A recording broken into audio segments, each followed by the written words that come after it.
menyakiti manusia dengan menyebut nama Tuhanku.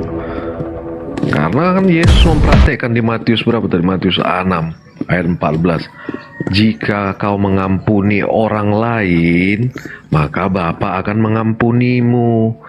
Begitupun sebaliknya. Menjelas itu sudah dipraktekkan, ampuni mereka sebab mereka tidak tahu apa yang mereka perbuat. Kamu bilang tidak semua kasus itu diberikan contoh oleh Yesus untuk solusinya kan? Iya, dikasih contoh dan dipraktekkan. Bukan hanya contoh teori perkataan, tetapi dia sebagai pelaku apa yang menjadi firman perkataan, ide gagasannya. Keo, Tidak semua. kamu bilang Tidak tadi semua tidak itu ingin diberikan menyakiti contoh. dengan menyebut nama Tuhan. Keo. Halo, Geo, kamu tidak bilang kamu tidak akan tega menyebut nama Tuhan dengan menyakiti seseorang, begitu kan? Enggak lah, Yesus nggak melakukan itu. Sekarang backgroundnya, kamu lihat dulu Mengapa Yesus menyakiti seseorang mengatakan itu salah. Nggak ada kita menyakiti tolakan seseorang. terhadap anak manusia itu Sebentar, bisa terampuni, tapi hujat atau tolak terhadap Roh Kudus itu tidak terampuni. Apa yang mana ini mau didengar? Nah, jadi dengarkan. Hah? Saya saja. Apa Carol? Ini Hujat lagu apa ini? hujat terhadap Roh Kudus itu tidak diampuni. Ya Sementara melawan makanya ada kasus bundir. Menurutmu itu diampuni nggak bundir? Karena dia menghujat, dia tidak bersyukur atas kehidupannya. Roh itu berbicara kehidupan, dia mengutuki kehidupannya. Roh itu berbicara hidup, makanya syukurlah.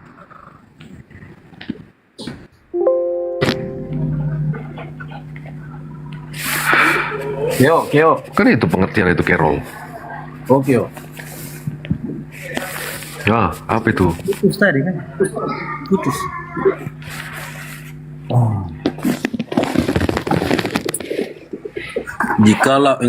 Jikalau tangan dan kakimu berbuat kejahatan, maka potonglah. Itu yang memotong itu siapa itu?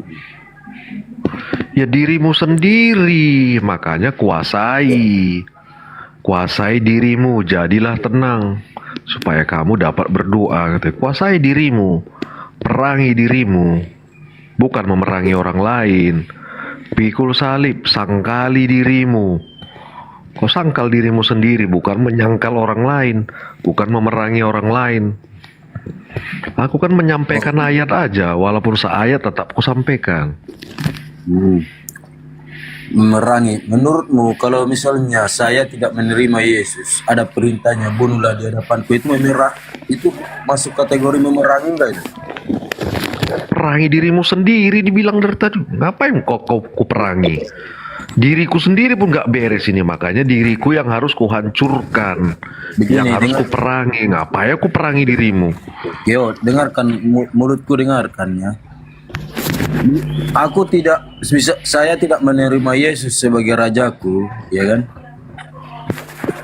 Perintah Yesus dibunuh di hadapannya itu kategori Aku memerangi diriku sendiri. Yang mau kumatikan itu diriku sendiri. Keinginanku sendiri yang kumatikan, bukan kau. Apa urusannya aku dengan kau? Nggak ngerti. Urusannya antara aku dengan Tuhanku. Nggak nyambung. Nggak nyambung. Saya tidak menerima. Kan makanya beda kita. Makanya Saya tidak menerima Tuhanmu itu sebagai raja. Dia perintahkan bunuh di hadapannya. Itu perintah, itu kategori pemerangi atau enggak itu? Yang mana kau nggak menerima sebagai raja? Nah, kan di Lukas 19:2. Makanya kau terima dia sebagai juru selamat yang menyelamatkan. Lukas 19:27. Yesus Biar selamat. Nggak nyambung. Bahkan gurunda. janganlah Assalamualaikum warahmatullahi jangan kau wabarakatuh. anggap dia sebagai raja. Waalaikumsalam warahmatullahi wabarakatuh. Beri tepuk tangan dulu buat narasumber kita Bang Zuma. Waalaikumsalam warahmatullahi wabarakatuh. Waalaikumsalam warahmatullahi Terima kasih sahabat-sahabat sekalian. Menarik materinya. Namun kita bisa tarik benang merah supaya dua agama ini bisa mendapat edukasi yang positif terkait dengan penyaliban ini dan terjadi di tengah-tengah Bani Israel. Apakah itu pemikiran Tuhan atau pemikiran iblis? Ini dulu yang perlu didudukkan. Orang yang berpikir Yesus mati nebus dosa itu pemikiran Tuhan atau pemikiran iblis?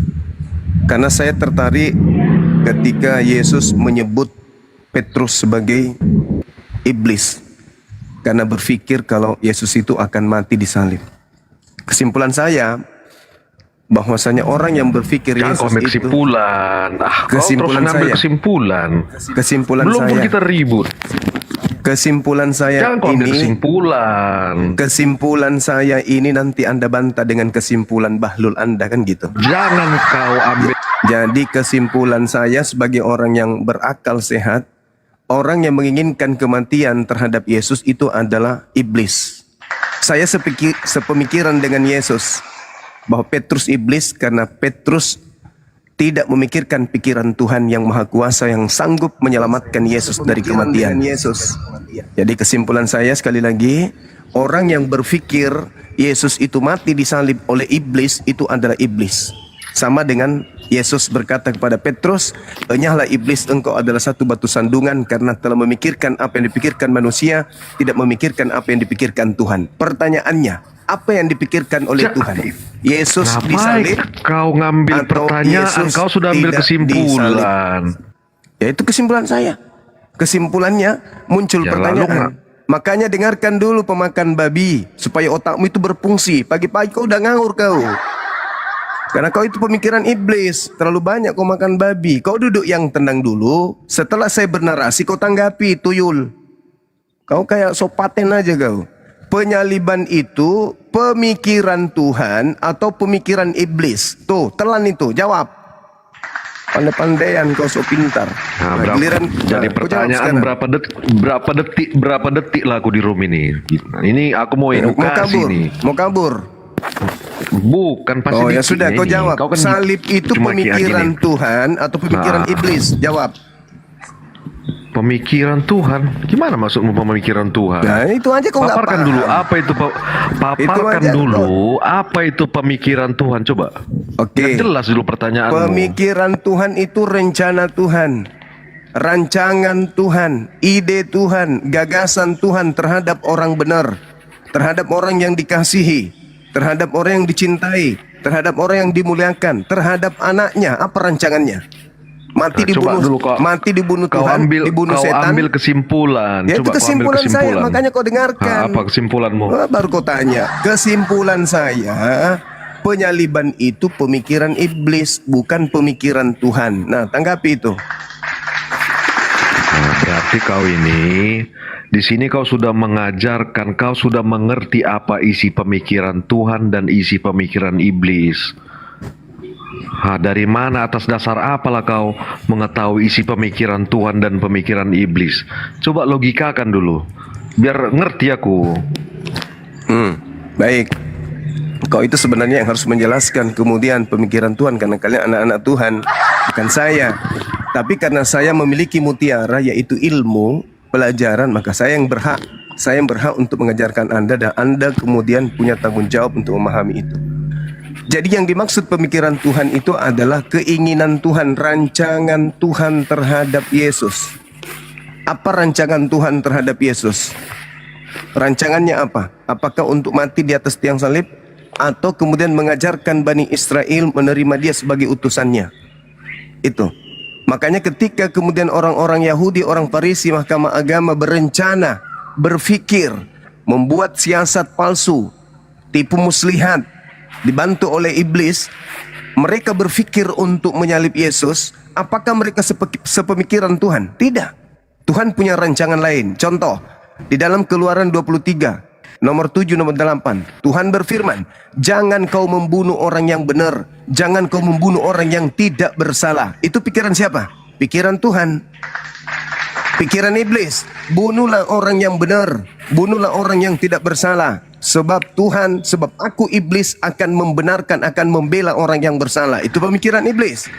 Pemikiran Tuhan, jangan kau membunuh orang yang benar, jangan kau membunuh orang yang tidak bersalah, sebab aku Tuhan tidak akan membenarkan orang yang bersalah. Itu pemikiran Tuhan. Pemikiran iblisnya, bunuhlah orang benar, bunuhlah orang yang tidak bersalah, supaya aku iblis membela kalian orang-orang yang bersalah. Jadi yang percaya kepada penyaliban penebusan dosa itu adalah pasukan iblis. Sedangkan pasukan Tuhan, penyaliban itu adalah kutukan berlaku kepada orang-orang yang melakukan dosa yang besar. Yesus punya dosa besar nggak? Tidak. Bisa nggak dibunuh menurut pemikiran Tuhan? Tidak bisa. Sampai situ paham? Makanya jelaskan dulu secara sistematis, kau bisa memahami. Atau gini lah, bagaimana kau bisa memahami pikiranku lah, gak usah pikiran Tuhan. Coba jelaskan secara sistematis, Pikiran Tuhan secara logis. itu, dengar dulu. Pikiran Coba Tuhan kau jelaskan itu dulu, biar pintar kau tertuang di menjawab. dalam kitab Nanti kau yang kamu terpleset. imani. Nanti kau Yang disebut, terpleset. dengarkan. Yang disebut Kacau pemikiran kau ini. Tuhan. Kau bagaimana lah kau bisa memahami isi pikiranku? Itu dulu lah kau tanggapi dulu, jelaskan dulu secara sistematis, logika, rasio. Coba. Bahlul, wahyu Tuhan itu pemikiran Tuhan atau bukan? Pemikiranku lah dulu, pahami dulu. Coba Bahlul, bagaimana kau memahami? Atas Bahlul, dasar apa kau pagi-pagi bisa kau kena memahami maki kan, pemikiranku? karena kau Bahlul. Kata Yesus, jangan kau memberikan mutiara kepada babi. Makanya Isi kau kayak pikiranku gini. aja pun nggak bisa kau ketahui. Bahlul, Kau bisa katanya mengetahui firman pemikiran Tuhan itu Tuhan. adalah firman Tuhan. Kacau Firman kau Tuhan ini. itu ide Tuhan, Bahlul. Yang disebut wahyu Tuhan itu pemikiran Tuhan. La haula wala quwata illa billah. Memang kau tidak ada mutiara dalam dirimu karena kamu babi menurut Yesus. Kata Yesus kepada muridnya, jangan kau lemparkan mutiara kepada babi, kaulah itu babinya. Makanya kau bodoh. Yang disebut pemikiran Tuhan itu wahyu Tuhan Oh, yang wahyu. diberikan kepada nabi. Nah, salah satu wahyu yang diberikan kepada Musa, jangan kau membunuh orang yang benar. Kau tanya lagi, apa itu pemikiran Tuhan? Jangan kau membunuh orang yang benar. Itu pikiran Tuhan atau pikiran iblis? Pikiran Tuhan. Pikiran iblisnya, bunuhlah Yesus. Betul? Nah, sekarang siapa yang sepemahaman dengan pemikiran iblis? Kristen atau Islam? Menurutmu, atas dasar apa kau mengetahui pemikiran Tuhan? La haula wala quwata illa billah. Menurutmu, jangan kau bawa yang lain. Saya Menurutmu sudah dulu. jawab, Tompel. Udah ku bilang Jangan pemikiran menurut Tuhan itu referensi wahyu yang Tuhan. lain yang tidak kau Astagfirullahaladzim, ya Allah, ya pahami. Karim. Coba menurutmu, biar bisa aku memahami pemikiran Tuhan seperti kau memahami isi pikiran Tuhan. Ada nggak Kristen lain dinaikkan? Jangan yang ini. Kalau ini Makanya kau nggak paham gini. babi bercula Jadi ini. kehendakmu itu mengarah kepada aspek yang baik atau yang tidak, itu dulu. Kehendakmu, rencanamu itu Udah kau turun, kau kepada dibawa, aspek yang kau baik atau dibawa. tidak. Biar Masukkan, kau aja. ulekan lombok di anusmu supaya otakmu itu bisa berfungsi. Kau jangan berpura-pura pintar tapi kau bodoh. Kalau orang bodoh mau belajar sama nggak apa-apa. Ini orang sudah bodoh, Bahlul, Dongo, Tompel, Kopla, Kardoba, Kandala. Tapi sok belagu, sok hebat. Pemikiran Tuhan itu wahyu Tuhan. Apa yang Tuhan inginkan itu yang diwahyukan. Masih juga bodoh. Makanya di dalam Matius 16, Yesus mengatakan kepada Petrus, enyahlah iblis sebab kamu memikirkan apa yang dipikirkan manusia. Kamu tidak memikirkan apa yang dipikirkan Tuhan. Apa yang dipikirkan Tuhan? Ya, bahas tentang penyaliban. Mau nggak Tuhan disalibkan orang benar? Mau nggak? Tidak mau. Kalau ada upaya-upaya orang-orang kafir menyalibkan orang benar, Tuhan tinggal diam nggak? Sesuai dengan pemikirannya, rancangannya, dia akan menyelamatkan orang yang benar tersebut.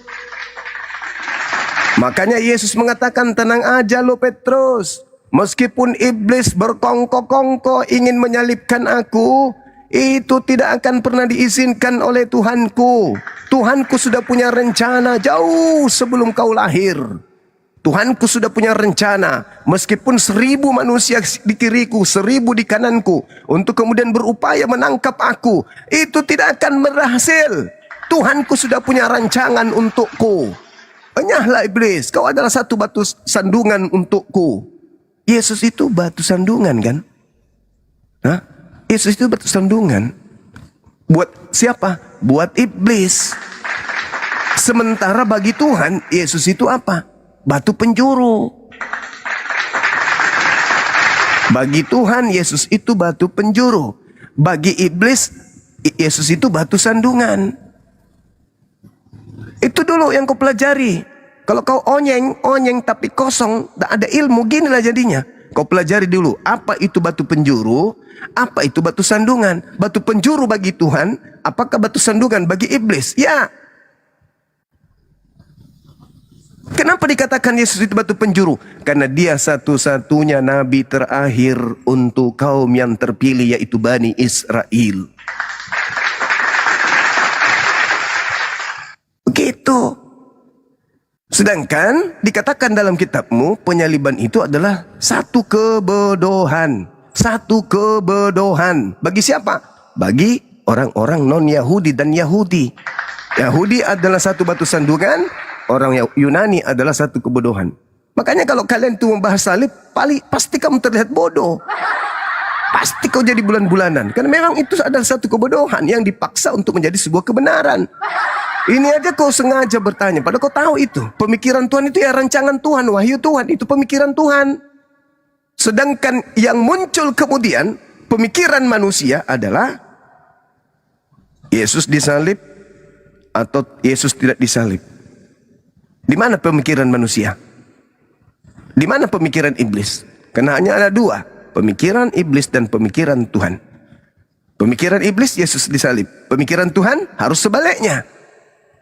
Pemikiran Tuhan apa? Harus sebaliknya.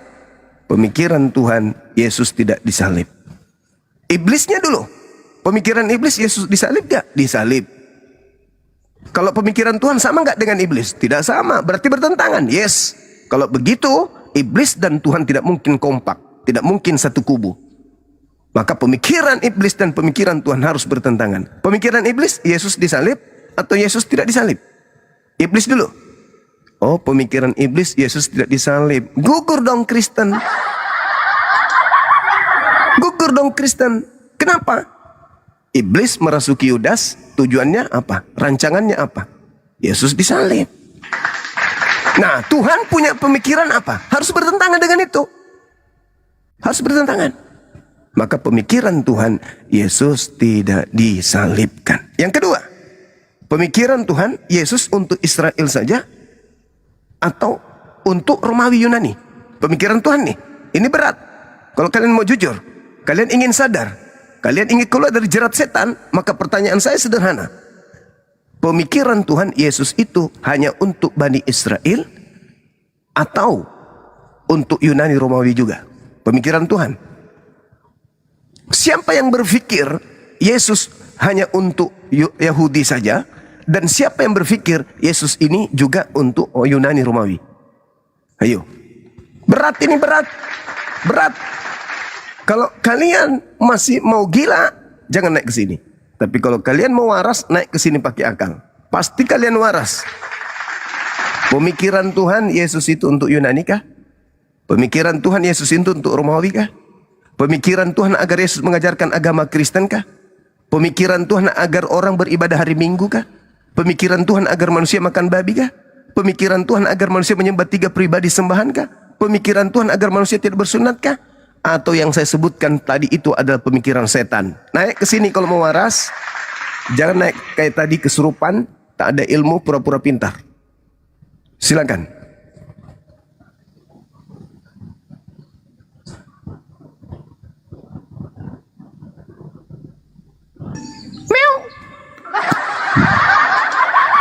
Assalamualaikum Bang Zuma.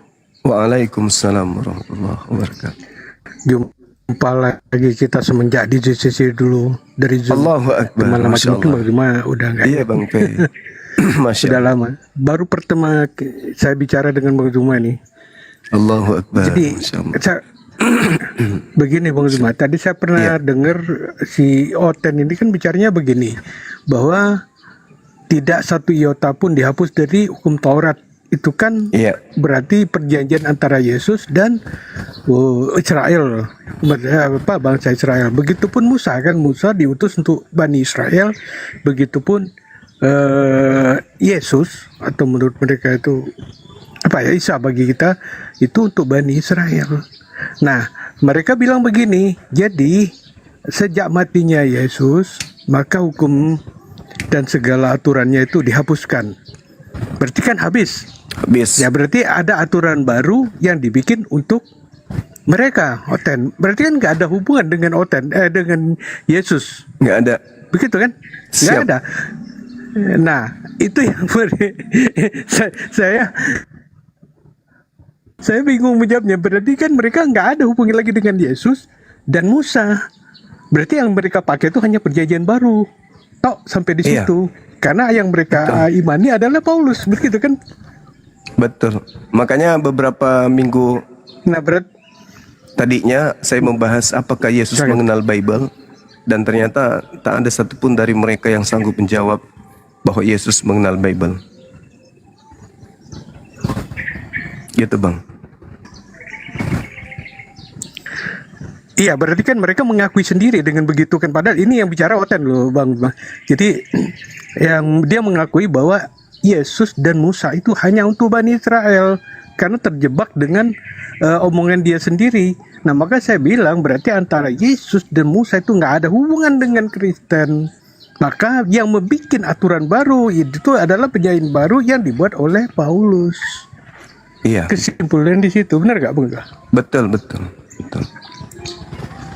Kan Paulus di dalam suratnya mengajak kemudian untuk meninggalkan aturan-aturan menuju kepada apa yang dia ajarkan. Begitu adanya. Iya. Sedangkan Ya kan benarlah, berarti kan dengan matinya Yesus maka semua aturan Taurat dan segala ketentuannya itu dihapuskan. Benar kan? Berarti Iya, memang udah benar di Efesus situ 2:15. bagi kata Paulus. betul.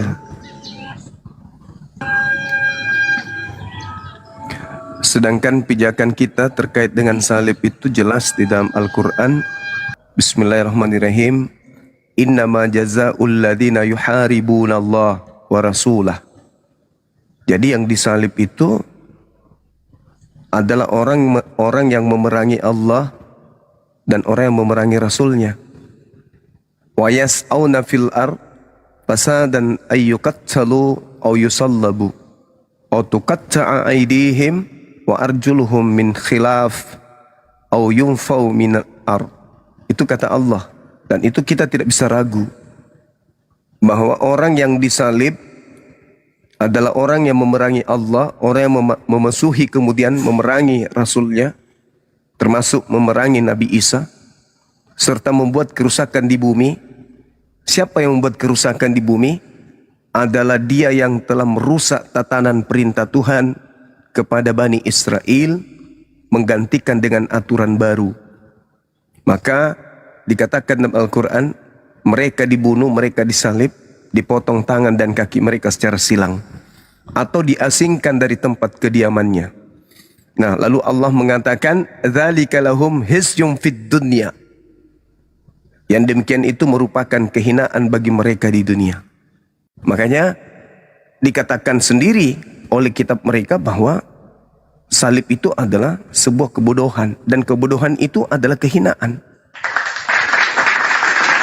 Mereka mengakui sendiri, yang percaya mahal katanya, akan tetapi yang percaya itu hanya menerima batu sandungan doang. Sedangkan di dalam kitabnya orang Yahudi sendiri mengatakan Yesus menyebut iblis kepada orang yang berpikir kalau Yesus itu akan disalibkan. Makanya di data kitabnya orang Kristen 1 Korintus 1:23, tetapi kamu memberitakan Kristus yang disalibkan itu untuk orang-orang Yahudi adalah satu batu sandungan, dan untuk orang-orang bukan Yahudi adalah satu kebodohan. Mereka bukan orang Yahudi. Maka ketika kita membahas tentang penyaliban, ya kita lagi menonton orang-orang yang mempertontonkan kebodohannya. Kalau di Al-Quran, zalika lahum hisyum fid dunya.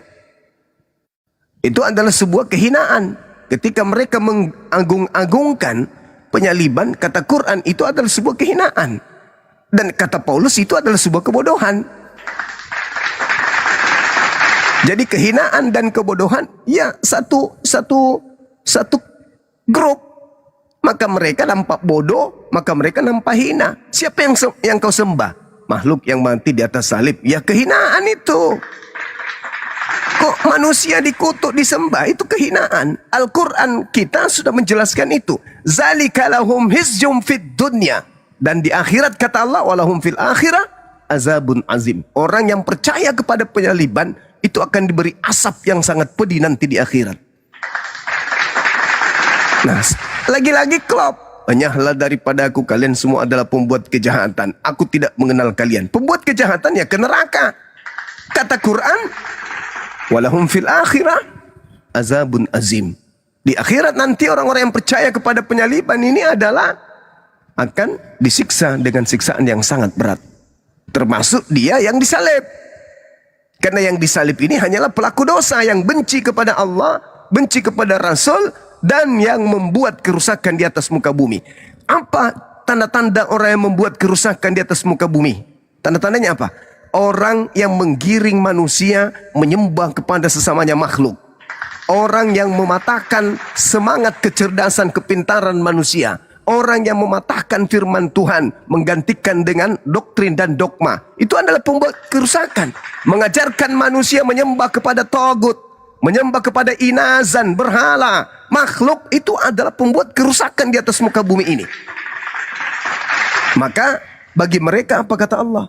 Hizyum fid dunya, kehinaan di dunia, azabun azim, dan azab yang pedih di akhirat. Jelas itu, terukur dan tidak bisa diragukan kebenarannya bagi orang yang berfikir. Makanya muncul pertanyaan yang tadi, salib itu pemikiran Tuhan atau pemikiran iblis? Yesus untuk seluruh bangsa itu pemikiran Tuhan atau pemikiran iblis? Itu harus dituntaskan oleh saudara-saudara kita Kristen. Sulit bagi mereka untuk mengajarkan amanat agung kalau tidak bisa mengalahkan umat Islam dalam berdebat dengan kisi-kisi referensi akal itu sendiri. Apakah Yesus diutus untuk orang Yunani? Itu adalah pemikiran Tuhan? Kalau itu adalah pemikiran Tuhan, mana dalilnya Tuhan mengatakan, aku mengutus anakku untuk orang-orang Yunani? Ada nggak dalilnya? Yang mengatakan pergilah ke seluruh dunia, jadikanlah seluruh bangsa menjadi muridku, itu kan yang keluar dari kubur. Siapa dia? Tuhankah? Sedangkan Yesus berkata, aku tidak berkata-kata dari diriku sendiri. Apa yang aku katakan adalah apa yang diperintahkan untuk aku katakan. Salah satunya, aku diutus hanya kepada domba-domba yang sesat dari umatku Israel. Itu pemikiran siapa tuh?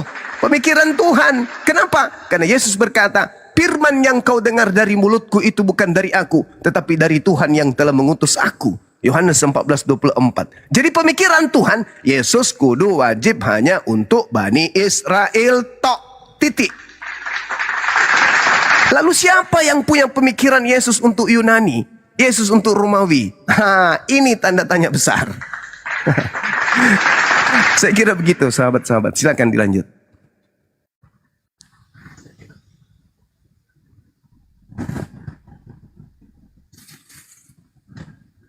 Dinaikkan deh kalau ada onten. Tapi yang biar bodoh, karena susah memang cari pintar. Sudah mualaf kalau yang pintar. Biar bodoh, yang penting jangan sombong. Mau mendengar, mau menggunakan akal, diskusi pasti bagus. Tapi kalau sudah dongo, dompala, kardoba, balala, ngotot, sok pintar, sok belagu, sok ngatur, udah dijelaskan, disuruhnya kita diam. Begitu dia ngomong, dia suruh jelaskan. Padahal sudah dijelaskan. Maunya dia duduk mendengar, habis itu dia tanggapin. Orang ini ngomong apa? baru didengarkan. Karena yang membawa narasi ya saya, yang membawa materi ya saya. Maka materi yang saya sajikan, makalah misalnya, saya bawa makalah, maka uraian dari isi makalah saya secara sinopsis di awal saya buka. Nah sekarang tanggapi. Ini cuman menyangka apa, dari mana kau tahu pemikiran Tuhan itu apa? Kau yang harus kutanya, dari mana kau tahu Maria melahirkan Tuhan? Sementara di dalil kitabmu Maria melahirkan manusia. Nah, dari mana kau tahu dia Tuhan? Berarti kau lebih Tuhan daripada Tuhan. Yesus aja nggak tahu kalau dirinya Tuhan yang lahir.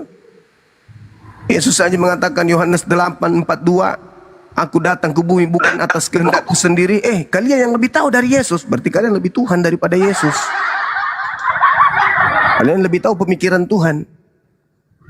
Bertanya lagi, dari mana kau tahu pemikiran Tuhan? Lah kaulah itu. Dari mana kau tahu bahwa 13 kitab Paulus itu dari Tuhan? Dari mana kau tahu? Dari mana kau tahu?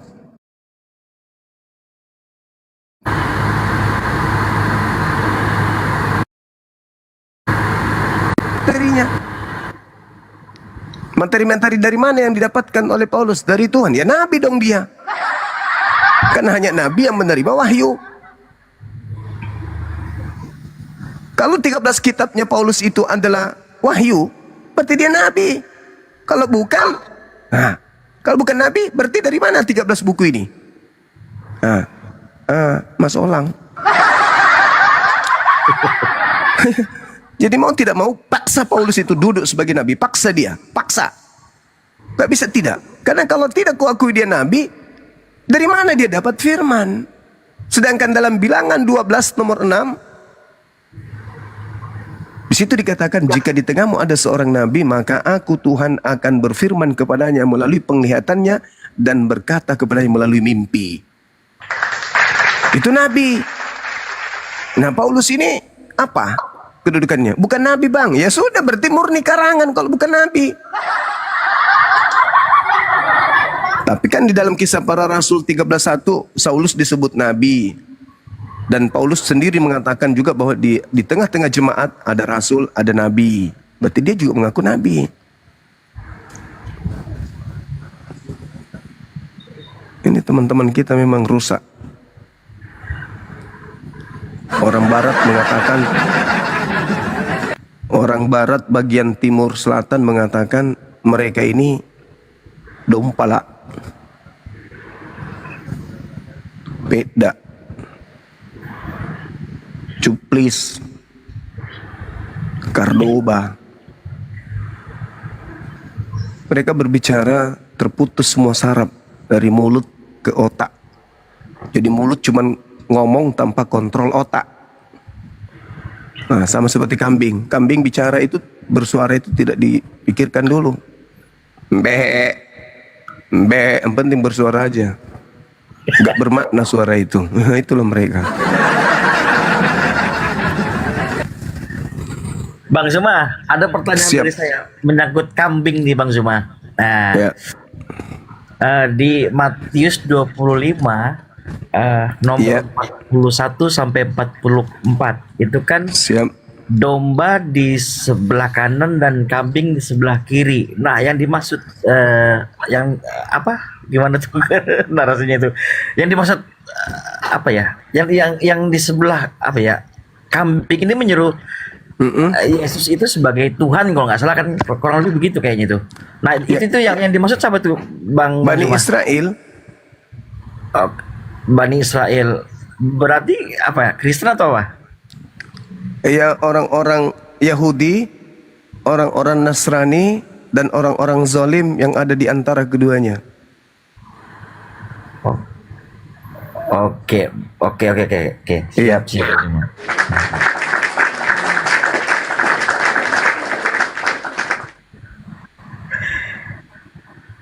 Karena itu kalau Kristen dibawakan dengan dalil tersebut itu sangat berat, mereka mengatakan bahwasanya itu dirinya ini Kristen itu, Bang Zuma. Sebenarnya itu bukan masuk ke dalam kategori Kristen. Oh gitu. Iya. Itu satu kawanan nggak domba dengan kambing? Iya, iya. Ya, Ya, coba satu kawanan. Berarti yang dimaksud domba adalah yang menuruti kemudian Yesus, yang dimaksud kambing adalah Bani Israel yang tidak turut kepada Yesus. Nah, kalau yang satu yang adik sebutkan itu bukan kambing, bukan domba, tapi oh.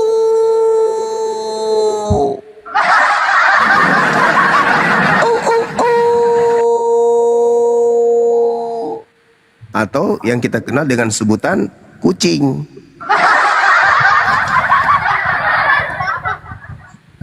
Iya, iya. Silakanlah teman-teman, Bang Charles, Bang Rio, atau yang lain nih berinteraksi sama Bang Suma. Ini sambil saya carikan Oten ini. Silakan Bang Charles, Oten ini. Ada yang ini mau disampaikan atau apa? Silakan Bang Charles. Apa? Itu maksudnya Assalamualaikum Bang Zuma. Waalaikumsalam warahmatullahi wabarakatuh. Masih ada saudara-saudara Kristen di sini? Nggak ada ini, Bang Charles ini mualaf, Bang. Oh, Masya Allah. Lanjut. Lanjut Bang Charles tadi ya, Bang Charles. ya, yang dimaksud Bang Dedi tadi kan sering kami bawakan itu Bang Juma, itu Matius 25 nomor 33 sampai 44 itu kan. Di Oh, sebelah iya, kan Yesus menempatkan domba di sebelah kanan, kambing di sebelah kiri. Nah, ini yang sering kami bawakan. Kambing ini kan menyeru Yesus sebagai Tuhan juga. Kalau domba itu jelas kan, itu untuk Bani Israel. Saya ambil dari Imamat berapa? Imamat 43 ya. Yeremia 43 dengan Matius 15:24. Nah, kambing yang menyuruh Yesus ini merujuk kepada siapa itu, Guru? Karena mereka di situ terkutuk. Hai engkau orang-orang yang terkutuk, engkau akan dibuang kepada api yang kekal. Nah, di nomor 41-nya. Di Matius 25 dari 33 sampai 44. Dari 34-nya itu kan berbicara tentang domba itu. Domba ini kita merujuk ke Bani Israel. Nah, narasinya gitu Bang Juma, kan narasi kita seperti saya lah sering itu pertanyakan. Nah, kambing ini yang terkutuk itu merujuk kepada siapa? Nah, ini mereka malu untuk menjawab. Ya, itulah yang saya katakan tadi, Bung, bahwasanya di situ berbicara mengenai Bani Israel, ada Yahudi, ada Nasrani, dan ada orang zalim yang berada di antara kedua kelompok tadi. Saya mengatakan bahwa orang yang menerima Yesus disebut domba. Orang yang tidak menerima Yesus disebut kambing. Kambing-kambing ini ketika Yesus lapar tidak diberikannya Yesus makan. Ketika Yesus kedinginan tidak diberikan pakaian. Ketika haus tidak diberi minum. Itu kambing. Siapa mereka? Dari kelompok Yahudi juga. Kambing-kambing inilah nanti yang melahirkan kelompok zalim. Siapa kelompok zalim? Yang disebut kemudian oleh siapa? Oleh Lukas di Antioquia pertama kali setelah mereka berkumpul bersama dengan orang Nasorios, yaitu Paulus. Mereka inilah yang kemudian si kambing inilah yang melahirkan kelompok baru yang disebut Bidat atau Abu Dazarah. Maka mereka punya pengikut.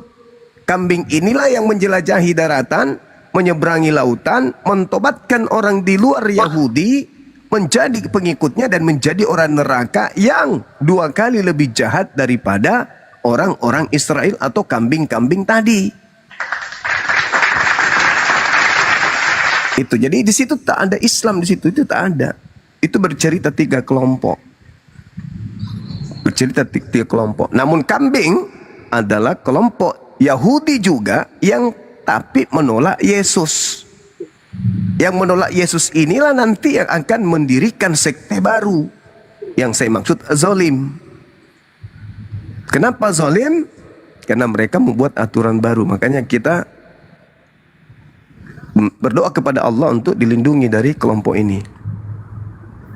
Begitu itu dalam perspektif saya. Tapi itu tidak mutlak harus benar. Tapi kita harus mengkaji lebih jauh lagi karena kalau mutlak berbicara mengenai oknum X yang kita maksud, itu disebut anjing, disebut babi. Kalau kambing itu masih sekawanan dengan domba.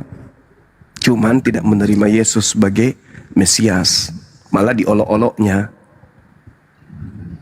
Ending dari pengolok-olokan terhadap Yesus, lahirlah sekte baru yang mereka buat, yang 2 kali lebih jahat daripada mereka sendiri. Itulah yang diusir. Ini juga diterangkan dalam Al-Quran dalam surah An-Nisa ayat 159. Mereka semua kambing domba nanti itu akan beriman, tapi telat. Begitu juga anjing beriman, tapi telat, diusir semuanya. Itulah yang terjadi. Silakan, Bung.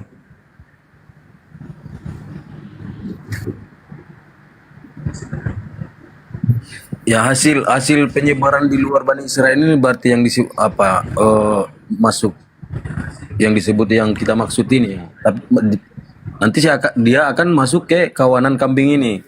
Begitu kan, Guru? Iya, kita lihat sekarang kan, secara di permukaan mereka menggunakan seragam yang sama, tapi di antaranya ada yang menggunakan penyamaran, bukan domba, bukan kambing, tapi nyamar-nyamar doang. Yes. Soalnya sudah ada 4 korban yang jujur, kambing yang terkutuk itu kami Kristen katanya. Ada 4. Iya, cuma nggak enak kalau kita langsung menyebutnya. Dan yang kelak kemudian memberikan Yesus pakaian, memberikan Yesus minuman makanan, itu adalah Islam.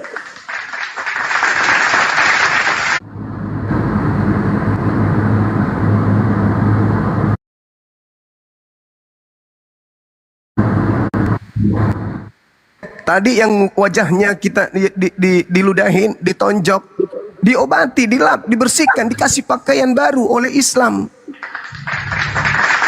Diberi kedudukan yang baru oleh Islam. Yang tadinya ditonjok, dibunuh, dikubur, ditombak, digantung. Islam datang menggantikan itu semua.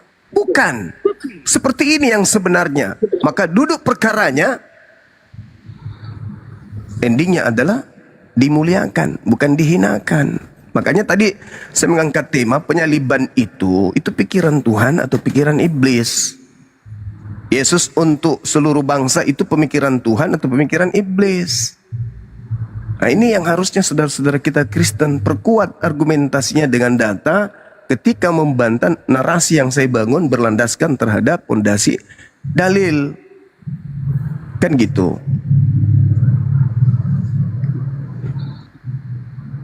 Pada prinsipnya apa yang kita lakukan ini ya karena cinta, bukan karena benci.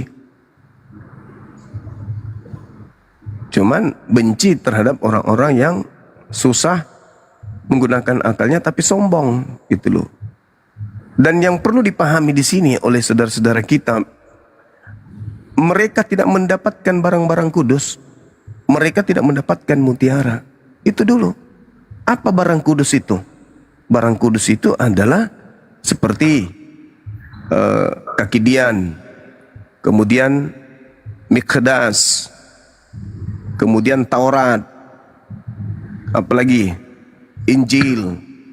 Itu yang mereka tidak dikasih, tidak diberikan kepada mereka. Sedangkan mutiara yang tidak diberikan kepada mereka itu adalah ilmu, hikmat. Tidak ada hikmat bagi mereka, nggak ada ilmu. Mereka hanya doktrin dan dogma. Gitu. Makanya setiap kali kita berdialog, mereka tabrakan dengan kitab yang mereka anggap suci. Tabrakan pasti. Karena itu tadi, jangan kau memberikan barang-barang kudus kepada anjing, dan jangan kau lemparkan mutiara kepada babi. Ini pesan Yesus kepada siapa? Kepada muridnya. Muridnya orang Israel. Sementara yang dianggap anjing dan babi di sana itu siapa? Orang-orang yang menolak dia. Orang-orang yang menolak ini nanti mendirikan agama baru enggak? Mendirikan. Apa nama agamanya? Rahasia. Biarkan mereka yang menjawabnya. Agama baru yang muncul di tengah-tengah Bani Israel itu apa? Itu agama asalnya dari orang yang membenci Yesus atau orang yang mengasihi Yesus? Nah, itulah jawabannya. Intinya di situ. Kebenaran memang pahit, tapi mau kayak mana? Kami diperintah untuk menyeru kepada yang ma'ruf. Wal takum minkum ummatu yad'una lil khair wa ya'muruna bil ma'ruf wa yanhauna 'anil munkar. Mau kayak mana? Negara menjamin tiap-tiap penduduk untuk menjalankan ajarannya masing-masing. Nah, ini ajaran agama saya. Apa itu menyeru kepada yang ma'ruf? Jangan kau halangi. Ku gigit juga nanti kupingmu. Agama saya memerintahkan, serulah manusia. Ini saya lagi menyeru. Jangan kau halangi. Kau halangi berarti kau langgar undang-undang. Tak boleh. Kalau tidak terima, naik sini, kita diskusi. Tapi kenapa agamamu membahas agamaku? Agamaku diberi wewenang penuh oleh negara untuk menjabarkan agamaku. Isi agamaku, isi kitab suciku. Itu legalitasnya ada dari negara ini. Boleh menguraikan agama masing-masing. Nah, salah satu uraian agama adalah ketika datang sosok di tengah-tengah Bani Israel didakwai oleh Tuhanku. Wa isqalallahu ya Isa bin Maryam a anta qulta linnas. Itu Al-Quran saya menjelaskan itu. Apakah kamu yang mengajarkan manusia untuk menuhankan dirimu? Siapa yang dimaksud? Sosok Nabi yang datang lahir tanpa ayah. Nah, namanya siapa? Isa. Pada saat dia datang menggunakan bahasa apa? Aram. Orang bahasa Arab menggunakan panggilan kepadanya dengan panggilan apa? Iso. Dalam kaidah bahasa tua, bahasa suci Ibrani, dipanggilnya dengan sebutan apa? Yeswa. Apakah ada hubungannya? Yes. Kenapa? Karena itu adalah bahasa Semitik, bahasa serumpun dari keturunan Abrahamaik. Apa itu Ibrani, Aram, Arab? Bagaimana dengan bahasa Yunani? Itu mah bahasa yang digunakan penjajah pada saat menduduki tanah Yerusalem. Apakah mungkin korban penjajahan, orang yang ada dalam tekanan penjajah, memberikan anaknya yang lahir pada zaman penjajahan dengan nama penjajah? Ya nggak mungkin. Maka ketika kami menjelaskan tentang Isa, Yesua, kami sedang menjelaskan tentang yang kalian sebut dengan sebutan Yesus. Jangan bantah itu. Apa buktinya? Kalian menggunakan dalil Alkitab. Kalian menyebut Rasul. Kalian menyebut Allah. Kalian menyebut Nabi. Kalian menyebut ayat. Kalian menyebut iman. Kalian menyebut mujizat dan seterusnya. Artinya cakupan-cakupan pengajaran Isa dalam Al-Quran, kalian secara tidak langsung mengakuinya. Maka jangan marah, jangan murka, jangan mengatakan penista ketika umat Islam menjabarkan yang ma'ruf. Karena kalian juga punya amanat agung kan? Beritakanlah Bible kepada seluruh makhluk. Nah, kami termasuk makhluk gak? Termasuk. Berarti kami juga sasaran tembak kalian untuk kalian murtadkan, menyembah kepada makhluk yang keluar dari kuburan kan? Ya, nah tunggu dulu. Negara menjamin setiap pemeluknya. Untuk apa? Untuk menjalankan agamanya masing-masing. Dan negara juga punya kewajiban. Apa kewajiban negara? Mencerdaskan anak bangsa. Yang dimaksud dengan negara di situ siapa? Apakah hanya pemerintah? Enggak. Semua perangkat-perangkat yang ada, di antaranya umat Islam yang juga bisa mencerdaskan sesamanya anak bangsa. Maka bagaimana cara mencerdaskan anak bangsa? Ya, pertama kalau kita TK itu diajar menghitung dulu. 1 tambah 1 tambah 1 sama dengan berapa? Sama dengan 3. Itu mencerdaskan. Tapi kalau ada yang mengatakan 1 tambah 1 tambah 1 sama dengan 1, itu membodohkan. Yang seperti ini yang harus kemudian kita tatar pelan-pelan. Harus dicerdaskan. Jadi keberadaan agama Islam di tengah-tengah masyarakat Indonesia adalah membantu pemerintah dalam menggalakkan, mencerdaskan anak bangsa. Ketuhanan yang Maha Esa. Esa pada prinsipnya 3 atau 1? 1. Maka mereka harus disadarkan. Nah, jadi kembali kepada tema kita, berdasarkan Al-Quranul Karim, apakah salib itu adalah pikiran Tuhan? Dalam arti wahyu Tuhan, ide Tuhan, keinginan Tuhan, rancangan Tuhan? Atau itu adalah rancangan iblis? Nah ini yang perlu saudara-saudara onyeng kaji dengan seksama dengan menggunakan dalil-dalil nakli akli. Demikian.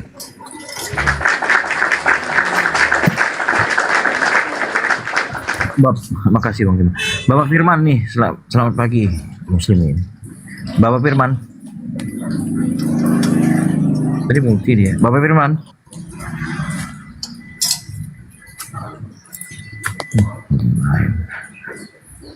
Dari bawah aja dulu ya, maaf ya, saya turunkan. Mulut pindah ini.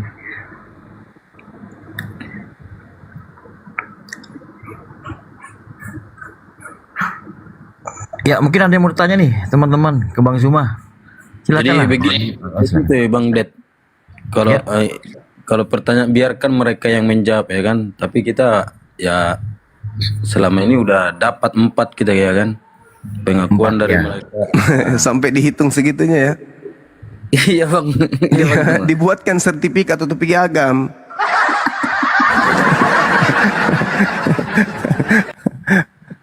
Karena dari 127 orang baru 4 Bang Juma. Baru 4 ya, dibuatkan piagam. Iya, dihitungin sama Bang Charles ini, Bang. Masya Allah. Tadinya Katolik ya Bang? Protestan aku. Oh Protestan. Siap, Dari siap. Metodis sama HKBP. Oke.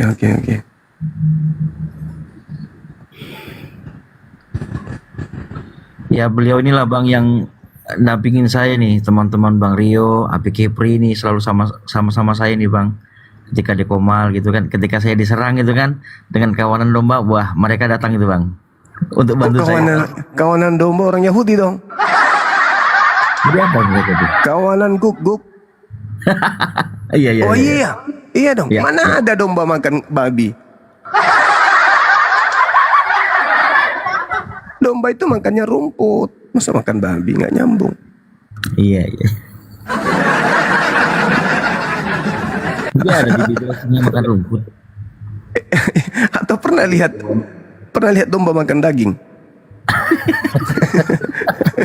Tidak pernah. Matius Ya, Matius mereka- 7 nomor 6 Bang Det itu. Kawanan teman guru.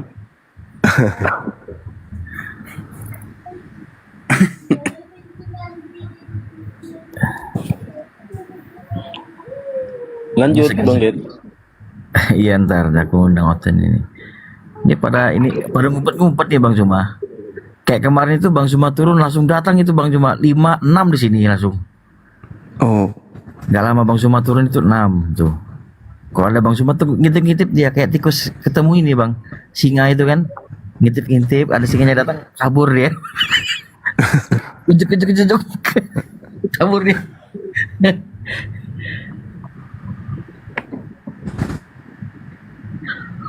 Ini saya coba cari ini.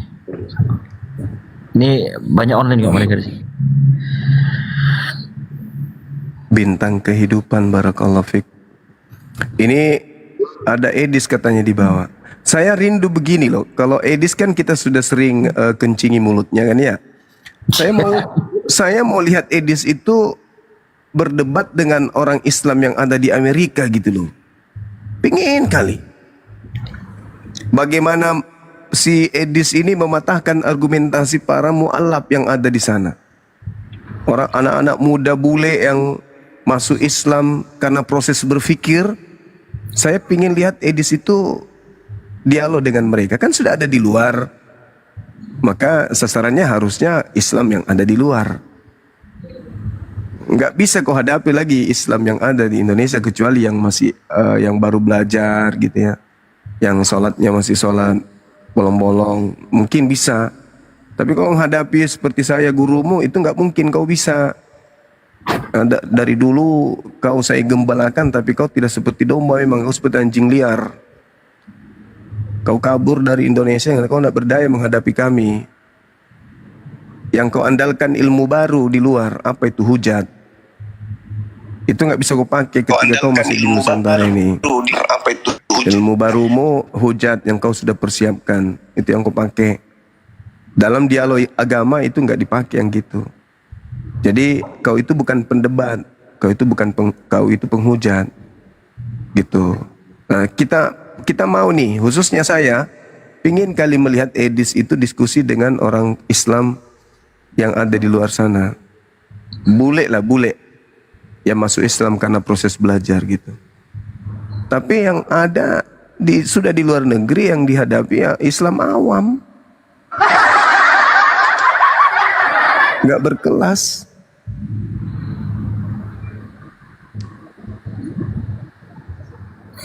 Ada tuh akunnya keluar masuk dia.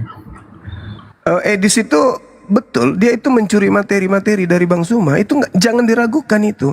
Edis itu tidak paham Bible tadinya, nggak ngerti dia Bible. Dia lebih banyak ngotak-atik terjemahan Quran dan hadits daripada belajar Bible. Kenapa saya tahu? Saya debat sama dia itu dari tahun 2008. 2008 itu berapa tahun sudah? Itu sudah sangat lama. Dan tidak pernah satu kali pun dia memenangkan pertarungan. Terakhir saya debat di TikTok tahun ini kalau nggak salah. Dia babak belur. Bahkan dia mengakui bahwa tidak ada mata rantai penyampaian Yesus ke Lukas. Edis akui itu. Bahwa bagaimana mungkin ada legalitas dari Yesus ke Lukas katanya, sementara Lukas itu datang belakangan. Nah tuh, udah keok itu artinya. Udah selesai. Innalillahi wa inna ilaihi raji'un. Makanya dia tidak bisa mempertahankan asas-asas keagamaannya. Maka dia menggunakan metode lain, yaitu sedikit mempelajari terjemahan lalu memaknainya dengan sendiri. Itu yang digunakan untuk mendebat atau menghujat Islam. Begitu teman-teman. Siapapun Masih bisa nyimak, melakukan ya, itu. Gimana deh? Ya lanjut bang. Enggak saya bilang Siapapun bisa sama seperti Edis. Semua bisa kalau hanya menggunakan terjemahan, terus kemudian mencari-cari apa yang tidak sesuai dengan otaknya sendiri. Semua orang bisa. Tapi apakah mereka berdasarkan disiplin ilmu Islam? Tidak dong. Tidak bisa. Itu teman-teman sekalian. Jadi Edis itu udah bonyok, makanya dia kabur keluar. Karena kalau di luar dia bisa menghujat. Materi-materi sekarang ini yang disajikan menghadapi musuh-musuhnya sesama Kristen itu adalah materi yang saya sajikan semua dulu. Terkait salib, terkait Yesus bertuhan. Itu semua materi-materi saya itu. Materi-materi kita lah. Begitu juga Saipul Ibrahim. Dengar nama kita itu udah kencing duluan dia. Iya. Nggak mau sekali dia tarung bebas. Maksudnya dibuka komal kami berdua diskusi. Itu tidak bisa dia. Karena dari dulu dia sudah mengalami penderitaan yang begitu membuat batinnya tertekan menderita. Makanya dia dengar nama Suma itu kayak mendengarkan malaikat maut.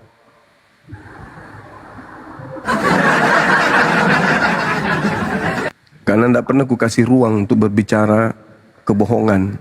Setiap ketemu pasti hujat aja terus di mulutnya. Gak ada pernah dialog ilmiah dia sajikan.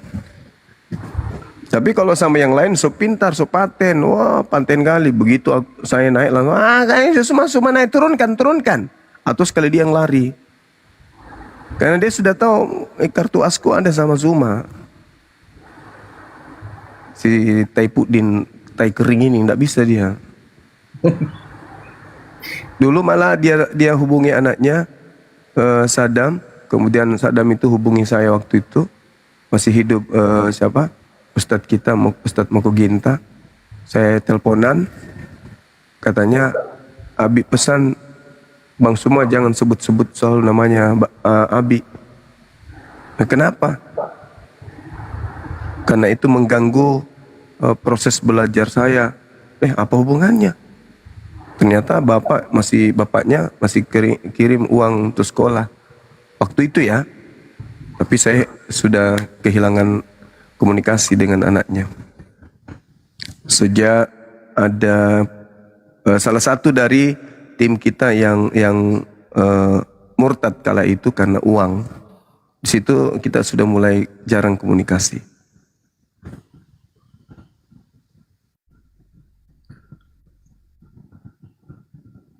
Begitu teman-teman sekalian. Sekarang musuhnya banyak. Internalnya sendiri yang dimusuhi. Dan dia mengatakan Tuhan Yesus itu bertuhan. Tapi karena dia ini orang licik,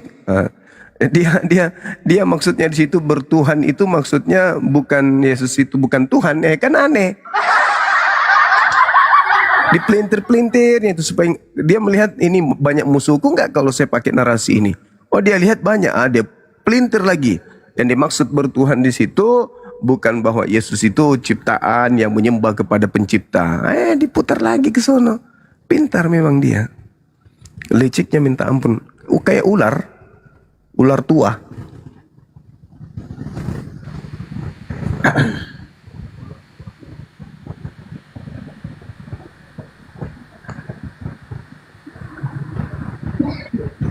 Nggak ada lagi OT. Lagi ke tempat ibadah mungkin. Ini ya udah saya nanti lagi masuk lagi.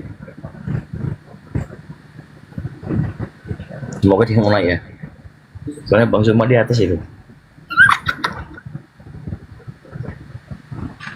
Saya undang lewat WA itu.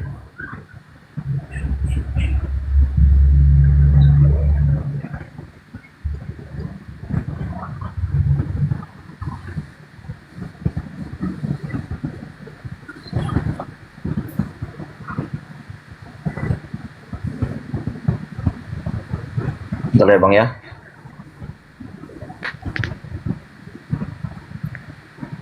Dinda Kores tadi monitor ya di sini ya. Nggak ada, naik mute aja dia. Ririn siapa nih? Istirahat beliau itu. Dari awal ini tadi.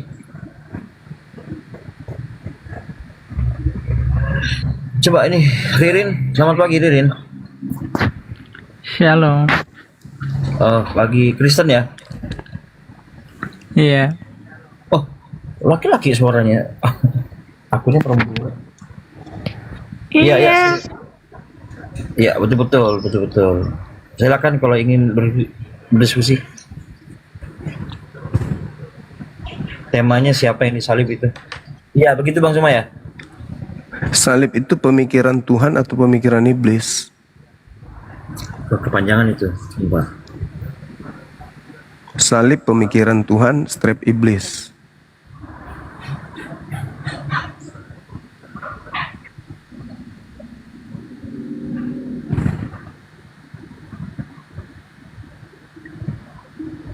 Oke. Silakan Ririn. Iya.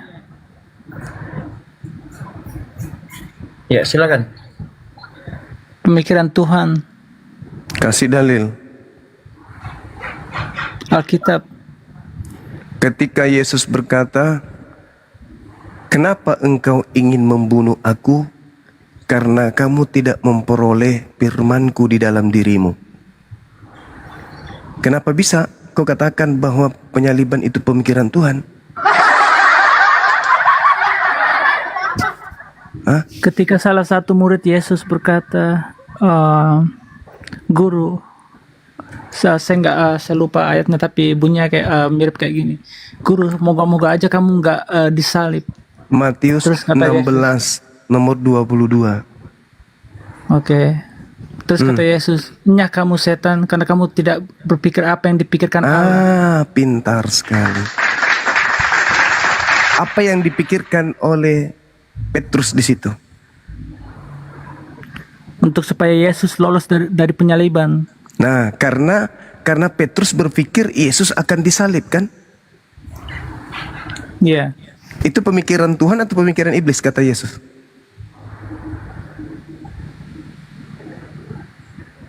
Ketika Petrus bilang moga-moga aja kau nggak disalib. Nah itu kata Yesus, itu pemikiran iblis itu. Punya kau setan karena. Ucapan Petrus itu terlontar karena Petrus berpikir sebelumnya Yesus itu akan disalib atau Yesus itu tidak akan disalib. Akan disalib. Nah, itu pemikiran siapa akan disalib? Itu dia kan merespon perkataan Yesus sebelumnya.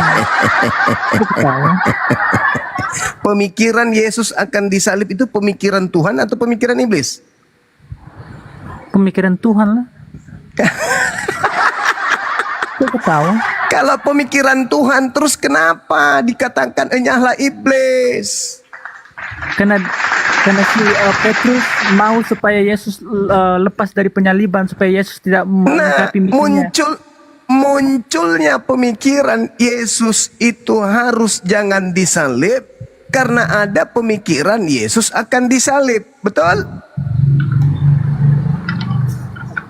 Kenapa kamu pelintir kemana-mana? Saya tidak memelintir. Petrus menariknya ke samping karena Petrus berpikir kalau dia ke sana Yesus disalib, betul nggak? Lah Yesus kan yang berkata sendiri 3 hari lagi anak manusia akan disalib. Anak manusia akan disalib. Siapa itu? Ya anak manusia, tapi bukan Yesus. Karena Yesus akan berlaku sesuai dengan apa yang dipikirkan oleh Tuhan. Apa yang dipikirkan oleh Tuhan? Anggap aja aku Yesus, kamu Petrus. Sekarang aku bilang gini, aku Yesus bilang gini, 3 hari lagi anak manusia akan disalibkan. Terus respon semua apa? Itu bukan ucapan Yesus, itu ucapan pengarang Matius. Kau baca nomor 21-nya. Itu pemikiran Yesus gak? Itu perkataan Yesus. Bukan perkataan Yesus. Kau baca, coba kau baca. Baca dulu baru bicara. Jangan bicara seperti iblis yang tidak tahu hukum tapi asal ngomong. Saya tahu coba. Alkitab saya sendiri. Kamu nggak usah Coba ngajarin saya yang menjelaskan tadi kok. Saya mengatakan kepada kamu Matius 16, 21, 22. Bukan kamu yang kau malah mengatakan aku lupa. Saya mengingatkan. Sekarang kau ngaku lebih pintar dari saya. Kamu kan hanya kaum hafalan, bukan mengimani. Kalau menghafal itu di kepala atau di luar kepala? Ayo. Kalian mau menghafal gimana juga? Saya ulang lagi. Kalau menghafal itu di dalam kepala diketahui atau tidak diketahui? Apa hubungannya menghafal dengan mengimani? Bukan, saya tanya ini perkara tahu atau tidak tahu. Orang yang menghafal itu orang yang tahu atau orang yang tidak tahu? Saya juga hafal lirik lagu bahasa Inggris, tapi saya nggak tahu artinya. Dompala, inilah kau sombong terhadap kebenaran. Orang yang menghafal sebuah data adalah orang yang tahu data itu. Orang yang cuma ngomong doang lah, itulah kau omong kosong, dompala, sama seperti kambing, tapi dia nggak ngerti apa yang diucapkan. Orang yang mengerti tentang ucapannya adalah orang yang menghafal kaidah-kaidah ucapan tersebut. Coba kau bilang lagi tadi, Matius 16, 21 itu ucapan Yesus. Kan kamu itu cuma omong doang, sama seperti iblis. Matius 16, 21 itu pengarang, bukan ucapan Yesus. Jangan sombong saudari. Kita berbicara mengenai kebenaran itu harus pakai dalil akal dan juga dalil nakli. Apa nakli itu? Yang tertulis di kitab yang kita anggap suci gitu loh. Jadi kalau saudari hanya ngomong itu ucapan, mana ada ucapan Yesus? Sejak waktu itu Yesus mulai menyatakan kepada murid-muridnya. Itu ucapan Yesus rupanya. Jangan sombong terhadap kebenaran. Jadi yang berpikir Yesus akan disalib itu iblis, bukan Tuhan. Yang berpikir Yesus harus lepas dari kayu salib, itulah iblis. Tidak bisa. Tidak bisa. Kenapa? Justru Yesus beri kepesan. Hei Petrus, apakah kamu menyepelekan kekuasaan Tuhanku. Walau seluruh manusia bersama dengan iblis berkongkok-kongkok berencana untuk menyalibkan aku, Tuhanku sudah punya pemikiran lain. Tuhanku punya rancangan lain. Tuhanku punya rencana lain. Emang kamu Yesus? Itu bukan data Yesus. Yesus nggak pernah ngomong kayak gitu. Yesus yang berkata kok. Yesus. Mana? Ayat mana? Ayat berapa? Apa Jelas bunyinya? dengarkan saya. Yesus berkata, Bapa, sekiranya mungkin cawan ini biarlah berlalu. Oke? Dan bukan atas kehendakku, tapi atas kehendakmu. Lalu, apa kata Yesus? Yohanes 5 nomor 29. Apa katanya? Bapa tidak membiarkan aku seorang diri. Bapa senantiasa berkenan kepadaku sebab aku senantiasa melakukan apa yang diperintahkan untuk aku kerjakan. Matius, Yohanes 12 nomor 30. Dunia harus, Yohanes 14 nomor 31. Dunia harus tahu bahwa aku senantiasa melakukan apa yang diperintahkan oleh Bapakku untuk aku kerjakan. Maka Bapa tidak membiarkan aku seorang diri. Dia akan selalu menyertai aku. Maka dia berdoa, sekiranya biarlah berlalu, tapi bukan atas kehendakku, tapi atas kehendakmu. Maka seorang malaikat turun ke bumi, memberikan kekuatan kepada Yesus. Apa tujuannya? Hah? Apa Mau ikan yang tujuannya? di kayu salib. Masa kau sebut tentara Romawi itu malaikat? Masa kau sebut Yudas yang kerasukan iblis itu malaikat? Yang menggiring Yesus ke salib itu iblis. Sementara malaikat turun memberi kekuatannya kepada dia. Untuk apa? Untuk terangkat ke langit dalam keadaan hidup-hidup. Nggak ada datanya, kamu jangan buat-buat. Ada datanya. Saya kasih data. Ketika Dari tadi kamu Yesus... buat narasi Saya kasih data, saya kasih data. Ketika iblis datang mencoba Yesus di Matius 4, Lukas 4. Apa kata iblis? Yesus, ya paman, jatuhkan dirimu ke bawah.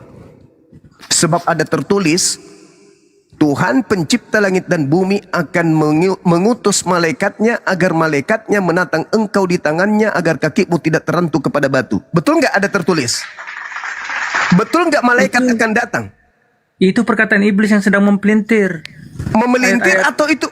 atau itu memelintir atau itu fakta betul ada tertulis tentang Yesus? Tulis memang ada, tapi akan dipelintir si iblis. Mananya yang dipelintir? Di mana yang dipelintir di situ? Bahwa Tuhan akan mengutus malaikat untuk menantang Yesus di tangannya agar kaki Yesus tidak terantuk sampai kepada kematian. Mana yang Apa respon dipelintir? Yesus? Apa respon Yesus? Respon Yesusnya apa? Jangan kau mencobai Tuhan. Jangan kau cobai apa yang tertulis itu. Bahwa Tuhan sudah merancang keselamatan untukku. Jangan kau cobai. Makanya tertulis di Mazmur 91 nomor 11. Sebab malaikat-malaikatnya akan diperintahkannya kepadamu untuk menjaga engkau di segala jalanmu. Di segala jalanmu. Di segala jalanmu. Maka manusia laknat iblis tidak akan pernah bisa berhasil. Kenapa? Malaikat senantiasa turun menjaga engkau, wahai Yesus. Maka seorang malaikat turun memberi kekuatan kepada Yesus. Dia semakin bersungguh-sungguh berdoa. Peluhnya seperti titik darah yang bercucuran ke tanah. Betul? Betul? Ketika malaikat memberi kekuatan kepada Yesus itu nggak ada hubungannya dengan ayat tadi.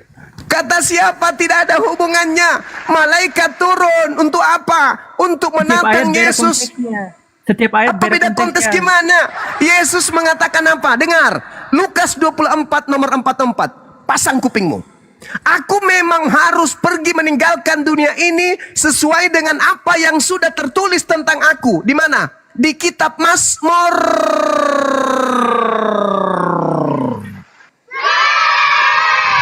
Bukan di kitabnya Paulus. Yesus sendiri. Nih, aku kasih data.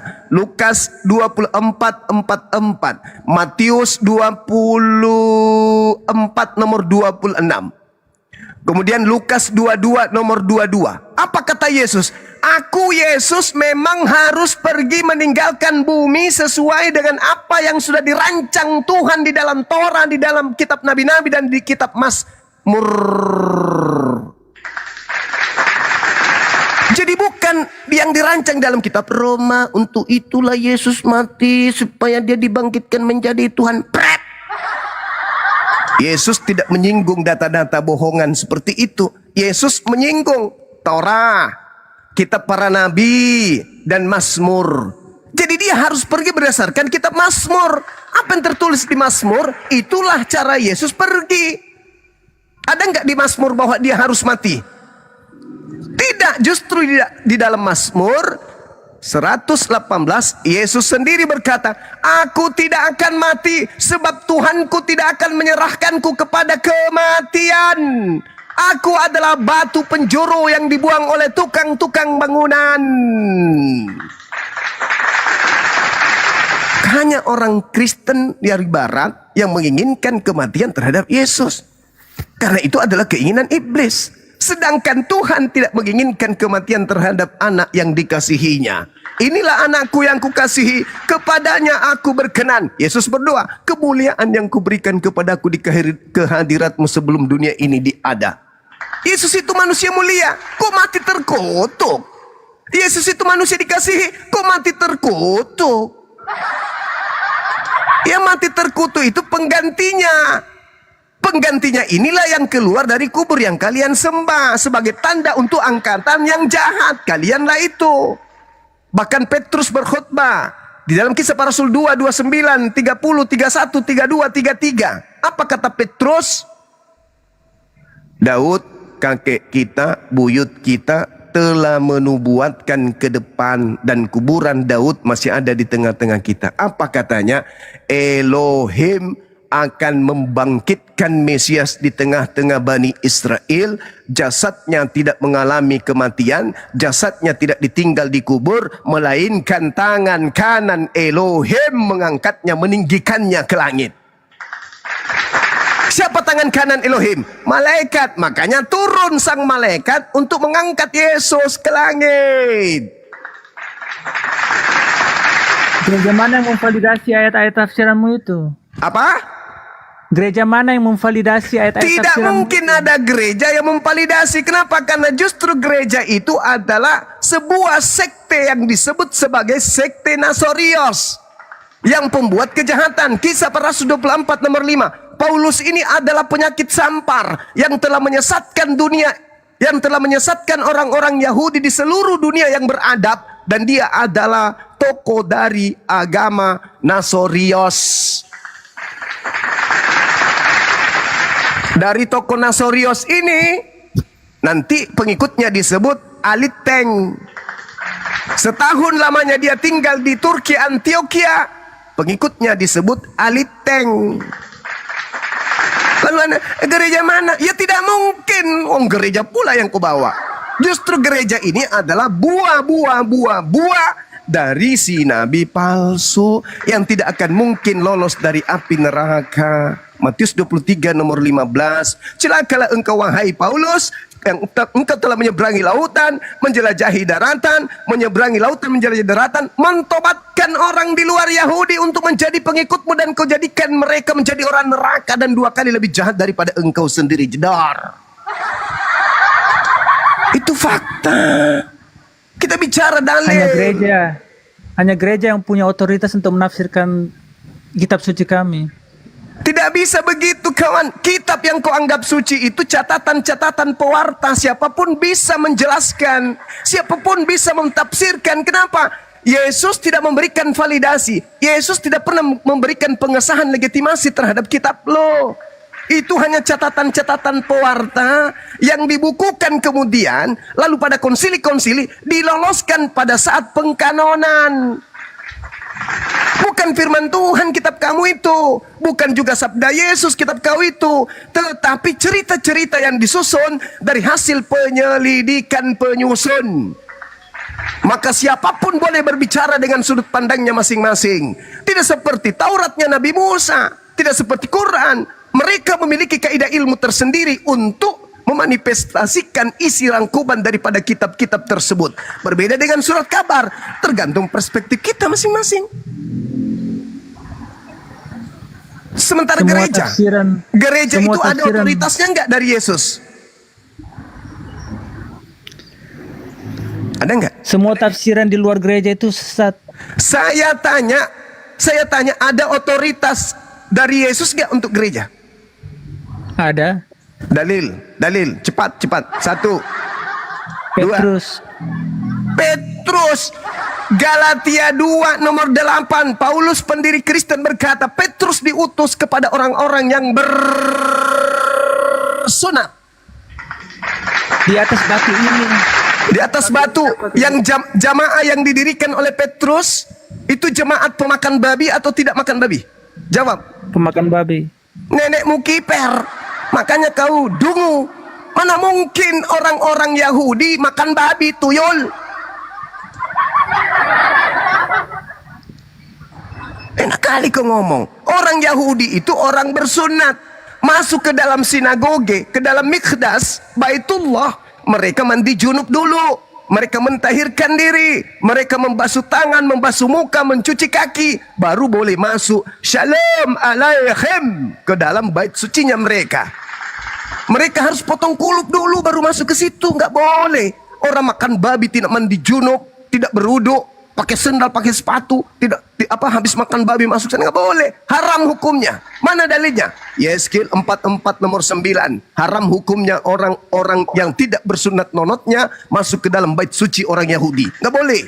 Jangankan masuk ke dalam bait sucinya, masuk ke kota Yerusalem yang kudus, haram hukumnya. Tuhan tidak mau. Yesaya 52 nomor 1. Nggak boleh orang yang tidak bersunat masuk ke dalam kota Yerusalem. Nggak boleh. Haram hukumnya. Kamu Oke, bilang pertanyaan saya. Yesus mendirikan jemaat untuk Kristen. Dompala. Oke, sebelum saya turun, ini pertanyaan saya terakhir. Jangan turun di sini kalau mau cerdas. Jangan turun di sini aja. Tunggu dulu, Nabi Isa. Jangan turun. Tunggu dulu, Nabi Isa Nabi Muhammad misinya berhasil. Misi Nabi Isa gagal untuk Bani Israel. Betul kan? Betul. Oh betul. Iya. Oh kalian nggak memuliakan Nabi Isa? Loh, Nabi Isa ketika datang ditolak oleh kaumnya. Iya, jadi Malah gagal, sampai pada ujungnya dia ingin dibunuh, maka Allah mengangkatnya. Jadi gagal kan intinya? Gagal misinya untuk menyelamatkan Bani Israel. Aduh kasihan sekali. Dia orang. Bagaimana dengan Yesus yang Tuhan, yang gagal? Misi Yesus berhasil karena dia mati dan bangkit. Nenekmu kiper. Tak ada orang Yahudi yang beriman kepada makhluk yang keluar dari kubur menjadi Tuhan. Enak aja kau ngomong. Penipu. Di mana? Misinya Coba. Misinya- Coba kau lihat di Yerusalem. Misinya Mereka siap-siap untuk merayakan menggenapi- Natal nggak?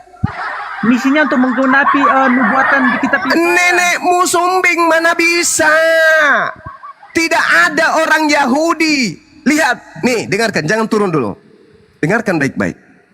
Orang-orang Yahudi di TKP pada saat ingin membunuh Yesus, mereka ingin membunuhnya karena mereka takut bangsanya dirampas secara ekonomi, secara geografis oleh Kekaisaran Romawi. Di mana itu dalilnya, Dek?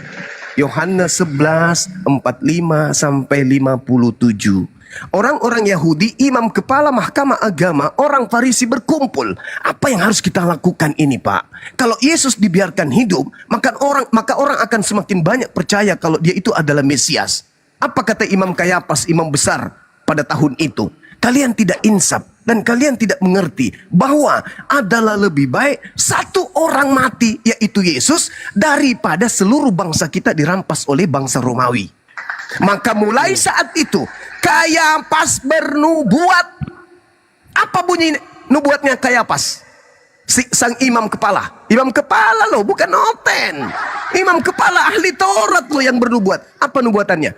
Yesus harus mati untuk menyelamatkan bangsa Israel dari penjajahan bangsa Romawi. Nomor 53. Maka mulai saat itu mereka bersepakat membunuh Yesus. Apa hasil Sesuai mufakatnya? dengan nubuatan. Sesuai dengan nubuatan. Nenekmu tompel, mana ada nubuatan? Justru Kayapas imam besar bernubuat tahun itu karena nggak ada nubuat. Kalau ada nubuatan seperti yang kamu jilat-jilat itu, maka Yesus akan berkata kepada imam kepala, "Hei imam kepala, ya paman, kumpul yuk." Oh iya, kan sudah dinubuatkan di kitab kita. Apa itu? Tuhan lo turun ke bumi, ingin dicapcai. Dan ini sudah saatnya. Siapa yang akan menjadi eksekutornya? Yuk bikin upacara yuk. Di mana kita adakan? Maka diadakanlah rapat kilat pertemuan penyusunan panitia pembunuhan Tuhan. Apakah itu terjadi? Tidak, itu hanya narasi-narasi yang dibangun oleh kelompok-kelompok Abu Dazarah yang ingin melantik Tuhan Athena menjadi Yesus Kristus. Kok paham sampai situ? Sudah. Paham? Sudah, yang Sudah penting paham? saya mau konfirmasi aja bahwa misi Sudah Nabi paham? Isa misi Nabi Isa untuk umat muslim itu gagal dan misi Yesus untuk Kata umat siapa muslim itu gagal? berhasil. Berhasil Lo kalau yang untuk bilang kami. gagal tadi. Lo yang Dengarkan. Kalau untuk Islam misinya berhasil. Kenapa bisa berhasil? Tengok. Yohanes 16, nomor 7, nomor 8, nomor 9, nomor 10, nomor 11, nomor 12, 13, 14, 15. Kau baca itu berulang-ulang 100 kali dalam sehari. Biar otakmu itu bisa dapat nutrisi vitamin. Apa kata Yesus? Adalah lebih baik jikalau aku pergi. Sebab kalau aku tidak pergi, maka roh kebenaran itu tidak akan datang. Dan kalau ia datang, hal-hal yang belum sanggup engkau tanggung akan datang mengajarkan kamu. Siapa dia? Dia yang akan memuliakan aku. Dia akan datang. Siapa itu? Roh kebenaran. Roh Kudus. Roh kebenaran. Apa tujuannya? Tujuannya adalah untuk mengajarkan segala hukum-hukum, keadilan, penginsapan dunia akan dosa.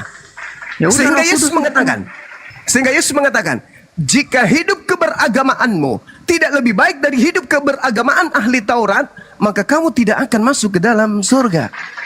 Kata siapa? Kata Yesus. Maka harus ada roh kebenaran yang datang mengajarkan keagamaan yang lebih baik dari ahli Taurat. Maka berhasil nggak? Berhasil.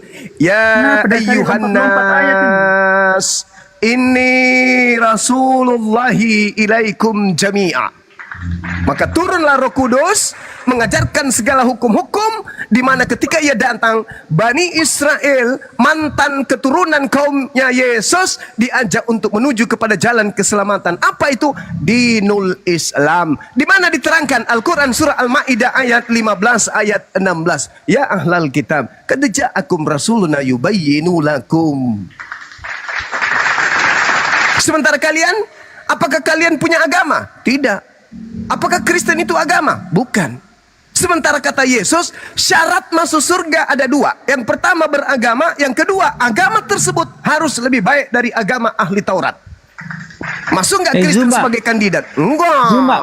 Zuma, kau bilang kami tidak punya agama. Sekarang saya tanya, kau kenal Yesus dari kitab suci-nya agama apa?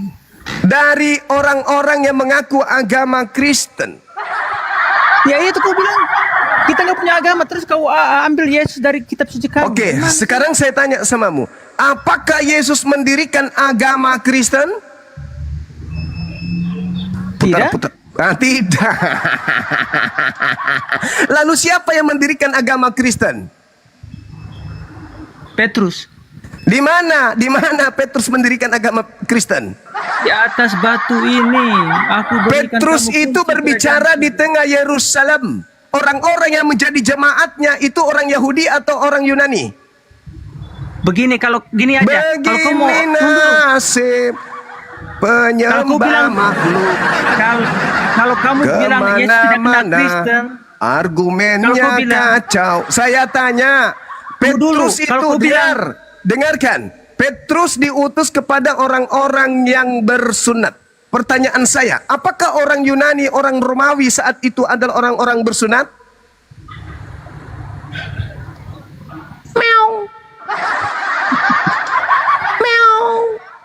jangan lagi pakai kitabnya orang Kristen kalau begitu. Oh tidak bisa, kamu menjualnya ke kami. Kami harus mempretelin. Ya, nggak Jadikanlah apa-apa. seluruh bangsa. Asalkan Jadikanlah kau seluruh jangan bilang bangsa. Jangan bilang Jadikanlah seluruh Yesus bangsa. tidak kenal Kristen. Jangan bilang Yesus Jadikanlah tidak seluruh kenal Kristen. Sedangkan kau kenal Yesus dari Jadikanlah kitab seluruh suci orang bangsa. Kristen. Beritakanlah Bible kepada seluruh makhluk. Terus kalian datang nih membawa surat kabar dari Belanda. Terus kami mau terima aja gitu? No. Kami harus mempelajari, mengkaji, menelaah. Ini masuk akal nggak? Ini dari mana asal usulnya? Yesus punya validasi nggak terhadap buku-buku ini? Ternyata kagak ada. Jadi sekali lagi saudara Ririn, jangan memperbodoh diri. Lembutkan hatimu, gunakan akalmu. Jangan karena kebenaran itu sumbernya dari orang Islam Anda tolak. Kesesatan berasal dari internal kalian. Biarpun sesat, biarpun salah, kalian terima, kamu terima. Jangan. Itu namanya zalim. Gak kuat dia pegangan. Padahal tadi kupikir sudah diikat kakinya biar gak lari. Lari juga dia. Iya. Ini ada Kristen si J ini Kristen ini. Kalau pendeta mula-mula ini Kristen atau apa ini? Coba. Selamat. Teman kita itu, teman kita. Yang disalib itu adalah Petrus Simon.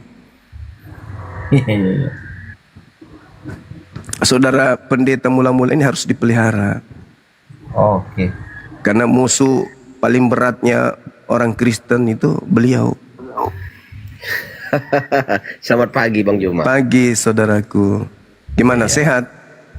Ya, puji Simon Puji Tuhan. Petrus sehat ya. Nah, tuh coba tengoklah. Saudara pendeta, apakah Yesus yang disalib? Bukan. Simon. Simon yang disalib. Nah, jelas itu kan.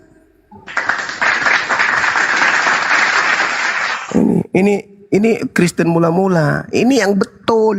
Kristen mula-mula ini yang betul. Sekali lagi, Kristen mula-mula yang betul ini beliau. Sebenarnya Kristen itu membaca dan paham, dan sebenarnya mereka tahu itu Bang Juma, bahwa yang memikul salib itu adalah Simon. Betul. Tetapi mereka itu dengan gengsi, dengan egonya mempertahankan itu semua dan rela menyampingkan apa yang tertulis, padahal mereka bisa baca itu Bang Juma. Berarti Yesus tidak disalib. Iya, tetapi kan hancur ketika mereka memilih untuk percaya kepada Alkitab bahwa Simonlah yang disalib, otomatis kekristenan hancur, itu konsekuensinya. Maka juru selamatnya harusnya adalah Simon.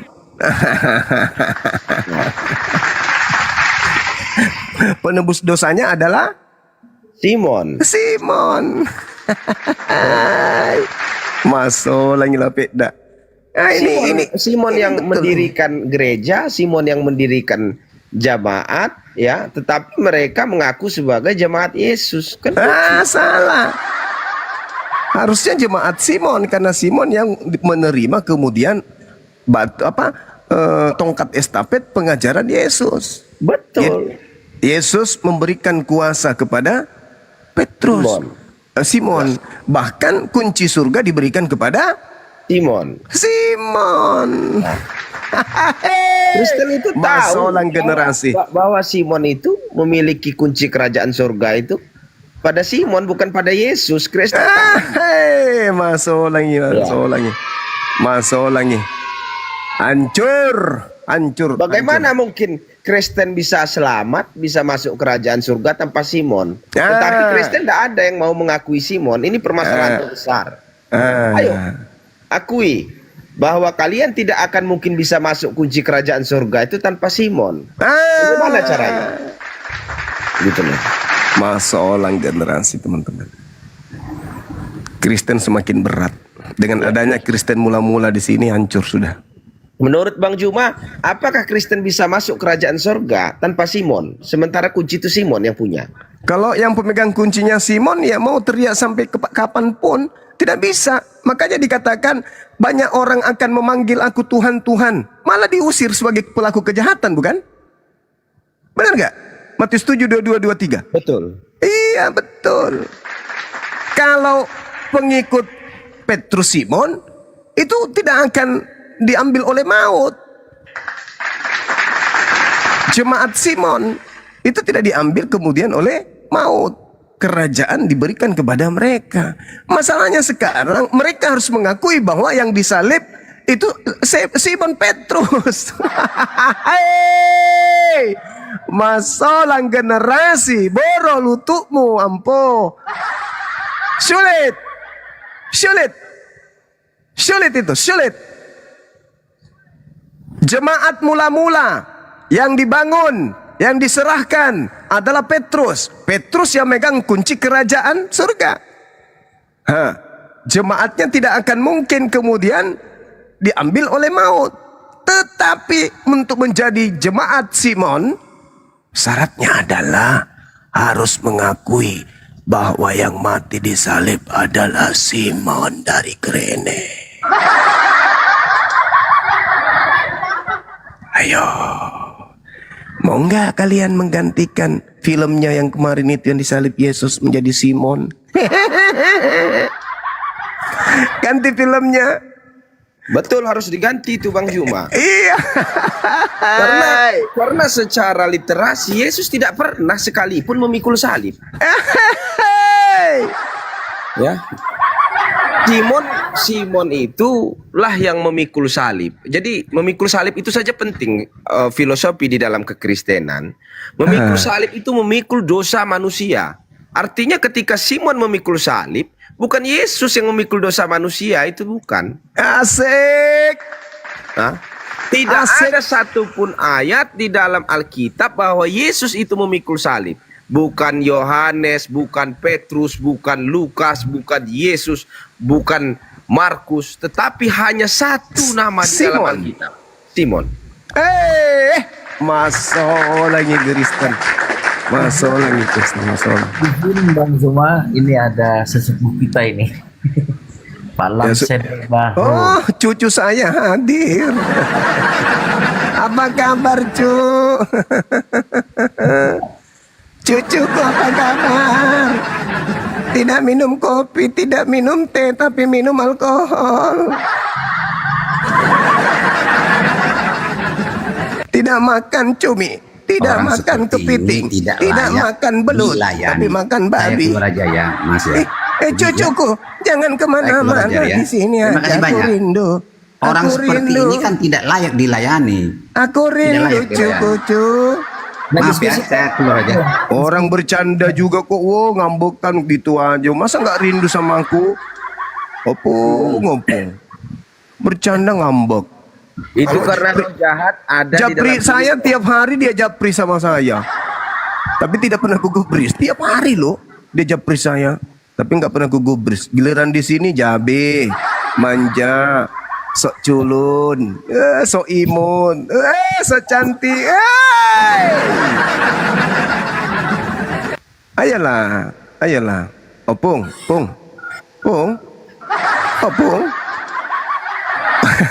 Masih trauma dia, masih menderita batinnya. Belum bisa dia. Naik lagi Pak Lamsen. Iya, masih terngiang di kuping kan. Tuhannya bisa jadi tai katanya. Ingat gak? Tuhanku itu tidak masuk akal, tetapi masuk akal. Tuhanku itu tidak bisa jadi manusia, tapi bisa jadi manusia. Mati meja. Tuhanku itu maha kuasa, tapi tidak maha kuasa. Mati meja. Itulah Pak Lamsen.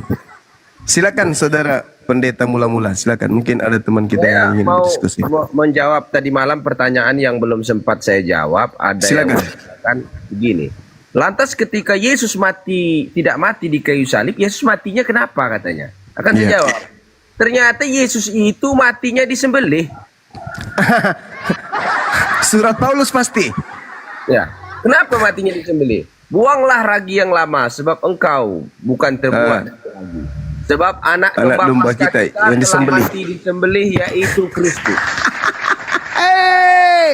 Paulus punya kerjaan itu, Bang.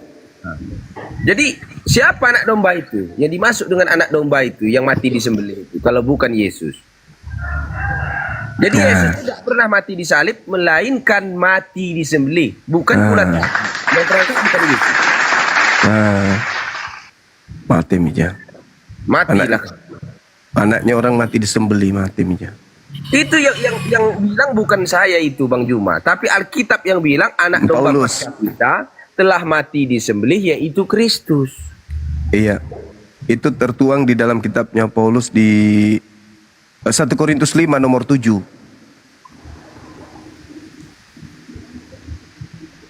Begitu. Gitu. Disembeli dia. Disembelih. Bukan seperti yang dibayangkan di dalam kekristenan selama ini bahwa anak domba itu mati disalib, tidak. Mati Melainkan disembeli. sesuai dengan yang tertulis, anak domba itu telah mati disembelih, yaitu Kristus. Makanya disebut sebagai Kristus. Apa artinya Kristus? Kristus itu telah mati disebut. Matinya disembelih, bukan disalib. Yang mati disalib itu adalah iblis. Ya, sesuai dengan Galatia 3:13.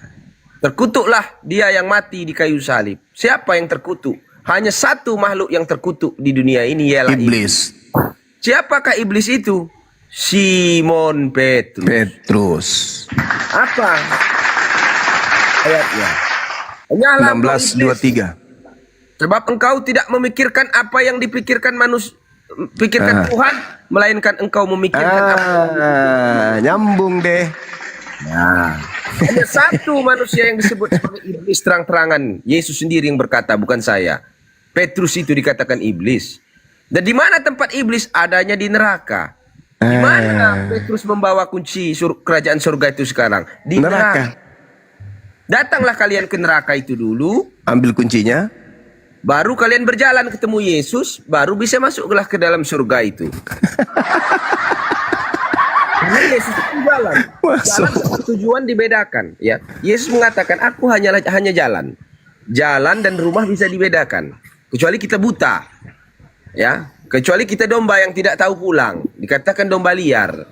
Maka ketika kamu mau selamat, kamu harus tahu Yesus hanya jalan, bukan tujuan. Gitu. Masolang. Siapa tujuannya? Nah ini kita harus tahu dulu Bapak ini siapa. Setahu saya Bang Juma, kalau domba itu pasti beranak domba. Kalau sapi beranak sapi. Tidak mungkin sapi beranak domba, kerbau beranak kambing, itu tidak ada cerita. Kalau anak domba pasti bapaknya domba. Hanya satu tokoh manusia berkepala kambing, yaitu disebut sebagai Lucifer. Makhluk berkepala kambing. Jadi bapak itu adalah Lucifer. Karena tidak ada selain Lucifer yang berkepala kambing. Saya cari itu tokoh. Habis saya cari tokoh. Saya cari salah satu makhluk di dunia ini yang tubuhnya seperti manusia tapi kepalanya seperti kambing, yang keluar gambarnya Lucifer. Maka Yesus sesuai dikatakan dia sebagai anak Lucifer. Sebagai domba itu. Itulah cikal bakal dari satanis. Maka lambang dari satanis itu makhluk berkepala kambing. Nah. Iya. Ya izin Pak Lamsen kembali lagi Pak Lamsen. Saya minta Pak Lamsen ya. Iya, saya diam deh. Beliau masih trauma kalau sama saya, kasihan orang tua kita ini. Silakan Pak Lamsen, minum kopinya dulu yang cantik, diskusi dengan pendeta mula-mula, biar saya ambil pulpen dulu untuk mencatat yang penting-penting. Silakan. Silakan Pak Lamsen, kira-kira di dalam dasar-dasar teologi keimanan, ya, yang menurut Bapak apa yang saya sampaikan tadi tidak alkitabiah, tolong disangkal. Silakan. Itu ayat semua, itu ada semua. Saya baru masuk. Nggak ada saya dengar. Oke, saya ulangi bahwa Yesus itu tidak memegang kunci kerajaan surga dan sekaligus dia tidak disalib. Pada dasarnya yang memikul salib itu bukanlah Yesus, tetapi Simon. Apa Anda setuju dengan yang tertulis itu? Karena saya ini walaupun tamat SMP, Pak, saya membaca lancar sekali. Saya membaca Alkitabiah itu dari hati. Saya baca di situ yang memikul salib, ternyata itu bukan Yesus, tetapi Simon. Itu bagaimana itu ceritanya ini? Loh, saya mah bisa sangkal kalau memang begitu tercatat di Alkitab saya, ya memang itulah. Nah, ngapain saya sangkal? Betul kan? Ya sudah, Simon juga pikul. Kalau memang dia pikul, kamu baca begitu, masa saya sangkal? Simon mati juga di salib. Dia yang memikul salib. Yesus pada saat itu toh, dia mati di salib. Menurut Alkitab itu Simon disalib. Ya itu Simon kan disalib matinya. Oh. Jadi Apa Simon Yesus, mati dipanggang atau di apa itu? Disembelih. Yesus nggak disalib. Kan di situ tertulis itu Simon yang memikul salib berjalan di depan Yesus. Oh, coba dulu saya dengar dibaca itu, di mana itu tercatat seperti itu. Di Matius itu, Matius Ah. Matius berapa itu saya? Oh, Coba, aduh, ada itu yang bisa ayat itu. Di terima kasih. Matius 20 Oh, 23 itu.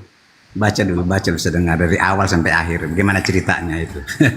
Pada saat itu Yesus mau disalibkan ya. Nah, datanglah seorang yang bernama Simon dari luar kota. Lalu diberikanlah dia salib Yesus itu kepada si Simon. Lantas Simon berjalan di belakang Yesus diarak ke Bukit Tengkorak. Nah, sudah jelas. Ayat itu bilang kalau yang memikul salib selama ini Simon. Lantas saya mau melawan doktrin di dalam kekristenan yang menurut saya tidak alkitabiah. Kita berbicara secara alkitabiah, Pak. Jujur-jujuran sajalah. Walaupun terima tangga kasih. kita dengar Terima masalah kasih sarannya itu bagus. Kamu itu orangnya bagus kalau begitu. Kamu mengarahkan kami supaya mengikuti ajaran Alkitab, ya. Berarti, iya, oke. Berarti Alkitab itu ajarannya benar atau baik? Bagaimana kira-kira menurut pendapatmu? ya baik, harus diikuti dong. Kamu Jadi, ikuti Simon, jangan kenapa kalau- Yesus. Saya mengikuti ajaran Alkitab itu berarti ajarannya benar kan? Nah, sekarang pertanyaan saya, kamu mengikuti Yesus atau Simon? Kalau saya itu jangan saya, ajaran Alkitab saya tanya, benar Pak? Tidak itu. Benar menurut kau. Kalau saya itu orang salah, orang berdosa, orang pelanggar hukum, saya pelanggar Alkitab. Iya, nanti saya ikutin ajaranmu, saya ikutin. Berarti kan begini, pengajaran kalau Alkitab ini itu kan benar berbeda ajarannya, dengan saya Alkitab. ikutin. Pengajaranmu berbeda dengan Alkitab, itu permasalahannya. Pengajaranmu salah. Iya, berarti saya salah terhadap Alkitab kan. Alkitab itu yang benar kan. Jadi saya tanya, menurut pendapatmu ajaran Alkitab itu benar apa tidak? Pengajaranmu tidak sesuai dengan Alkitab. Iya, pengajaran saya tidak sesuai dengan Alkitab. Oleh karena itu, saya mau tanya kamu supaya saya ikutin ajaran Alkitab dengan benar, dengan sesuai dengan ajaranmu. Apakah ajaran Alkitab itu benar atau tidak? Ya itu benar, makanya harus kau sembah dulu jadi- itu, Simon. Alkitab mengajarkan ajaran Alkitab itu tidak salah kan? Alkitab mengatakan Yesus tersalib. Berarti kamu Tidak, Alkitab tidak mengajarkan Yesus tersalib, tetapi Simon tersalib. coba baca dulu kalau gitu. Saya baru tahu nih, saya baru tahu. Memang saya bodoh sekali ya selama ini ya. Kok saya nggak pernah baca seperti itu? Saya kok bodoh banget. Ya jelas. Ayo kita Iya, baca. makanya baca dulu awal dulu dari awal. Lukas 23 itu bukan Matius, Bang. Lukas Apa itu? 23. Iya. Saya heran baru kali ini. Apa saya itu bang? kaget. Ayatnya tadi? Lukas Lupa aku. 23 yang Simon yang kemudian mikul salib itu Lukas 23 bukan Matius. Iya. Ya, Lukas 23. Kita buka ini. Nomor 26 coba. Alhamdulillah saya ketemu dengan guru-guru yang pintar ini. Saya bisa. Iya. Saya baru sadar saya salah selama ini rupanya ya. Saya pikir Yesus tersalib. Aduh. Nah, baguslah itu. Iya. Ajak tetanggamu besok-besok ya. Mendirikan gereja Simon. Iya. Terima kasih banyak. Terima Hebat, kasih. kalian, hebat. Kenapa Di dalam, kalian? di dalam diam dulu kau. Di dalam Lukas 23 ayat Jangan diam-diamkan. Saya karena kaget. Ya kenapa Orang tua kau? jangan diam-diamkan Ribuan dulu. tahun Alkitab ini kamu Kamu tidak pernah cucu baca saya. dan mana saja kau? Ini mau ribut atau berantem atau bagaimana? Mau belajar apa dia? Saya mau belajar dengan kamu. Ya ini belajar. Kitab ini tidak pernah Andi. dirubah toh. Sudah Nyatanya ratusan begini Pak tahun. Edi di sini nih. Orang-orang seperti ini mau dilayani bagaimana ini? Hah? Saya baik-baik. Iya baik-baik. Sama saya. Aku baik-baik. Itu apa dilayani orang seperti ini? Aku baik-baik le. Nggak usah kau apa nangis. Santai saja. Kenapa Aku kamu sayang. gimana orang tua? Sopan sedikit. Sini le. Ya. Aku mau ngasih tahu sama kau. Kalau ditulis di dalam Alkitab itu Simon. Tetapi persoalannya kenapa di gereja memelesetkan atau malah mengajarkan Yesus yang memikul salib. Jangan saya dimarahin, jangan marahin gereja. Kamu salah alamat. Siapa yang mau Saya kok disalahkan? Saya kok kemarahin? Gereja itu salahkan, jangan saya disalahkan. Kok begini? Kenapa kau tidak membaca? Kau kan bisa baca. Kau salahkan juga kau Le. Tapi saya selama ini sih baca Alkitab saya yang tersalib Yesus, bukan Simon. Makanya saya kaget. Ini apa yang tertulis ini? Baca dulu. Sudah Makanya diam kau. heran saya. Ketika mereka membawa Yesus, mereka menahan seorang yang bernama Simon dari Kirene, dari luar kota. Lalu diletakkan salib itu di atas bahunya, supaya dipikulnya sambil mengikuti Yesus. Sejumlah besar orang mengikuti dia, lalu berjalan dia di belakang Yesus. Nah, sudah jelas yang memikul salib ini bernama Simon. Ya. Nggak ada Yesus itu. Nah, sekarang pertanyaannya dari mana kalian dapat pemahaman selama ini kalau yang memikul salib itu Yesus? Itu loh yang aku nggak habis pikir. Saya tidak pernah ngomong itu, kawan. Aduh, gimana sih? Langsung Kamu nggak ngomong, tapi kamu pasti yakin itu selama hidupmu. Ini namanya fitnah. Kamu belum kenal saya, langsung kamu tuduh kamu keputusan seperti itu dengan saya. Nuduh-nuduhin tidak benar. Apa ini guru-guru apa ini?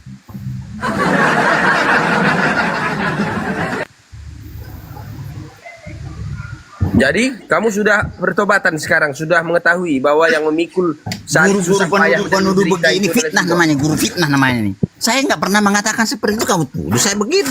Gimana sih guru-guru ini? Aduh. Sudah aku lagi serius, nggak usah main kau. Enggak, saya serius ini. Saya nggak pernah mengatakan Yesus, Simon tidak pernah pikul salib. Tapi kamu tuduh saya mengatakan seperti itu. Jadi kamu sudah tahu Simon memikul salib. Ya saya tahu lah dari Alkitab saya, memang begitu.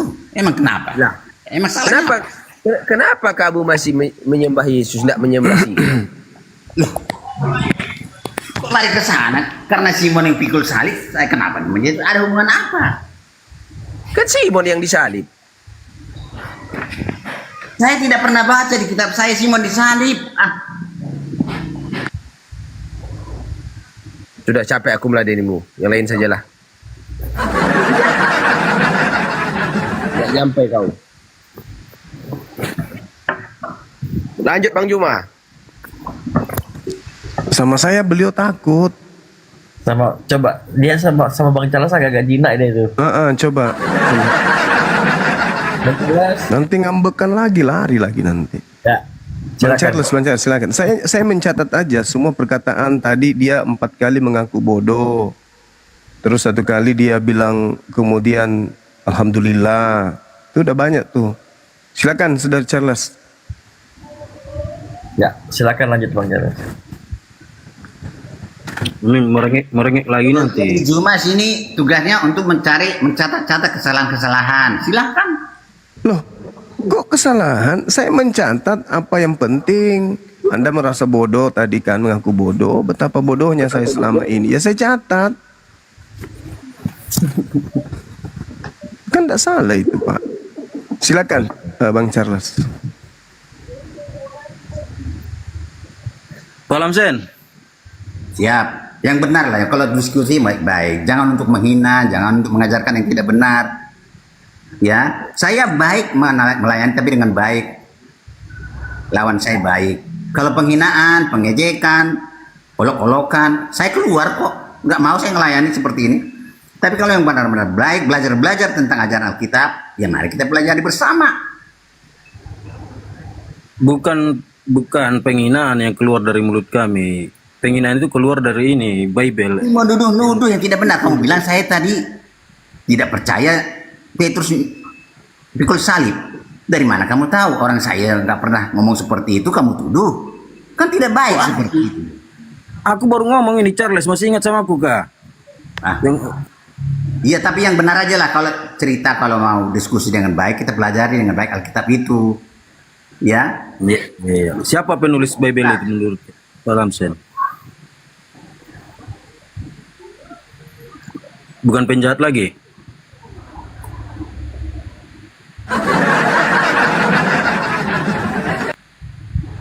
Pak Lamsen. Oh, jangan-jangan baru ingat dia nih. Oh, ini yang waktu itu nih. Charles ini si.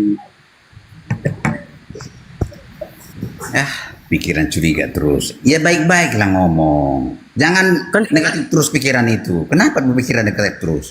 Coba Saya tanya sama Pak Lamsen. Pak Lamsen, menurut Pak Lamsen siapa penulis Bible itu?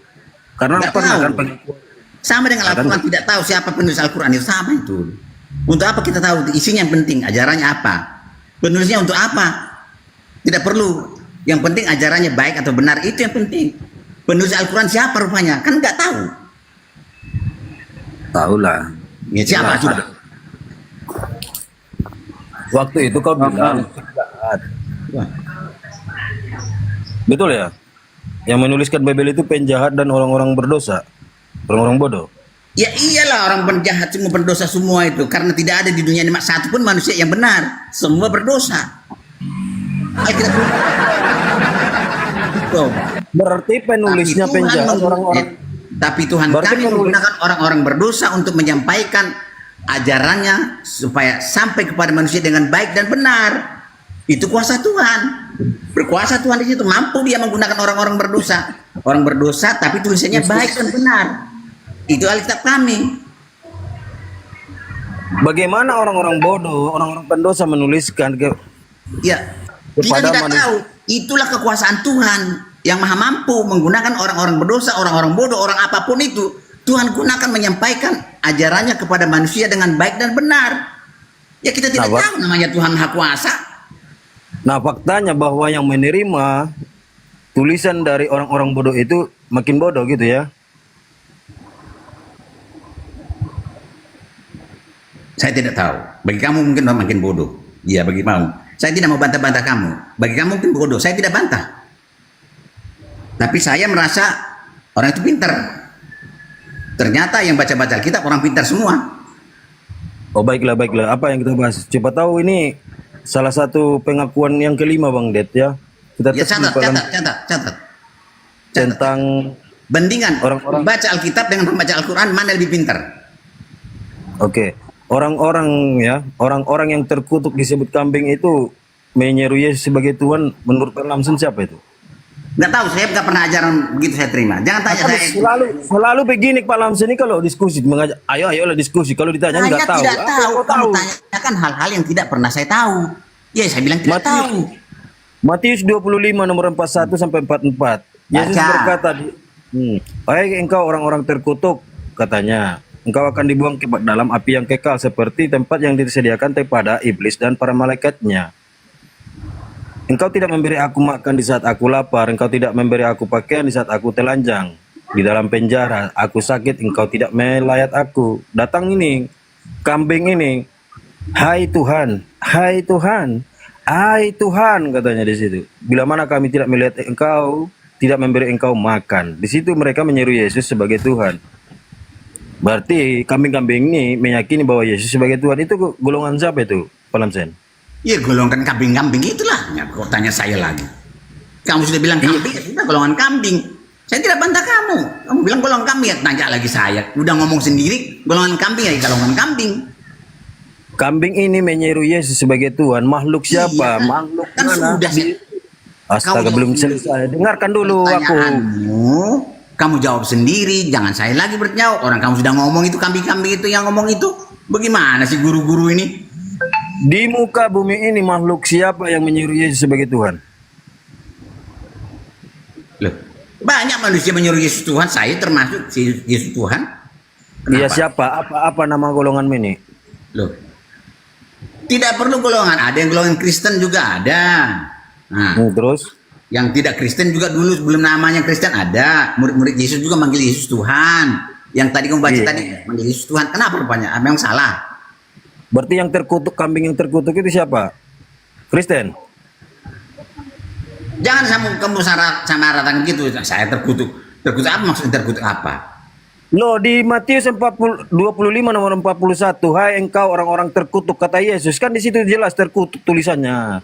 Jangan kau Mereka itu kan ada yang tidak menolong orang miskin. Dia mengaku Yesus Tuhan, tapi dia tidak melakukan perintah-perintah Tuhan, perintah kasih itu tidak dilakukan. Hei kamu orang terkutuk, setan kamu katanya. Kamu manggil aku Tuhan, tapi kelakuanmu seperti itu. Kamu tidak pernah memberikan aku makan waktu saya lapar, waktu saya di penjara, kamu tidak jenguk aku. Itu kata Yesus. Kan menuduh orang-orang yang ngaku-ngaku Yesus Tuhan padahal kelakuannya tidak sesuai.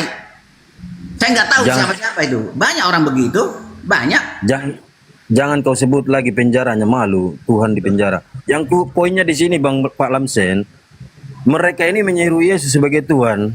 Banyak menyeru Yesus sebagai Tuhan. Banyak. Siapa saja? Banyak. Siapa itu? Ya, termasuk saya. Kristen. Termasuk orang Kristen. Kristen ya. Iya Kristen. Emang kenapa? Tapi bukan semua orang. Kalau kamu menejekkan, belum saya selesai ngomong langsung diejek pakai itu, apa namanya tuh? Ya, dengar.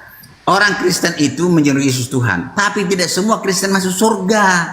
Walaupun menyeru Yesus Tuhan, tidak semua. Tapi orang-orang yang melakukan perintah kasih itulah yang masuk surga. Begitu pemahamannya. Jadi maka dia marah itu. Kamu panggil aku Tuhan, tapi kamu kelakuanmu seperti itu. Kamu dari sini. Kan begitu ajaran Yesus. Iya, betul itu. Memang Kristen itu nggak ada yang masuk surga. Betul itu ucapannya nih. Kenapa? Matius 7 tadi kau udah serukan sendiri kan? Enyahlah engkau. Jadi kau ada yang masuk surga. Kau penjahat itu di mana? Penjahat itu dibuang ke api yang kekal kata Yesus. Iya betul. Walaupun dia Kristen, tapi kalau dia jahat tidak masuk surga. Begitu. Walaupun dia Kristen, kalau dia melakukan hal-hal kasih itu, dia pasti masuk surga. Terbagi dua. Jadi manusia ini terbagi dua semua. Kristen tidak Kristen pun terbagi dua. Orang jahat, orang baik. Hitam putih. Makanya saya Pak Lamsen, untuk keluar dari kutukan Yesus itu, saya nggak mau lagi Kristen. Keluar Makanya lakukan kasih itu supaya kamu jangan dikutuk.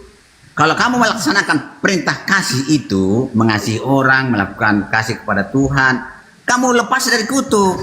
Bukan karena mengatakan Yesus Tuhan, bukan. Itu bukan dasar itu. Dasarnya adalah lakukan perintah Tuhan, perintah kasih itu. Itu dasar Alkitab.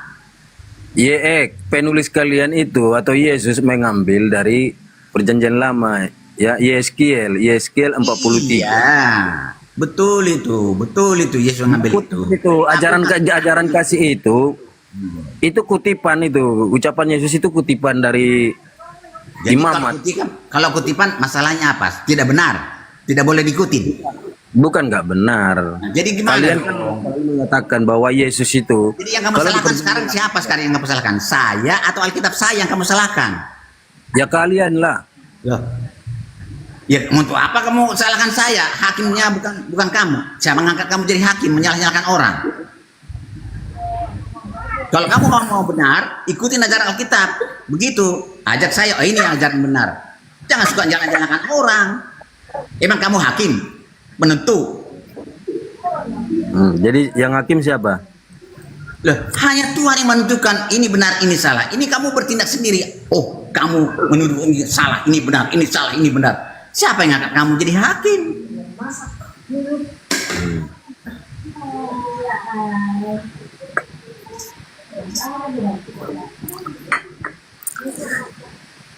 Ya begitu kawan ya. Kita belajar aja, belajar Alkitab atau Al-Quran. Siap saya. Tapi kalau menuduh-nuduh orang, kamu salah, kamu ini benar, ini salah, ini benar, saya tidak suka. Ya salah lah, dari pengajaran Yesus kalian Jadi tidak orang itu salah. Kamu tidak berhak menentukan itu salah tidak benar. Hanya Tuhan yang menentukan masuk surga atau tidak. Jadi kamu hakimi dulu baru kamu serahkan kepada Tuhan. Ini Tuhan ini salah ini, masuk neraka ini. Begitu cara kamu. Siapa angkat kamu jadi hakim? Iya kan kata sudah jelas tadi kita bawakan yang menyeru Yesus sebagai Tuhan. Kau sudah menarasikan Matius 7. Kau sudah menarasikan Matius 7. Jadi orang yang menyeru dikatakan orang yang menyeru Yesus Tuhan itu tidak masuk surga, tidak. Ada terbagi dua, kawan ya. Tidak semua orang yang berseru kepada Yesus itu Tuhan masuk surga, tidak semua. Ada yang masuk, ada yang tidak. Yang masuk itu adalah orang yang melakukan perintah Tuhan, yang perintah kasih itu. Walaupun saya katakan Yesus Tuhan, kalau saya tidak melakukan perintah itu, ya tidak masuk surga saya. Tapi kalau saya melakukan perintah Tuhan itu, Saya memang milih Yesus Tuhan juga, ya tidak masalah. Masuk surga kalau Tuhan mau memasukkan saya ke surga. Ini bukan kamu yang hakimnya, Tuhan yang jadi hakim, penentu. Kalau saya salah, biarkan aja. Tuhan yang melihat saya salah kok. Tapi mari kita belajar pelajaran Alkitab. Mari kita belajar pelajaran Al-Quran. Itu yang bagus. Jangan mengatakan kamu salah, kamu salah, kamu salah, kamu salah. Tidak bagus seperti itu. Menyakiti hati orang itu. Iya, aku sudah pelajari Bible kalian itu. Kau selalu Nah, mengatakan ajarkan Bible itu kepada saya. Mari kita belajar bersama. Mana yang kamu pelajari? perintah siapa yang diikuti? Perintah Yesus atau perintah Bapa? Loh, kamu tidak kenal Yesus siapa Bapak, siapa Yesus? Kamu belum kenal. Jadi jangan dulu tanya sampai ke sana. Terlalu mendalam kamu. Tidak mengerti siapa Yesus itu, kamu tidak kenal. Jangan. Saya Makanya tanya belajar bersama. Siapa Yesus? yang saya perintah yang harus diikuti oleh Oten itu perintah Yesus atau perintah Bapa? Yesus tidak ada kasih perintah baru, tidak ada. Nah, makanya justru itu. Kamu bilang ngerti Alkitab. Yesus datang ke dunia ini tidak membawa perintah baru, tidak ada perintah baru, tidak ada. Saya tahu itu 2 Yohanes 1 nomor 5. Perintah Yesus bisa perintah Bapa. Kamu kan bertanya seperti itu dari mana? Kamu bertanya seperti itu. Emang Yesus Tadi kau ucapkan sendiri Pak Lamsen bahwa orang yang selamat itu mengikuti perintah Yesus. Iya, perintah Yesus itu apa? Perintah kasih. Itu bukan perintah baru, perintah lama itu dari zaman dahulu kala itu. Sebelum Yesus ada sudah ada perintah itu. Iya, makanya yang kalian ikuti perintah Yesus atau perintah Bapa. Di dalam Markus 12 nomor 30, Emang segala Yesus dan Bapa itu perintah beda Bapa perintahnya. Beda. Dari mana kamu tahu beda itu? Perintah Bapa bagaimana, perintah Yesus bagaimana? Coba bandingkan dulu. Mana perintah Bapa, mana perintah Yesus? Coba bandingkan dulu dengan saya supaya. Yesus tidak pernah memerintahkan. Mana perintah Dia Yesus, mana perintah mengajar. Bapa? Coba bandingkan dulu, mana? Jangan asal ngomong, Oke, saya ini ya. Perintah Bapa, hei kau manusia, jangan kau makan babi, kau makan babi. Yesus pun tidak makan babi kok. Bukan perintah. Jadi perintah siapa itu? Itu bukan perintah Yesus juga. Nah, berarti kan yang diikuti harus Jadi perintah perintah Yesus yang Bapa. mana? Sesuai yang dikatakan oleh Yesus di dalam Markus 12 nomor 30. Yang saya minta, coba tunjukkan dulu perintah Bapa dengan perintah Yesus. Mana berbeda tuh? Beda enggak? Perintah Yesus dan perintah Bapa. Mana coba? Oke, Bapa tidak menyuruh Yesus mengeluarkan ajarannya dari tanah Palestina yang diajarkan kepada Bani Israel. Saya jadi bingung saya. Terlalu bodoh memang saya. Tadi kau bertanya perbedaannya di mana? Perbedaannya di mana? Yaitu di dalam Matius 28 nomor 18 ada perintah Yesus. Kalian bilang. Ulangi pertanyaan saya. Ulangi. Kamu nggak jelas. Kamu bilang tadi ada perintah Bapa atau perintah Yesus kan? Coba mana perintah Bapa? Coba sebutkan dulu perintah Bapa. Coba sebutkan dulu mana perintah Yesus supaya saya bisa bandingkan. Bapa mengutus Tuhanmu yang bernama Yesus ke dalam di tengah-tengah Bani Israel. Ya, dengarkan saya. Oke, terima kasih banyak. Bapaknya Yesus memerintahkan Yesus Saya diutus. terlalu bodoh, tidak paham ajaranmu. Saya tidak paham ajaranmu. Kamu terlalu 5 kali ngaku bodoh. Lanjut. Ya, saya terlalu bodoh menghadapi kamu. 6 kali. Ya. Oke, terima kasih banyak. Saya off aja lah. Kalau orang-orang seperti ini susah dihadapin. Yang mana yang susah dihadapin, yang bodoh atau yang mana ini, Pak? Dia bilang ada yang kamu ikutin perintah Bapak atau perintah Yesus. Coba mana perintah Bapak, mana perintah Yesus? Kasih tanya itu. Nggak dikasih tahu. Yang mana perintah Bapak, yang mana perintah Yesus? Oh, perintah bapaknya jangan makan babi kan gitu. Perintah bapaknya agar mengimani Yesus sebagai utusannya. Perintah Yesusnya agar mengimani dirinya sebagai utusan Bapa. Sama-sama utusan, Pak. Itu. Mari kita buka Alkitabnya. Ada nggak begitu? Ada. Di dalam Matius. Jelas itu. Kemudian dalam Yohanes 17 nomor 3. Ya. Coba Matius. Kita baca bersama. Yang simple aja. Yang endingnya aja, Pak. Oh, nggak bisa.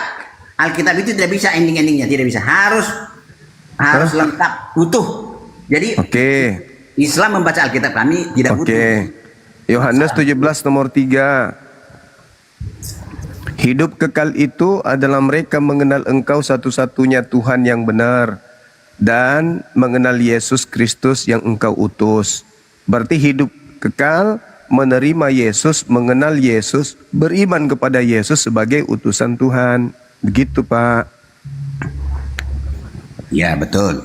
Nah, Tapi, berarti orang yang menuhankan Yesus berarti tidak menerima Yesus sebagai utusan Tuhan. Itu Ya, tidak ya. memperoleh hidup kekal, Pak. Ya itu kan analisamu. Tapi Ya, Alkitab. itu dalilnya, kata Yesus begitu. Ya.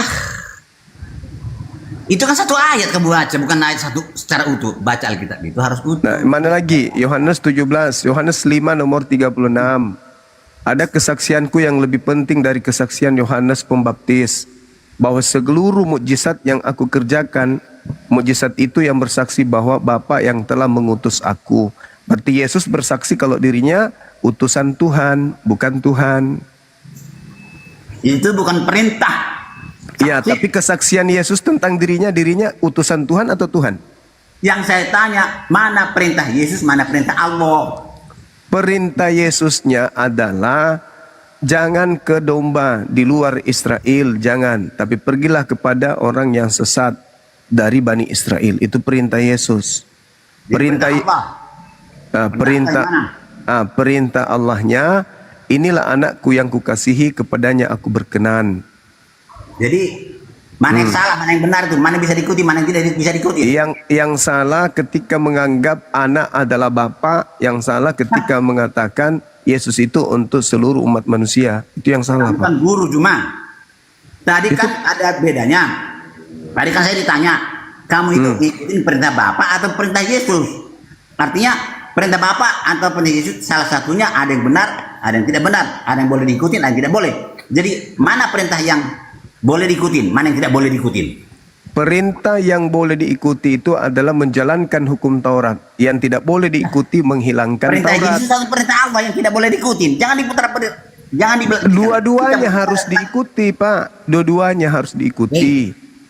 Tadi kan dipersalahkan saya, kan? Karena? Ada dua perintah, perintah Yesus dan perintah Allah. Jadi yang kamu ikutin perintah Allah atau perintah Yesus? Kalau Berarti saya perintah salah Allah. satu itu tidak boleh diikutin. Yang benar perintah Allah atau perintah Yesus? Yang mana yang boleh diikuti? Kalau Yesus yang datang sebagai Mesias di tengah Bani Israel, Jawab pertanyaan saya. perintahnya itu selalu kemudian seirama dengan perintah Allah. Jawab perintah saya. Tetapi Jawab kalau pertanyaan Yesus saya. yang keluar dari kubur, Jawab. Saya tidak butuh itu. perintahnya Penjelasanmu. selalu bertentangan dengan Allah. Kalau itu Pak. Jadi antara Yesus yang ada di tengah kaum Israel dan Yesus yang keluar dari kubur yang ada di tengah-tengah orang Athena Yunani, itu perintahnya beda. Itu dua Yesus yang berbeda, Pak Lamsen. Jadi Yesus yang satu yang di Athena yang mana? Yang diajarkan Paulus sebagai dewa agnostos theos. Terus yang di ini itu dari Alkitab atau dari mana itu kamu baca? Iya, dari surat Paulus, Pak. Oh, kamu percaya kepada Paulus? Bukan percaya, tertulis begitu. Ya. Untuk apa kamu ajarkan kepada saya kalau begitu? Ya, sama seperti buku-buku yang mencatat tentang menu makanan. Saya tidak percaya itu firman Tuhan. Kalau tulisan Tapi Paulus boleh itu kan saya baca? Kalau tulisan Paulus tidak boleh dipercayai, tidak boleh diikutin, jangan ajarkan lagi kepada saya. Oh, bukan tidak boleh diikutin. Silakan yang mau ikutin, silakan. Yang tidak mau ikutin juga, silakan. Kan Kamu tidak ada sudah tahu tulisan Paulus tulisan tidak benar. Kamu ajarkan kepada Kristus, kamu salahkan Kata Kristus. siapa? Kata siapa tulisan Paulus itu tulisan tidak benar? Jadi kenapa kamu tidak ikutin kalau begitu? Saya tidak mau ikutin karena menurut saya itu bukan firman Tuhan. Ya kalau bilang firman Tuhan, kenapa kamu ajarkan kepada kami lagi? Ya supaya saudara sadar bahwa memang ada Yesus lain. Ya sudahlah kalau begitu, tinggalkan itu aja. Bilang si Yesus lain itu tinggalkan. Yesus yang benar yang mana? Ya, Yesus yang benar itu yang datang kepada Bani Israel sebagai nabi untuk Bani Israel. Yang mana itu? Itulah yang lahir kemudian di tengah-tengah Bani Israel tanpa ayah, mengajarkan hikmat Injil kepada Bani Israel agar Bani Israel menerima dirinya sebagai Mesias. Yang pernah tersalib dan pernah mati itu, ya? Itu bukan Yesus yang pernah tersalib, bukan. Oh iya. Mari belajar dulu kepada Gurunda ini. Itu kan. Jadi Yesus yang kami ikutin ini adalah Yesus yang palsu itu, ya? Asli juga itu. Asli bukan juga. Yesus. Iya. Lah, kan asli ada dua. Jadi kan dua yang asli. Kan, iya. Asli. Asli Yesus anak Maria, asli.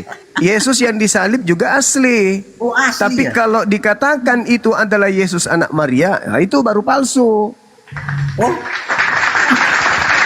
Karena dua-duanya asli manusia. oh Yang asli. disalib dengan yang tidak disalib, dua-duanya asli manusia. Itu kerjaan siapa itu memunculkan Yesus dua itu? Kerjaan siapa itu? Iblis. Iblis. Heeh. Loh. Itu tercatat di Al-Quran atau di Alkitab? Di Bible. Oh, di Bible. Bible ini dapat dipercaya apa tidak? Bible ini bisa dipercaya, kenapa tidak? Loh. Tapi kamu masih ingat kata-katamu itu? Bible itu adalah palsu dan pembohong. Maudhu. Oh, salah Anda, salah. Saya salah. Salah. Saya mengatakan Bible kamu itu sudah asli. pikun. Asli Kamu Bible sudah itu. pikun. Asli catatan wartawan. Ya, catatan wartawan yang artinya Tapi tidak kalau bisa dikatakan dipercaya. Bible itu firman Tuhan, baru saya katakan Tuhan palsu. Karena Bible itu bukan firman Tuhan. Jadi kenapa kita bahas-bahas kitab-kitab yang tidak benar ini kalau begitu? Loh, kitab Anda itu kitab benar. Oh, benar itu. Oh, ini yang Iya, dibenarkan benar Al-Quran. catatan wartawan. Oh, benar catatan wartawan. Iya. Tapi ceritanya tidak benar. Ceritanya juga benar. Oh, ceritanya benar. Oh, jadi catatan wartawan ini mencatat bahwa Iya, tersalib. benar dalam berarti benar dong Yesus tersalib. Mati. benar dalam catatan wartawan. Tapi dalam catatan ketika wartawan. dianggap itu firman Tuhan, Kalau itu tidak benar. kalau tidak Seperti catatan wartawan misalnya, tidak benar. seperti misalnya isi surat kabar pedoman rakyat. Pedoman rakyat itu isinya benar tidak, Pak? Sekarang begini. Tunggu, Itu benar saya tanya dulu. Berita-berita yang ada Saya di tidak pedoman kesana. rakyat itu Saya benar tidak atau lari. tidak? Saya tidak mau lari. Benar. Tapi apakah itu firman Tuhan? Tidak. Tidak. Berarti kalau catatan wartawan itu benar, Benar. dipercaya kan? Dapat dipercaya. Bisa dipercaya sebagai pemberitaan yang dihasilkan dari hasil penyelidikan mereka. Tapi bukan firman Tuhan. Iya, bukan firman Tuhan. Kalau Kalau bukan firman Tuhan, perlu nggak diimani apa tidak? Lah, kalau Anda mempercayainya sebagai kisah atau cerita-cerita yang dibangun oleh pewarta, silakan aja Anda percaya. Tapi tidak bisa jadi konsep iman. Kenapa? Yang diimani itu firman Allah, bukan catatan wartawan. Artinya, walaupun saya percaya kepada catatan wartawan itu benar, artinya saya tidak akan bakal masuk surga juga, ke neraka juga saya kan? Ya kalau Anda mengatakan itu firman Tuhan, salah itu. Karena itu bukan firman Tuhan, berarti Anda Bukan. mentuhankan para pewarta. Beritanya benar atau salah, itu yang penting bagi saya. Beritanya benar, seperti benarnya berita yang ada di surat kabar Tempo. Kalau itu benar, benar. artinya kamu percaya. Tetapi isinya bukan firman Tuhan. Iya, bukan firman Tuhan. Bukan firman Tuhan. Iya, saya akui. Itu begitu dong. Iya. Itu bukan firman Tuhan. Tapi beritanya benar dan dapat berita yang beritanya itu benar tentang Yesus mati tersalib dan hidup kembali. Nah, itu benar kan? Unsur kebenarannya ada Yesus yang mati tersalib. Iya. Makanya ada mati tersalib hidup Itu kembali. unsur kebenarannya dari segi pewarta. Tapi kalau kita berbicara skala prioritas firman Tuhannya yang disalib itu adalah orang yang diserupakan. Makanya ada dua Yesus. Dua Yesus. Ada yang diserupakan, ada yang tidak diserupakan. Jadi firman ada Tuhan yang asli, atau ada Yesus yang tidak asli. Jadi yang benar itu beritanya firman Tuhan kah atau tulisan wartawan tadi? Jelas firman Tuhan, Pak. Berarti beritanya tulisan benar. wartawan tadi tidak benar. Tidak benar ketika dia mengatakan bahwa itu adalah Yesus yang asli yang disalib. Atau dikatakan bahwa penyaliban itu penebus dosa, itu tidak benar. Itu bukan firman Tuhan. Tidak benar. Benar sebagai catatan wartawan. Sebagai catatan wartawan, tapi beritanya benar enggak? Saya mau tanya. Apa tuh? Saya yang tanyakan, catatan mereka itu benar enggak peristiwanya tersalib Yesus? Peristiwanya benar. Nah, kalau udah benar sudah ngapain lagi? Walaupun catatan Tapi yang disalib itu bukan kehendak Tuhan. Dan yang disalib itu juga bukanlah Nabi Tuhan, tapi pelaku kejahatan. Penyaliban itu benar terjadi, benar. Oke. Nah, sekarang begini, Kenapa ada peristiwa penyaliban itu rupanya? Karena orang-orang Yahudi takut bangsanya dirampas oleh orang Romawi. Ya. Tadi kan yang mau disalib kan Yesus asli kan mau disalib. Oke. Karena faktor ekonomi, politik, bukan karena faktor dosa waris. Terserah apa tuh kamu bilang, terserah kamu. Itu fakta, itu real, tertulis di Bible. Apa, terserah kamu. Sekarang yang dicari orang Yahudi itu adalah Yesus asli mau disalib. Ya, ya. Ternyata yang disalib bukan Yang Yesus palsu. asli, yang palsu. Pintar. Nah, Yesus asli itu diangkat oleh Allah kepadanya kan? Betul sekali. Ya betul, terima kasih banyak. Nah, kalau Terus? sudah Yesus diangkat kepada Allah, Yesus asli diangkat, kenapa lagi Allah munculkan orang yang diserupakan dengan Yesus? Lah, bukan dimunculkan. Diapakan? Mereka ingin menyalib Yesus, tapi mereka membuat tipu daya muslihat. Mereka berkongko dengan iblis, maka Tuhan menyelamatkan utusannya. Mereka lah salah satunya yang tersalib itu. Karena mereka kemudian melakukan tipu Itu kan muslihat. karanganmu. Oh bukan, itu di dalam Bible tertulis. Buka Bibelnya. Sekarang Anda baca Kisah Para Rasul 2 nomor 29, nomor 30, 31, 33. Tapi nggak bisa dipercaya, itu bohong. Kan itu catatan wartawan, Pak. Oh, betul. Nah, coba baca. Gimana sih? Baca. Ya, baca. Yo. Baca. Silakan Anda baca. Jadi kamu ceritakan apa tadi ceritanya, coba ulangi dulu. Lukas, Pak, Lukas. Bukan. Khotbah Petrus. Bukan. Tadi kenapa dimunculkan oleh Allah orang yang diserupakan dengan Yesus? Kenapa dimunculkan itu? Iya, karena mereka berkongko-kongko. Coba Anda baca kemudian Amsal 21:18. Apa yang dikatakan Tuhan di situ, Pak? Itu sebagai hikmat pengajaran. Di situ dikatakan bahwa Tuhan menggantikan orang benar dengan pengkhianat, dan orang jujur diganti oleh orang fasik. Siapa orang fasik ini? Orang yang menerima suap. Siapa yang menerima suap? Yesus. Menerima suap Yesus. Kita baca dulu. Jangan kamu salah dengar kisah Yesus di situ. Orang fasik dipakai sebagai tebusan bagi orang yang benar, dan pengkhianat sebagai ganti orang yang jujur. Ya, nggak masalah. Sekarang permasalahannya siapa yang pengkhianat? Mana ada pengkhianat? Yang mengkhianati Yesus, Yudas, atau Yesus yang mengkhianati Yudas? Tapi kisahnya begitu nggak digantikan di situ? Ada kisahnya begitu? Kan sudah tertulis hikmatnya.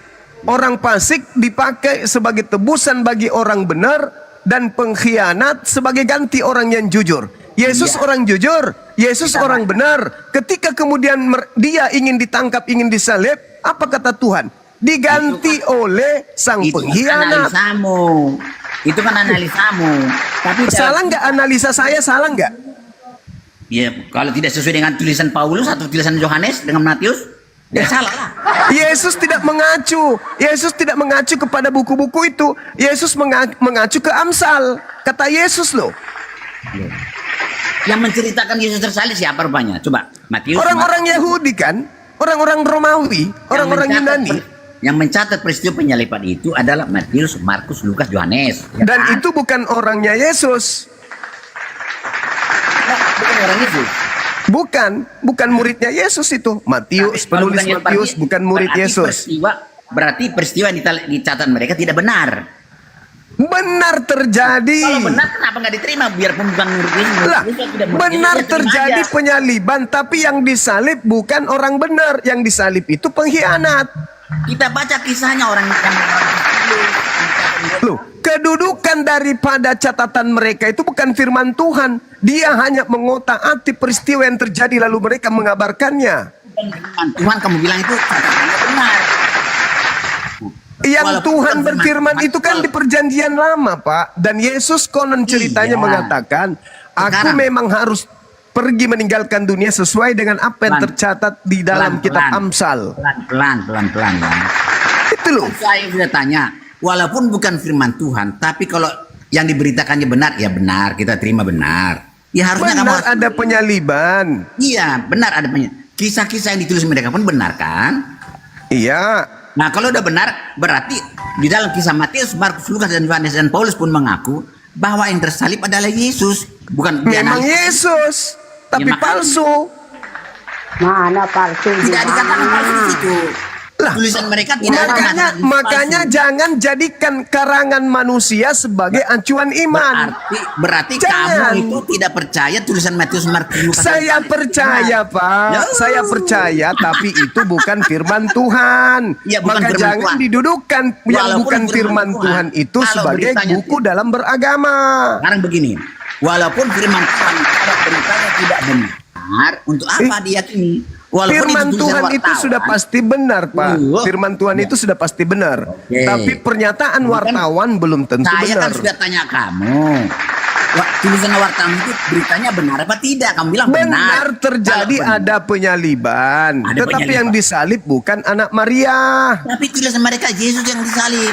Namanya disalib. Yesus karena memang Yesus berkata, waspadalah kepada penyesat yang datang kepadamu memakai analisamu. namaku. Itu kata Analisamu Yesus, itu. Pak. Itu kata Tapi Yesus. Di kisah yang mereka tulis itu, kamu bilang kamu yakin dan percaya kisah yang ditulis mereka itu benar. Benar terjadi, kamu tetapi benar. yang disalib itu bukan anak Maria. Berarti tulisan mereka salah, tidak boleh dipercaya. Sudah benar catatan mereka ada penyaliban. Ada Tinggal penyaliban? kita yang memilih dan memilah bahwa itu bukan dikasih. firman Tuhan. Hanya Aku sudah sebagai bertanya. pemberitaan dari Walaupun peristiwa itu yang tulisan terjadi gitu loh. Walaupun itu bukan peristiwa aja dicatat, dicatatnya peristiwa kisahnya dari ditangkapnya sampai disalibnya. Nah, sampai yang ditangkap ini mengatakan akulah dia. Sementara Yesus berkata penyesat itu awalnya akan itu berkata kan akulah tulisan Matius, dia. Markus kan sama tulisan Matius, Markus. Yesusnya Sama. berkata penyesat itu datang memakai namanya Ya. dan berkata akulah dia. Jadi artinya tulisan mereka salah dong. Loh, ini Loh. kan diceritakan begitu. Loh. Cerita mereka itu sudah Sebagian benar, sebagian Pak. salah dong. Cerita mereka itu sudah benar. Sebagian Cuman benar, kita sebagian ini orang yang berakal sehat harus pintar menelaah berakal catatan sehat mereka. Apakah yang mereka catat ini Yesus asli Mereka atau yang adalah palsu? Kan saksi. begitu, Pak. Penulisnya itu adalah saksi penyelidikan mereka. Benar. Iya, memang ada penyaliban Iya, dan banyak. konon Dan penyaliban itu yang disalib Yesus. Itu mana kamu? itu tataran daripada catatan mereka. 4 orang penulis itu Catatan semua- mereka itu bukan yang tertinggi, Pak Naibaho. Masih ada yang lebih tinggi. Apa itu? Perkataan Tuhan. Nah, coba kalau perkataan Tuhan, firman Allah, coba kisahnya dulu di mana? Di Al-Quran di mana? Ada di Al-Quran kisahnya. Ketika kemudian diceritakan di dalam pengakuan Yesus, apa kata Yesus? Harus terjadi Itu apa analisamu. yang tertulis. Kan firman Saya Tuhan, yang Pak. membaca yang tercatat. Kan Saya firman tidak Tuhan, membaca. Pak, yang lebih tinggi, Pak. Firman Tuhan itu tidak lengkap. Kalau lengkap Ya, saya percaya. firman Tuhan yang lebih tinggi kedudukannya daripada Firman Tuhan lebih tinggi, yang lengkap itu mana? Dikatakan yang tersalib bukan Yesus. tidak ada. Jangankan kemudian cerita Betul, tidak ada. lengkap. Berarti firman Kisah Tuhan itu para salah rasul, dong. Tidak kisah benar para firman rasul tidak menceritakan lengkap tentang Yesus, Pak. Jangan Matius, mimpi Markus, dong. Lukas, Yohanes.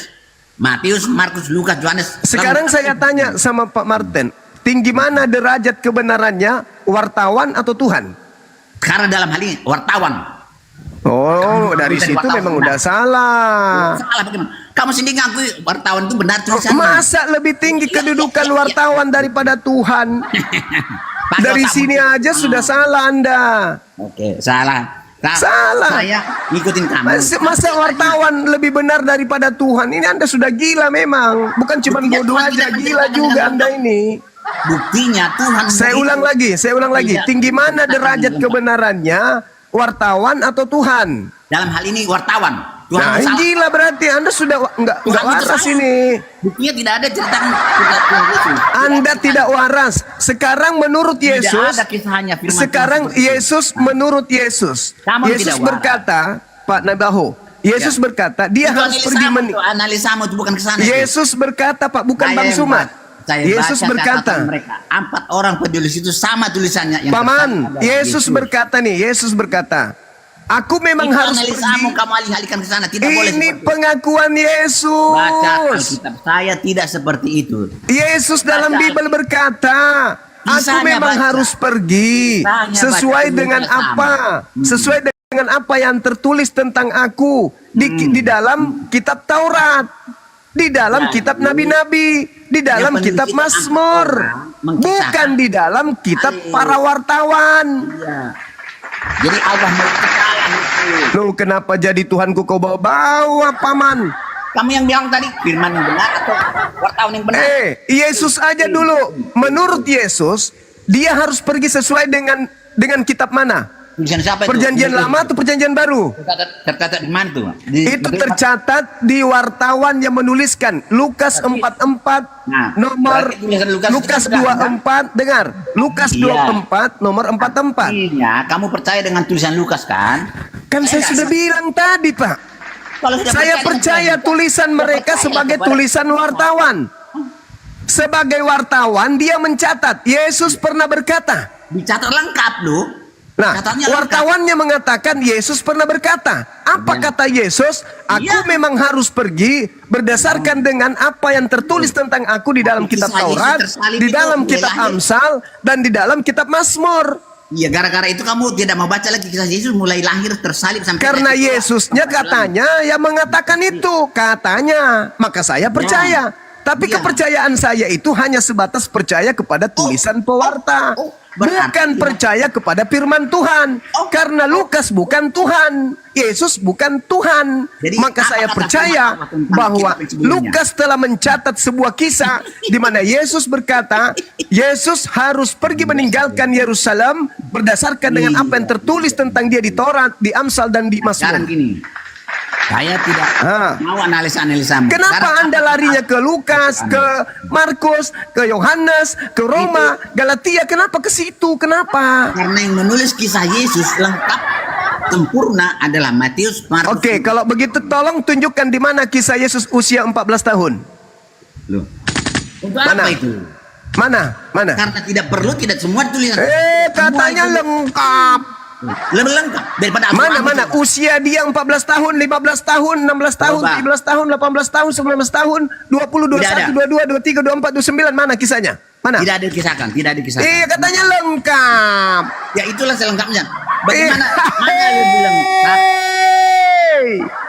Suara besar. Masuk lagi lamsen. Mana lebih besar tulisan Ladong. wartawan daripada firman Allah? Ladong pala. Mana Kan lebih lengkap? Yesus menceritakan Mana tuh. lebih lengkap tulisan Wartawan daripada firman menceritakan, Yesus berkata. Allah? Kamu tidak Konon wartawan mencatat, Yesus berkata, adalah aku harus pergi sesuai dengan yang tertulis tentang aku di Taurat, di Sekarang Amsal, di Mazmur. Di Kenapa mana? Anda tidak mencari di Amsal, di Amsal, di Mazmur, dan di Taurat? Kenapa Anda harus mencari di surah-surah Di situ Paulus? tidak dikisahkan tentang Yesus mulai lahir sampai mati pulang ke surga. Yesusnya berkata tentang kepergiannya, Pak, Oke, bukan kita tentang kembali. kelahirannya, dompala.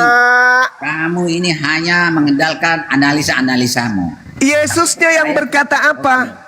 Harus betul. pergi sesuai dengan yang tertulis tentang dia di mana? Itu Di tercatat Taurat. Yes. Ya.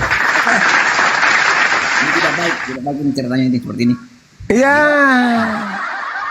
Jangan sombong terhadap Iya. kebenaran. Tapi memang dari dulu Pak Lamsen begini, nggak pernah mau keras. ikutin Yohanes itu benar. Oh, benar. Dulu Wartawan mencatat, Pak. Wartawan mencatat. Bohong, Yesus berkata. Saya percaya kepada wartawan ini. Anda justru tidak percaya. videomu masih ada di tangan saya.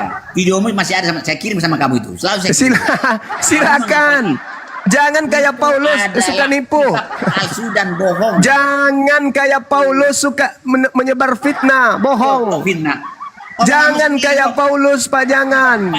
Cukuplah Paulus sebagai pembinasa keji. Jangan Anda turut-turut seperti Paulus. Saya ngikutin ajaran kamu. Jangan kayak Paulus menjerat dalam tipu daya. Orang Islam banyak. Jangan Menipu kamu. kayak Paulus, Pak. Jangan. Tulisan Paulus kamu ambil, sebagian kamu buang.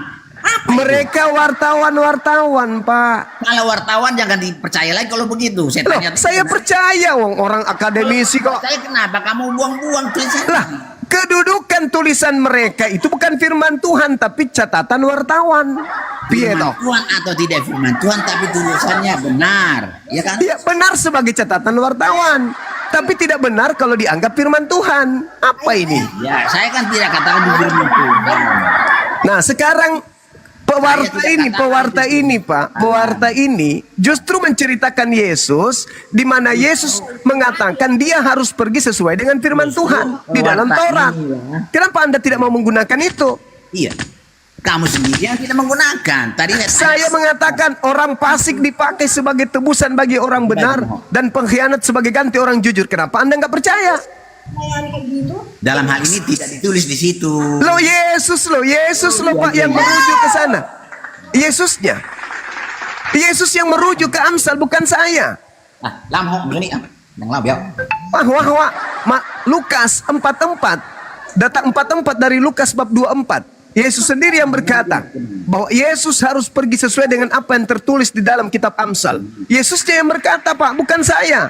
Wartawannya yang memberikan kemudian jalan untuk memahami itu. Kamu baca dari mana itu? Kan tulisan Markus dan Yohanes. Lukas 24. Wartawan di Alkitab. Lukas 24 Tulisan wartawan nomor kan saja, sebagian 44. tidak. Ini apa Mana ini? ada tertulis wartawan? Lukas 1 nomor 1 sampai nomor 4. Siapa nama wartawan? Lukas, wartawan Lukas. Siapa? Lukas 1 nomor 1 sampai nomor 3. Tapi lebih jelas daripada firman Allah, lebih benar. Nah, kalau jelas kenapa Anda tidak percaya? Saya percaya. Nah, kalau Anda percaya, di situ dia mengatakan Yesus harus pergi sesuai dengan apa yang tertulis di Amsal. Kenapa Anda tidak percaya? Sudah Tidak ada hubungannya di situ tuh. Yesusnya yang merujuk ke sana, kenapa nggak ada hubungannya sih, tua bangka? Kisahnya itu dari lahir sampai dia tersalib sampai Saya tanya, usia 14 tahun Anda mencret tepung. apalagi firman Allah paling tidak lengkap. Usia 15 tahun Siapa Anda yang disalib mencret tidak terigu. tahu. Apa tujuan itu? Usia 16 tahun Anda mencret kelereng. Deh, udahlah. Oke, terima kasih. Terima kasih. Apa? Katanya percaya kepada pewarta. Pewarta berkata Yesus mengatakan dia harus pergi sesuai dengan apa yang tertulis di kitab Amsal. Kenapa Anda tidak lari ke Amsal? Maksudmu apa? Cuma umur 12 tahun Yesus sudah mulai pergi ke bait Allah. Iya tahu aku. Umur 14 tahun Kenapa ngapain? kamu bilang umur 14 tahun kemana Yesus? Mau Ya kemana? itu, Mana mau dalilnya 14 usia tahun. 14 tahun mana? Dengar ya, di sini sudah ada Yesus itu. Umur 12 tahun sudah pergi. 14 tahun kemana Yesus? Biar saya baca, dengar ya. Umur 12 tahun dulu, umur 12 tahun. Kan Saya masih di tidak bawah mau dia. tahu. Dengar, 12 tahun dengar. juga saya tahu. Yang saya tanya yang Yesus yang tidak pada ada di Bible. umur. Dengar, kau baca dulu. Aku baca dulu. Aku nggak mau ke kau. Yang 12 tahun itu Aku saya membaca. tahu, 13 Aku tahun membaca pun saya Alkitab. Aku tahu. membaca Alkitab. Yang saya Kau cari tanya tadi. ini yang usia 14 tahun, Iya, Tante. di sini umur 12 tahun sudah ada Yesus. Kenapa Umur kau 12 bacakan tahun yang sudah ada. 12 tahun? Yang Ya, saya kan tanya mulai umur 14 tahun. Sampai 15 tahun, sampai 15 tahun ada dia di sini. Dengar. Oh, ya, iya, kepada silakan. Yesus pada umur 12 tahun dalam bait Allah. Ini Yesus masih 12 tahun dia udah di bait Allah dia. Tahu kamu? Tiap-tiap tahun orang tua Yesus pergi ke Yerusalem pada hari raya Paskah. Ketika Yesus telah berumur 12 tahun, pergilah mereka ke Yerusalem seperti yang lazim pada hari raya itu.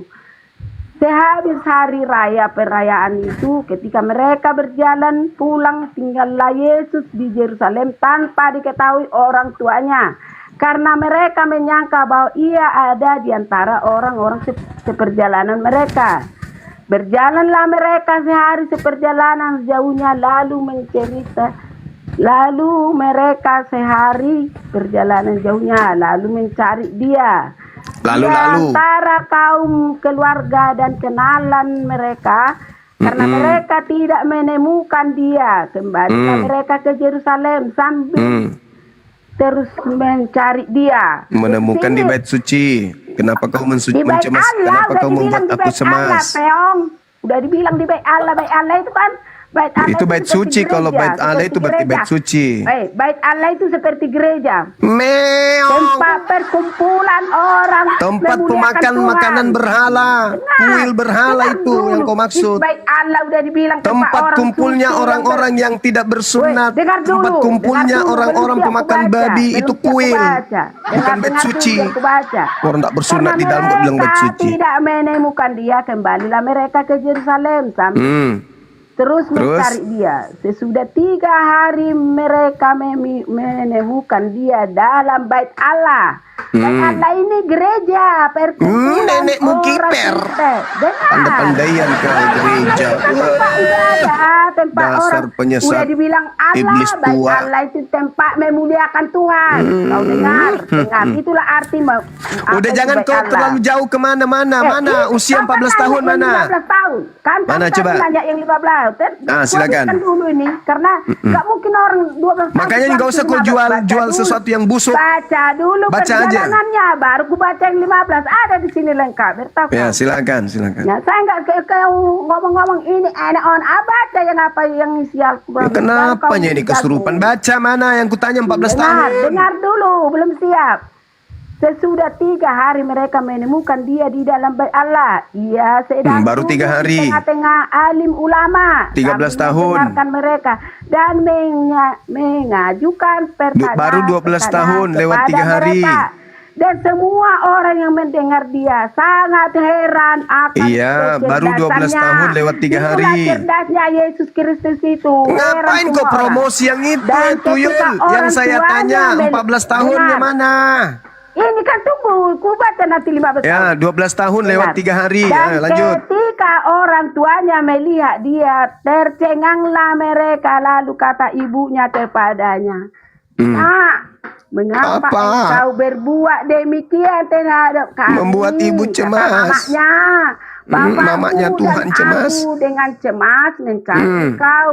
Jawabnya kepada mereka, mengapa kamu mencari aku? Tidakkah kamu tahu bahwa aku harus berada di dalam rumah Bapakku? Itu Tetapi sekolah. mereka tidak mengerti apa yang dikatakannya kepada mereka. Lalu dia pulang bersama-sama mereka ke Nazaret. Ya, Dan 12 ia tetap 12 hidup hari, dalam apa, asuhan 12 tahun mereka. lewat 3 hari. Dan ibunya menyimpan semua perkara itu di dalam hatinya. Dan Yesus makin bertambah besar dan bertambah hikmatnya dan besarnya dan makin dia kasih oleh Allah dan manusia. Nah, Usia ini ya, 13 dalam mana? tahun ke-15 ini Yesus ya, dalam tahun ke-15 dari pemerintahan Kaisar Tiberius ketika Itu Pontius bukan Pilatus usianya menjadi Yesus yang wali 15 negeri tahun Judea. itu, Umurnya 15 tahun. Bukan masa pemerintahan Saudaranya itu. Raja Wilayah, itu Rena dan Keraton. Alamak. Dan Raja Wilayah Penipu, Abdiel. penipu. Pada waktu Hana dan Kayafas menjadi imam besar, datanglah Itu firman masa Allah kepada pemerintahan. Yohanes. Dengar dulu, kepada Yohanes anak Zakaria di padang 14 gurun. tahunnya Maka hilang, datanglah teman-teman, langsung Yohanes 15 ke tahun. daerah Yordan. Dia Dan paksakan itu 15 tahun. Bertobatlah dan berilah Yang tidak diri tidak ada, sakit, 13 dan tahun Allah tak akan ada. mengampuni dosamu. 14 Seperti tahun tak ada. tertulis dalam kitab Langsung mereka nubuat beliau ini Yesaya. mengklaim usia 15 tahun padahal itu Ada masa suara ke-15 yang tahun berseru usia pemerintahan kepada pada saat itu. Tuhan. Persiapkanlah jalan untuk Tuhan. Udah. Luruskanlah jalan baginya. Penipu ini, Setiap penipu. lembah Ular tua, ular tua. akan ditimbun dan setiap ular gunung tua, ular dan tua, bukit ular tua. Pusing aku dengarkan kau bicara dongeng itu. Yang saya tanya usia 13 tahun, 14 tahun mana? umur 12 Yesus itu sudah Iya lewat 3 mulai hari, oke. Setelahnya jangan buta matamu. Gitu. Makanya jangan-jangan buta pada saat matamu. itu Yesus Tuhanmu ikut lebih- jambore. Lebih apa? atau Makanya ikut jangan kau- musabak KMTQ. Yesus itu Tuhanmu ikut umur MTQ, berapa, tilawatil Quran. Umur berapa ke berapa? Tahu itulah dasar. makanya. Kutanya dulu kau. Itu sama Yesus apa bedanya di Islam? Hah? Kutanya dulu kau. Kalau Bisa sama di Yesus, Islam apa? masuk Beda orangnya, akal, beda orangnya. kalau Coba, di coba. tempatmu itu tidak masuk akal kayak dongeng.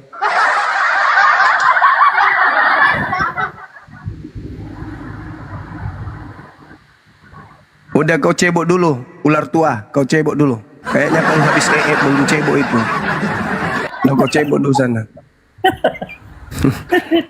Silakan, saudara. Saya siap-siap dulu sini. Silakan. Siap bang. Isa sama Yesus apa bedanya di menurut Al-Quranmu? Sabar ular tua. Apa bedanya? Kita suruh kau cuma kita berlawan dulu sekarang. Kau nggak percaya sama Al-Quran, kasih pas dulu kau. Hah? Sebentar dulu, Opung. Apa beda orangnya? Kutanya dulu kau. Beda nggak orangnya si Isa sama? Ya sabar dulu, Opung.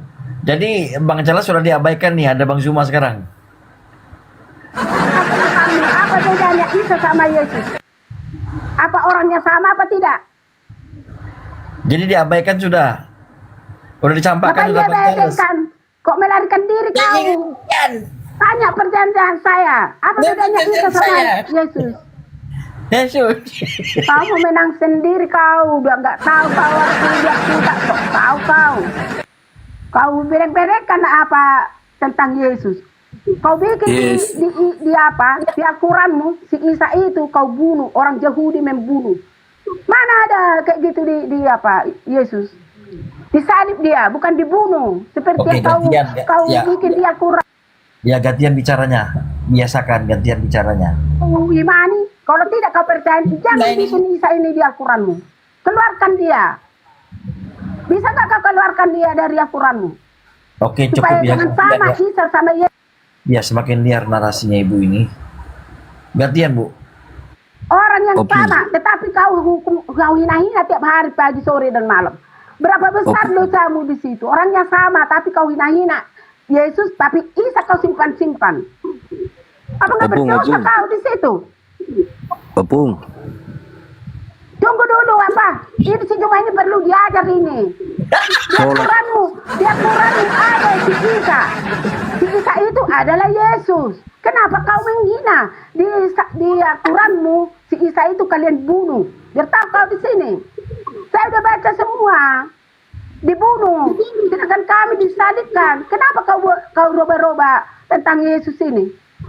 Padahal orangnya sama. Bisa kau roba-roba perjalanan Yesus. Makanya kalian nggak adil nanya Yesus, tapi kalian Jadi gini. Kalian yang membuat 1,4 kayak nonton ini ibarat mama marah sama anaknya begini, caranya begini nih. orangnya sama.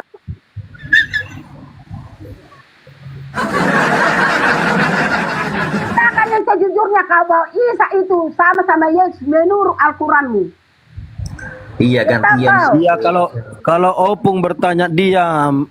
Ini Bukan itu, si Juma ini menambah-nambahi umur 12, umur 14. Oh, sedangkan dia 12 tahun udah ke baik Allah mengajar. iya kan Kenapa dibawa kamu pulang dia. Kenapa Setelah kamu nggak ketemu percaya? Opung setelah ketemu dia Yesus Tunggu itu dulu, dibawa apa kau pulang. Sama-sama aja kita Kristen dulu, nggak ngerti kau. Si Juma ini harus perlu diajar ini. Dia makanya di situ Kata kan. kau Juma, di ini umur 12 Yesus itu sudah mengajar di bait Allah. Tetapi kau Dia 12 tahun. Kau bilang 14 tahun, 12 di sini ada tertulis bahwa Yesus itu. Iya, 12 tahun. Di apa? Dibawa Berkata pulang. kamu. Setelah Kalau kau nggak ibunya percaya, menemukan. Kalau kau nggak percaya sama si Isa, keluarkan si Isa itu dari Al-Quranmu. Jangan kau simpan-simpan. Berdosa kau. Orangnya sama, kau roba-roba. Kau roba-roba orang yang sama. Perjalanannya kau roba-roba. Siapa yang berdosa? Kau kan? Kalau kami tidak mau merubah ayat, tidak kami mau merubah apa yang tertulis di Alkitab. Karena Yesus itu memang Tuhan kami. Ya makanya di sini kalau Tuhan, kalau bisa Tuhan mati itu Tuhan. Kau samanya kau sama aku. Sekarang kau yang mengapa membuat rusak kau sebenarnya kau masuk kau di apa ini membuat rusak Kristen kau sebenarnya. Tapi kau Iya, memang merusak kalian. Dasarnya memang rusak. Sama Isa, orangnya sama. Kenapa harus dirubah? Di situ dibunuh, tertulis di sini dibunuh. Kami mempercayainya disalib. Kenapa kalian robah semua? Diserupakan. Mana ada diserupakan Yesus sama orang lain? Opung. Makanya Dengar ya, di Amsal 7, di Amsal berapa? Opung.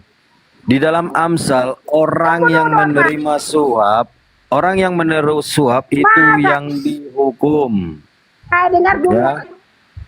Di ulangan, orang yang berbuat dosa itu yang menggantikan orang yang benar. Orang yang fasik menggantikan orang Kau yang nggak ngerti benar. Mamora masalah. Yesus itu orang fasik atau orang benar? Kalau Yesus orang Itu benar, persoalan. Mamora, kau diam dulu mulut Umar Mora. Tentang Saya mau salib, melawan si kan? Juma dulu. Saya mau melawan si Juma dulu. Walaupun dia Bang Juma bos kalian, sholat, Bang saya Juma nggak sholat, nggak Opung. takut Bagaimana, sama dia. Biar tahu kamu. Walaupun dia bos kamu, kalau berubah ayat inisial kitab, dia banyak dosanya. Merubah ayat orang, merubah. Jadi tidak ada atasan bawahan, tidak ada bos, tidak ada anak buah. Jadi setara semua. Merubah kepercayaan. Mau Bang Zuma, mau saya, mau Bang Charles, semua rata semua. Tidak ada atasan bawahan, bos anak buah nggak ada. Ya beda sama Kristen, membeda-bedakan. Si Juma. Supaya jangan mulutnya seperti itu dari tadi. Kita tahu. Bang Juma sholat Opung. Bagaimana? Dia kan sholat dia mah biar didengarnya itu. Nggak ada sholat si Juma jam segini. Bertapa. Di Sulawesi sudah jam Makanya kalau kalian memang kalian di Alkitab Al-Quran kalian pun udah dibilang Yesus itu sama orangnya sama si Isa. Tetapi kalian Lama-lama kuremas juga mulutnya orang ini nanti. Hei, ular tua, pelan-pelan kau ngomong ular tua, nanti kuremas-remas mulut kau. Cuma dalam Islam Nabi Isa Yesus tidak disalib melainkan menyelamatkan dari penyaliban dalam Al-Quran. Bu, bisa nggak gantian? Kalau nggak gantian di bawah dulu, nanti kalau mau ngomong ibu naik ke atas. Bukan menerangkan sama si Juma. Iya, Bu Moli, masalahnya maunya didengar tapi tidak mau mendengar. Itu dia. Maksud saya itu ibu, Saya terangkan. Bu Moli kan bertanya. Pada dia. Bu Moli bertanya butuh jawaban. Ketika dijawab ibu diam. Muncungnya diam. Bukan dulu ikut. Ini bari pun hausnya. Dia kan tanya tadi umur berapa John Yesus. Saya baca di sini umur 12 dia sudah mengajar di bait Allah. Dengar dulu cuma. Di sini kalian mengatakan hantu penunggu pohon cempeda, dengar. Kau baca Markus 16 nomor 12. Di situ orang yang keluar dari kubur dalam rupa lain. Hantu penunggu pohon cempeda, dengar. Markus 16 nomor 12 di situ dikatakan Yesus dalam rupa lain. Berarti itu sudah bukan Yesus. Belajar lagi kau, mulutmu ku remas-remas nanti ya. Tuh Bu Moli sudah dapat julukan baru tuh, hantu penunggu pohon cempeda tuh. Yesus sama si Isa menurut Al-Quran sama. Bertakau, aku udah baca semua di sini ya, udah baca. Ya. Aduh. Gini aja dah, Bu Moli kalau tidak mau mendengar. Iya ngomong terus Bu Moli, kalau tidak mau mendengar ibu. Bunuh. Kau nggak berani kau mengucapkan dibunuh kau dalam Al-Quranmu ya. Kau bilang diangkat. Hidup diangkat. Kau bilang di situ. Kau bohong kau. Di sini dibunuh di sini biar tak kau. Kau jangan bohongi orang Kristen. Di sini udah dibilang di sini bahwa kalian dan karena ucapan mereka Yahudi sesungguhnya kami telah membunuh Isa putra Maryam. Biar tahu kau kalian bunuh. Bukan diangkat begitu saja. Tapi kau nggak pernah ucapkan bahwa kami membunuh Yesus. Nggak kau bilang di situ kan? Lebih berdosa lagi kau mengucapkan seperti ini. Mereka mengatakan membunuh. Mereka itu siapa kalian, Oten, Opung? Mereka di situ. Kau berani mengucapkan ini kau yang membunuh Yesus. Aduh, mandi dulu kebak gelopong ini. Kenapa kamu bilang hanya diangkat, bisa lupakan?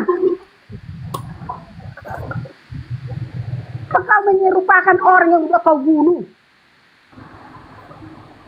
Mereka mengatakan membunuh Isa. Mereka itu kalian. Pandai kalian bersandiwara. Opung ini.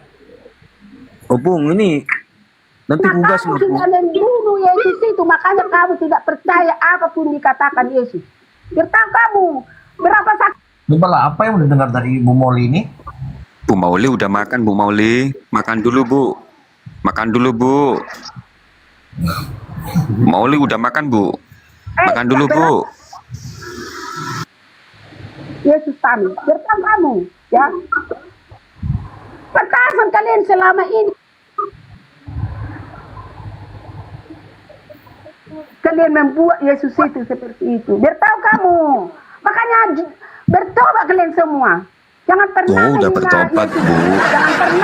Jangan pernah Kami udah menghina bertobat. Yesus Kristus. Jangan pernah Kami menghina. udah bertobat Berdosa dari kau, menyembah berdosa manusia. kau, Kami yang udah tidak bertobat, kamu Bu.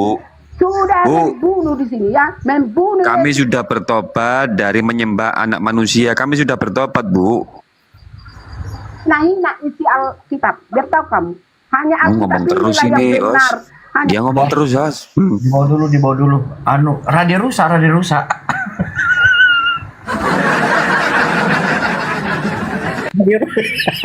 Iya, ngomong terus ya.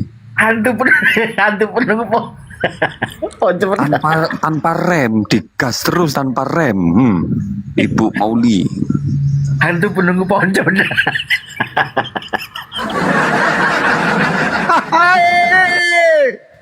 Bang Zuma pun ada aja.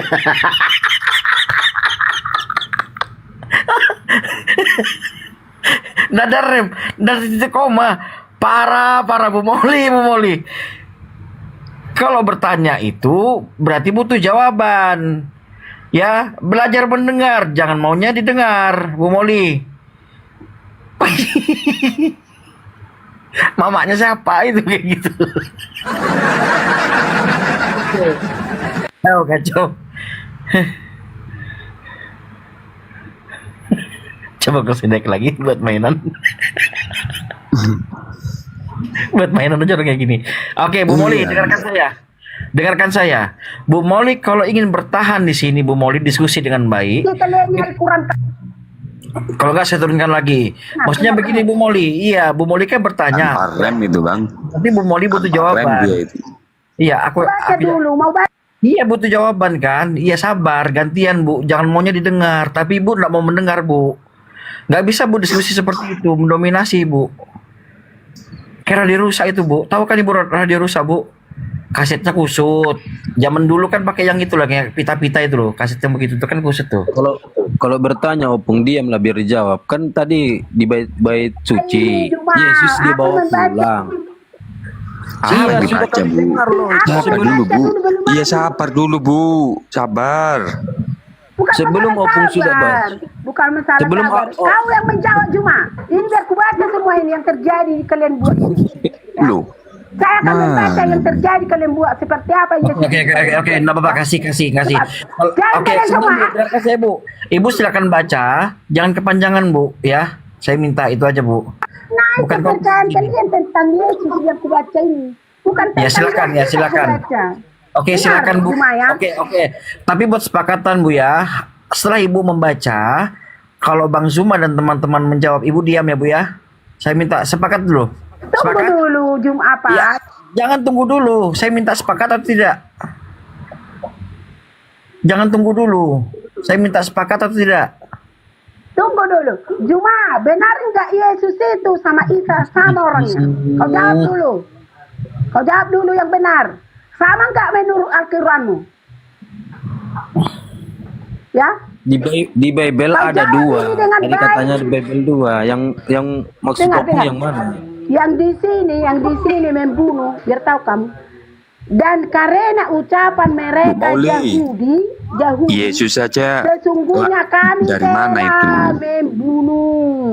Sesungguhnya Bu Mauli. kami telah membunuh. Dengar apa enggak orang dia? Al-Masih Isa putra Maryam sudah kalian bunuh dari Rasul Allah. Padahal mereka tidak membunuhnya dan tidak pula menyalibnya, tetapi yang mereka bunuh ialah orang yang diserupakan. Kenapa kalian bilang orang diserupakan? Dari mana kalian menyerupakan orang yang sama? Yang mana? Dengar dulu. Kenapa bisa kalian merubah ayat ini? Ya. Iya Bu, sudah cukup Bu. Gimana? Perlu Macam didengar mana? karena kalian memang pembunuh. Udah dibawa dulu. Nggak mau mendengar. Dah. Siapa yang Apa menjawab? katanya? Iya, atau Bang Apa Zuma. katanya kalian memang apa katanya? Dibawa aja. Nggak bisa diatur ya. Sakit juga telinga dengar. Iya, Bu Mauli diserupakan itu Nabi Isa itu diselamatkan gitu loh. Itu. Begitupun Yesus. Yesus itu sebenarnya nggak disalib, Bu. Malahan pingsan malahan.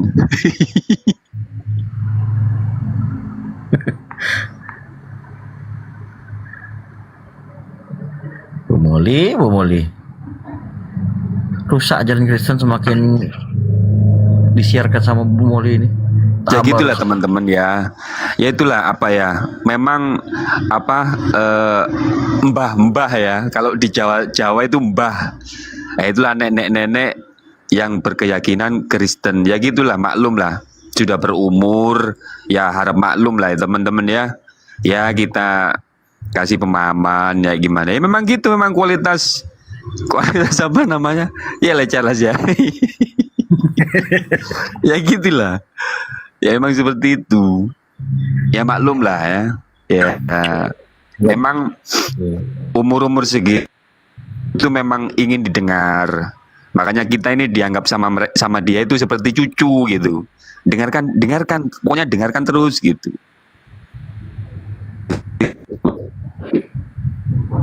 Iya, mau dijelasin, udah dikasih Opung tadi ngomong, dia baca di bait suci Yesus ditemukan lalu dibawa. Setelah dibawa pulang ke Nazaret, kan umurnya bertambah, dia Opung nggak kemana-mana lagi, dia di Nazaret. Nah, umur sekian, selanjutnya itu kemana lagi dia?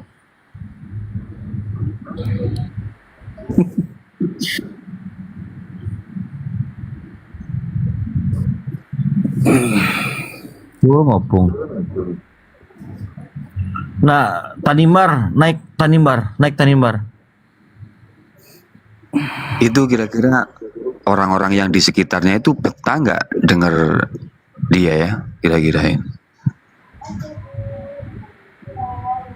Mana nih Bang Tanimbar nih?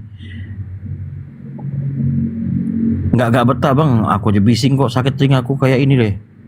Kayak dia apa? Speaker itu aja kalah, speaker yang aku punya ini.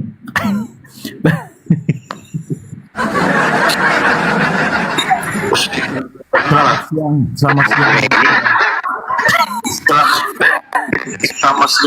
Noise Bang Tanimbar. Noise Bang, ada noise, kenapa itu? Coba headsetnya mungkin itu gimana? Kayak pecah suaranya Bang. Coba dibuka mic-nya lagi. Bang Tanimbar. Ya. Wah, bagus Ya, sudah Pak. nih. Oke, bagus Bang. Oke, silakan. Saya membuka room diskusi. Judulnya salib pemikiran Tuhan atau iblis itu Bang. Ini ada Bang Zuma dan teman-teman yang lain. Oke. Kalau salib itu nubuatan ya, janji ya, untuk menggenapi, untuk memulihkan status manusia sebelum manusia itu jatuh dalam dosa. Jadi bukan pemikiran tetapi nubuatan Allah atau janji Allah untuk memulih status manusia sebelum manusia itu jatuh dalam dosa.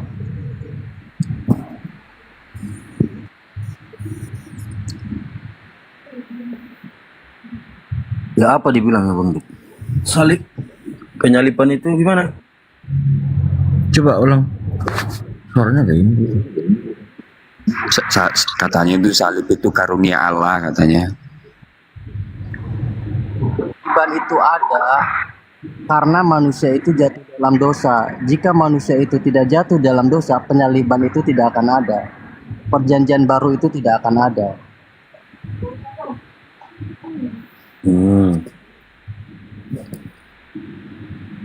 Berarti gara-gara dosa maksudnya dosa yang mana? Dosa mula-mula yang di bawah Adam. Ketika Adam tidak taat akan perintah Tuhan, perintah Allah, Adam kehilangan, artinya dia jatuh dalam dosa, dan dosa itu upahnya maut. Makanya Adam mengalami dua kematian, kematian jasmani dan kematian rohani. Dan itulah yang harus dipulihkan, yang harus diampuni atau ditebus supaya berarti pulih kembali. berarti Yesus yang disalibkan ini dia jadi terkutuk lah. Dia terkutuk karena kita yang terkutuk. Karena ketika manusia itu jatuh dalam dosa, manusia itu kehilangan mengalami kematian jasmani dan kematian rohani. Jadi dia menanggung kutuk manusia itu, umatnya. Bukan dia yang terkutuk, tetapi umatnya karena jatuh dalam dosa. Oke, di Roma 5 nomor 13 ya. Roma 5 nomor 13, tidak ada dosa. Sebelum ada hukumnya Musa, dosa tidak ada diperhitungkan. Ulangan 27 nomor 25, orang yang disalibkan itu harus orang yang terkutuk, orang yang menerima suap, orang yang harus dihukum. Ya. Orang fasik dipakai sebagai tebusan bagi orang benar. Jadi Yesus ini orang fasik.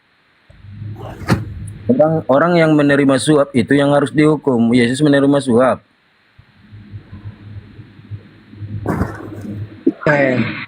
Pengertian pemahaman Bapak tentang Yesus itu berbeda dengan kami. Kami menghargai itu hak Pak Charles. Tetapi Ini perkataan, makanya di sini kita berbicara perkataan Tuhan, ya kan? Ya. Ini perkataan Tuhan. Kamu mempercayai itu perkataan siapa? Perkataan Tuhan atau perkataan manusia? Di ayat berapa Yesus tidak terkutuk? Oke, Ulangan 27 nomor 25 ya. Tuhan mengutuk orang yang menerima suap, ya. Amsal 21 nomor 18, orang fasik dipakai sebagai tebusan bagi orang benar. Jadi orang fasik ini yang menggantikan orang benar. Kalau menurutmu Yesus orang benar, berarti digantikan oleh orang fasik. Iya. Orang fasik itu kita, Pak. Orang fasik itu kita manusia.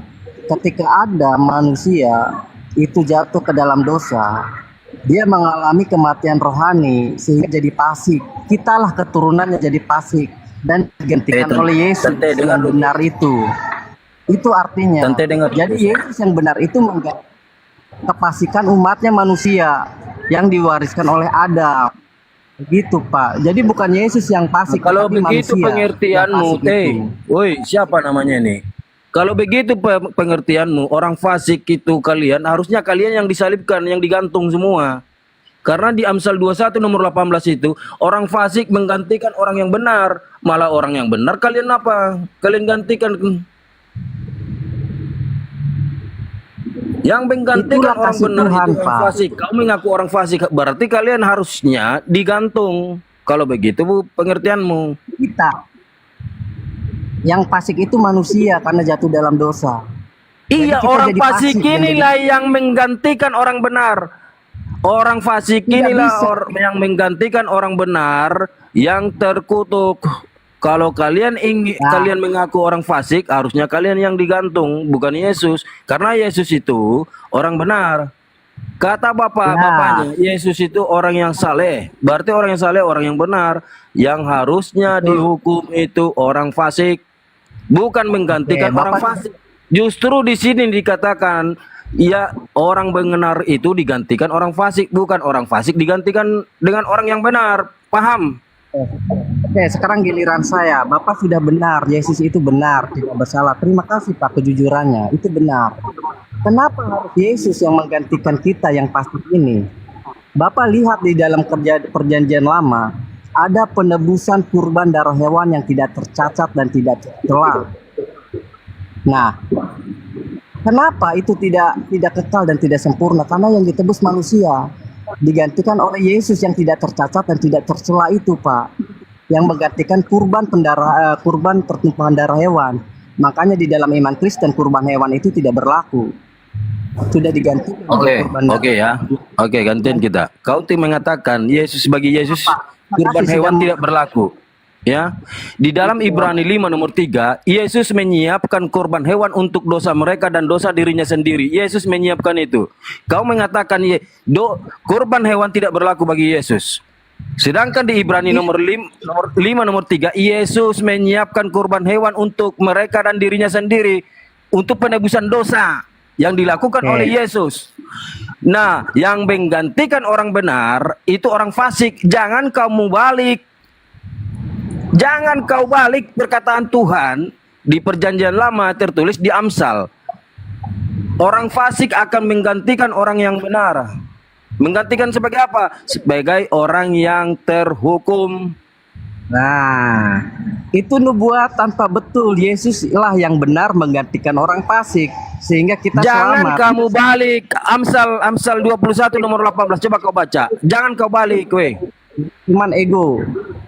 Jangan kau balik. Amsal 21 nomor 18. Orang fasik menggantikan orang benar. Bukan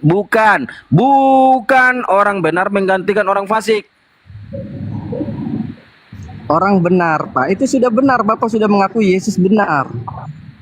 Iya, justru Yesus orang benar inilah yang digantikan orang fasik dihukum. Masa kau nggak ngerti? Otakmu ini nggak bisa nangkap ya? Supaya kita ini selamat. Karena berarti Yesus ini menjadi orang fasik gitu. Dia yang benar menggantikan orang fasik untuk kamu balik perkataan Tuhan di dalam Amsal 21 nomor 18. Kamu balik. Kamu itu balik itu nubuatan. perkataannya. Terima kasih sudah jujur. Yesus itu orang benar yang menggantikan kita yang berdosa. Coba kau baca Amsal 21 nomor 18. Apakah seperti yang kau katakan orang benar menggantikan orang fasik? Apakah seperti itu bunyinya? Bukan. Bunyinya orang fasik ini yang akan menggantikan orang benar. Yang menerima suap itu akan sama pengertiannya. dihukum. Artinya orang benar lah. Pengertian nenekmu. Yesus menerima suap di mana? Terima Yesus kasih sudah menerima jujur. uang itu dari siapa? Yesus Terima kasih menerima sudah suap dari jujur. siapa? Jawab Yesus dulu. orang- Yesus menerima suap dari siapa? Yesus, ya. Yesus tidak pernah menerima suap. Nah, makanya Tuhan tidak berkata menerima di suap, dia Ulangan orang benar. 27 nomor 25, makanya Tuhan berkata di Ulangan 27 nomor 25, orang yang menerima suap itu terkutuk. Apakah Iya, Yesus menerima orang yang suap dari siapa? Yesus tidak pernah menerima suap. Yesus itu benar. Ya makanya justru kalau Yesus tidak nggak pernah menerima suap, tidak mungkinlah dia dihukum karena perkataan Tuhan, orang yang menerima suap itu terkutuk. Kalau Yesus kalian kutuk, kapan Yesus menerima suap? Yang menerima suap siapa? Bukan Yesus, tapi Yudas. Nah, berarti yang dihukum di situ Yudas kan? Bapak itu penggenapan, harusnya Bapak percaya kebenaran. Bangke, kau nggak ngerti ya? Coba Pak, makanya kalau saya ucapkan kau buka juga di situ. Buka Ulangan 27 nomor 25. Terkutuklah orang yang menerima suap. Yesus kapan dia menerima suap? Dari siapa Yesus menerima uang itu? Ya, yang menerima suap kan Yudas. Yudas berarti betul. Kalau memang Yudas yang menerima suap itu, berarti betul lah yang dikatakan di dalam Ulangan 27 nomor 25 bahwa yang menerima suap itu yang akan terkutuk. Ya betul. Nah berarti Yesus Yudas lah yang selama ini yang kalian sanjung-sanjung, yang mati menebus dosa di tiang salib. Yudas selama ini yang kalian sanjung-sanjung itu. Karena apa? Tuhan mengatakan orang yang disuap itu terkutuk. Nah, oke, baik. Disinilah ketidakpahaman kalian tentang arti penebusan dosa, pemulihan dosa yang dilakukan oleh Yesus. Tadi saya sudah bawa Roma 5 nomor 13, kau baca. Sebelum ada hukum Musa, dosa tidak ada diperhitungkan.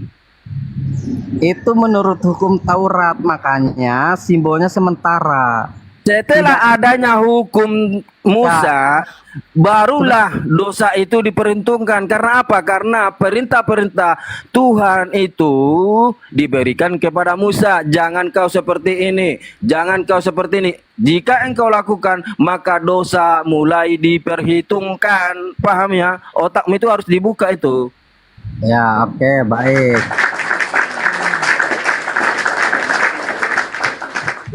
Adam jatuh ke dalam dosa, itu Adam itu mengalami kematian, itulah yang dipulihkan. Makanya upah dosa itu maut. dan diwarisi kepada kalian dan saya. Kalau Adam tidak mati, maka samalah dia kekekalannya dengan Tuhan. Jadi tambah banyak lagi Tuhan kalian nanti. Adam kalian Tuhan kan. Jika Adam tidak jatuh dalam dosa, perjanjian baru itu tidak akan ada. Yesus itu tidak akan disalibkan. Ya memang benar, perjanjian baru sebenarnya tidak ada. Yesus mengatakan, aku datang tidak membawa pengajaran baru. Aku tidak datang membawa hukum baru, tapi yang dibawa oleh Yesus itu adalah pengajaran yang sudah ada pada mulanya. 2 Yohanes 1 nomor 5. Jadi perjanjian baru yang kalian iman itu hasil karya manusia. Kenapa kamu potong?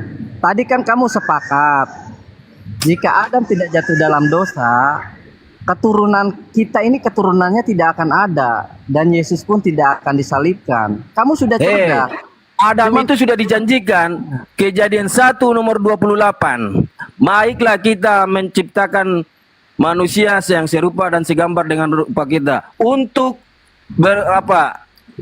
untuk berkuasa di bumi. Jadi sudah dijanjikan, sudah dipastikan memang Adam ini yang akan menempati bumi. Kejadian 1 nomor 28. Baik. Apa pengertian kematian rohani menurut? Karena upah dosa itu rohani. Adam itu mengalami kematian jasmani. Rohani begini, biar kau paham ya, kematian rohani ya. Kalian manusia itu diperintahkan atau diberikan hukum, kalian tidak menjalankan. Itulah kematian rohani. Pak, jangan loncat-loncat. Seluruh ketetapan Tuhan, seluruh larangan Tuhan atau perintah-perintah Tuhan, kalian tidak jalankan, itulah kematian rohani. Gini, jangan loncat-loncat kayak pocong, Pak. Begini. Lo kau bertanya tentang iman rohani. Kematian rohani itu seperti apa?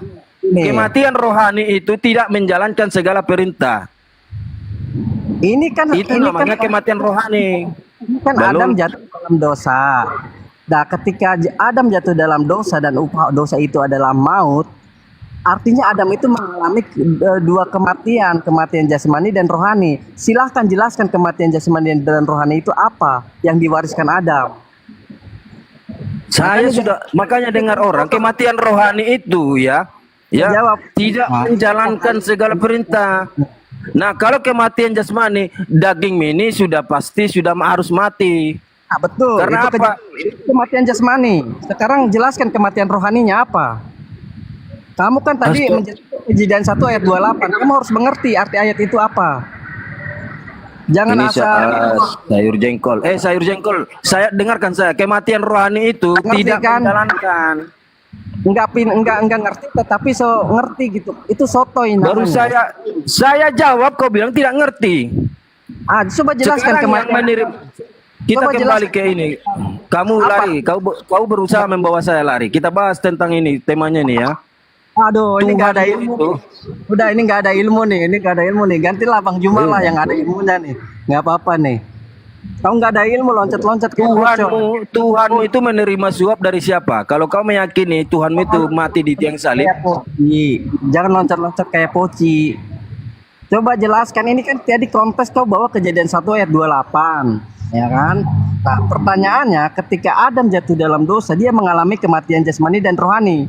Kematian jasmani udah benar, kau itu sudah ngerti. Cuman kematian rohani apa maknanya?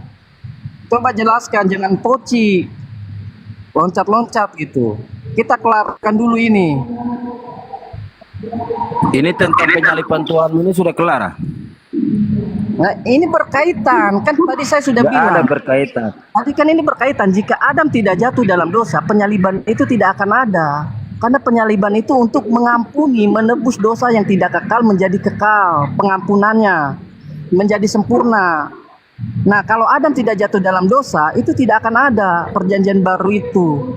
Nah, makanya tadi saya katakan, dulu jangan dipotong. Nah, ketika Adam jatuh dalam dosa itu sudah panjang lebar mulutmu itu. Tadi saya sudah bawakan Roma 5 nomor 13, tidak ada hukum atau dosa yang diperhitungkan sebelum adanya Musa. Jadi dosa-dosa sebelum Musa itu tidak ada diperhitungkan. Kalian bawa waris. Nggak ada warisan. Karena apa? Di situ dikatakan sebelum adanya Musa tidak ada dosa.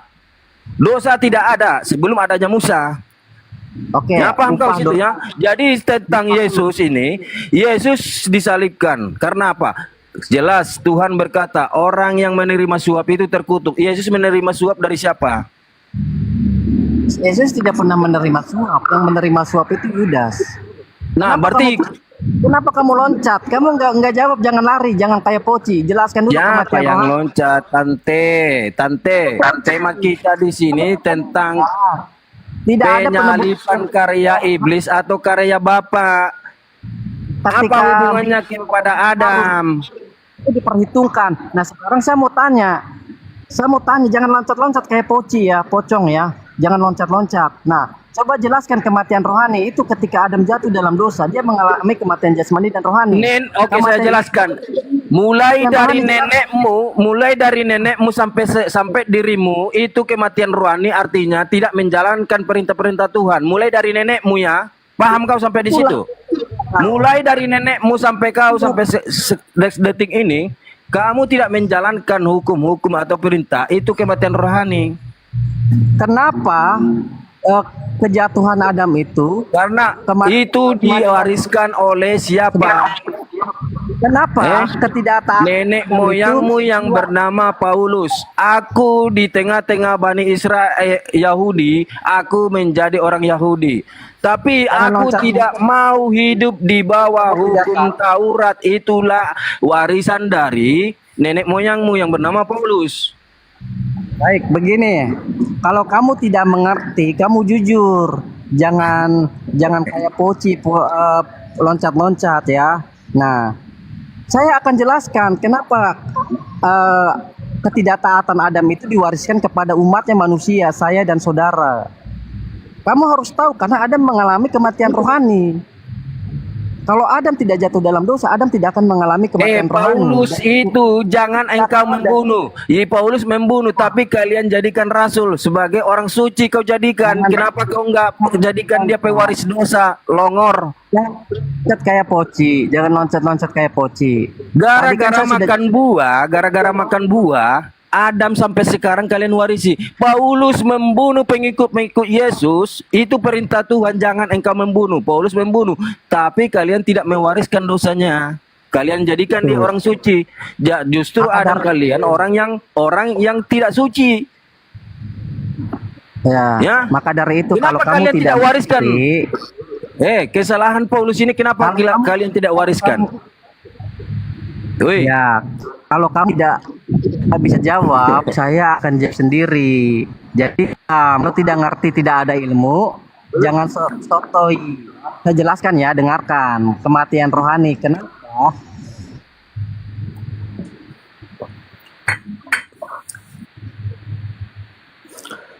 Aduh.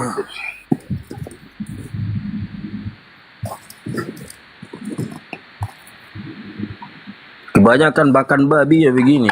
Apapun yang dikatakan terpental dari otaknya, terpental dia. Ada apa? Paku kan?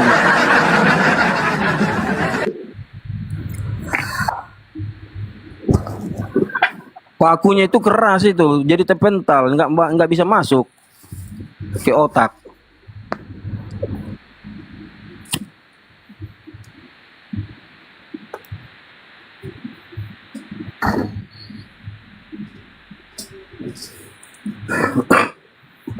Kepental dia ya? Bentar udah aku jambah lagi. Jemput ini dia, dijemput Paulus.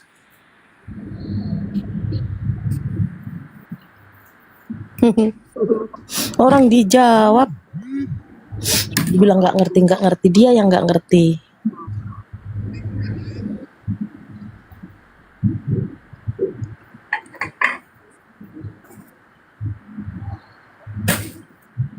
Dia balik-balik itu. Orang yang benar menggantikan orang fasik, dia balik perkataan Tuhan. Dibalik pengertiannya kan sama dia kan? Noten kan Nggak begitu lain memang. ya. Kalau otaknya terbalik ya semua mau dibalik. Tungsang. Iya, dibilangnya loncat-loncat lagi, padahal dijawab ya kan? Orang lagi jawab, dibilang loncat-loncat. Oten. Ayo yang Oten naik, Oten, silakan. Ya slot untuk hotel nih. Aku sisain 3 slot. Yang muslim tahan dulu.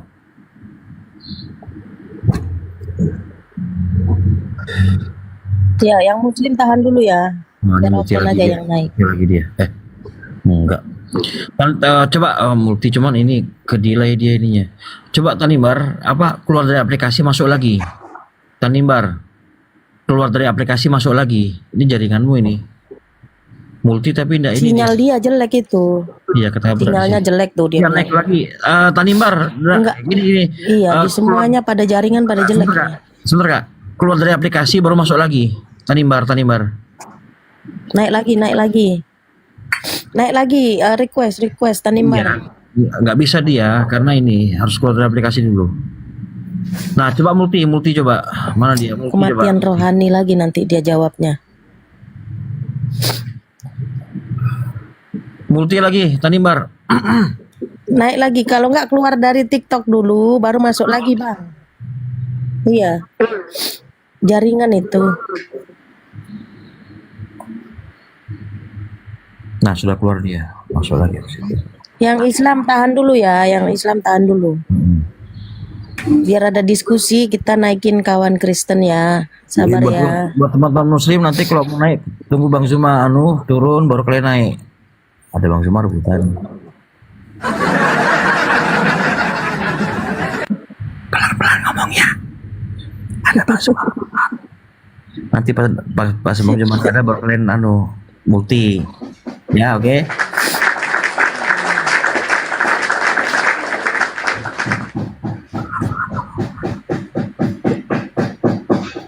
Oten itu ngintip-ngintip Lanjut lagi di sini lagi berisik. Oten itu ngintip ya Bang Ded pakai setengah mata. Bang, matanya masih ada sebelah Bang. Setengah mata itu kan satu, setengah. Iya. Berempat. Masih ada Bang Juma enggak? Kalau nanti kalau Bang Zuma turun, ramai itu mereka tuh. Heran aku. Ya, lanjut Bang Tanimbar. Tuh Tanimbar. Tanimbar naik, minta naik tuh dia. Sudah. Masih ada Bang Juma. Tadi sinyalnya putus ya jelek. Iya. Ya, jadi gini saya akan melanjutkan ya. Kenapa ketidaktaatan Adam itu pada umatnya manusia, keturunannya, saya dan saudara. Ini menurut iman Kristen ya. Nah, jadi begini, kematian rohani itu pengertiannya Adam itu kehilangan kehidupan surgawinya. Karena kehidupan surgawi di dalam iman Kristen itu seperti malaikat, ya, hidup menurut roh. Tidak ada hubungan biologis. Nah, ketika Adam mengalami kematian rohani, artinya dia kehilangan kehidupan surgawinya menjadi kehidupan duniawi, kehidupan hawa nafsu.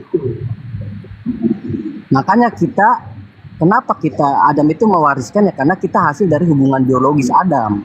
Begitu, Pak. ya bukan karena ada dosa waris kalian ada ya. Saya bacakanlah. Coba kau buka juga di situ. Mulai dari Kejadian 1 nomor 26 sampai 28 ya. Untuk apa Adam itu diciptakan?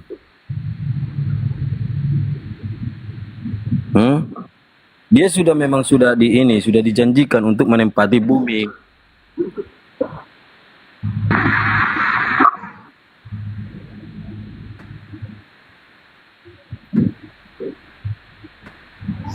Iya.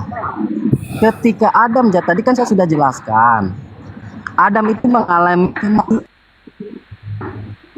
kematian rohani itu adalah kematian, kehilangan kehidupan surgawinya. Kehidupan surgawi itu kehidupan menurut roh, bukan menurut daging. Nah, karena kehidupan surgawi di dalam iman Kristen itu tidak ada hubungan biologis. Hidup seperti malaikat. Nah, kematian mengalami menjadi hidup duniawi, kehidupan hawa nafsu. Makanya kalau Adam tidak jatuh dalam dosa, Adam itu tidak akan berkembang biak. Keturunannya tidak akan ada, Pak. Makanya ketika Adam jatuh itu mengalami kematian rohani, kehidupan surgawinya hilang gitu. Ya oke, begini tadi kan kau Adam mengatakan begini ya. Karena dosa waris inilah kalian itu ada, ya kan? Nah, sedangkan di dalam Kejadian 1 itu sudah dijanjikan Adam itu nggak usah dia karena dosa dia memakan buah itu kalian ada. Sudah dijanjikan Kejadian 1 nomor 27 ya. Allah menciptakan manusia, dengar dulu. Tuhan menciptakan manusia itu menurut gambarnya. Ya, untuk apa dia ciptakan?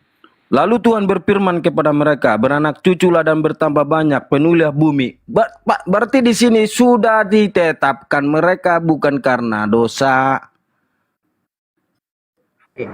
Sudah, Paham saya ya? akan jawab. Baik, saya akan jawab. Disinilah Bapak tidak mengerti. Bapak baca ayat selanjutnya. Ketika Adam belum memakan buah dosa, belum memakan buah larangan itu, ketika Adam memakan buah larangan, dia jatuh dalam dosa. Matanya terbuka, dia tahu dia telanjang. Dia tahu, akhirnya dia bersembunyi. Itu ketika Adam jatuh dalam dosa. Nah, ketika sebelum Adam sebelum memakan buah itu, Adam telanjang pun biasa aja seperti bayi, tidak punya malu kan. Nah, Bapak ayatnya di mana ketika Adam berkembang biak memiliki anak, apakah itu sudah kejatuhannya dalam dosa atau belum? Sudah kejatuhan dalam dosa ayatnya. Adam memiliki anak Kain dan Habel. Oke. Oke, kita ikut ya. Adam memakan buah. Setelah di situ berarti kesannya Adam tidak taat perintah. Ya kan? Adam tidak taat perintah, tetapi setelah dia tahu sadar bahwa dia punya kesalahan, Adam meminta maaf, memohon pengampunan dari Tuhannya. Di dalam keyakinan pemahamannya orang Yahudi bahwa Adam itu bertobat meminta ampunan kepada Tuhannya. Dalam keyakinan Yahudi. Kalau keyakinan kalian itu Adam membawa dosa waris. Paham ya? Saya buka datanya nih. Biar kau baca lah. Tuhan ampun. Gini deh, sebentar jawab. Kalau sudah diampuni, saya tanya kamu ya. Saya tanya kamu. Kalau Tuhan sudah mengampuni dosamu, kalau kamu sudah diampuni, apakah dosamu masih ada?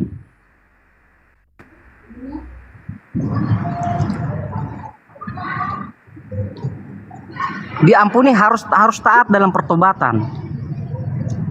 Yang dipulihkan itu adalah kematian rohaninya.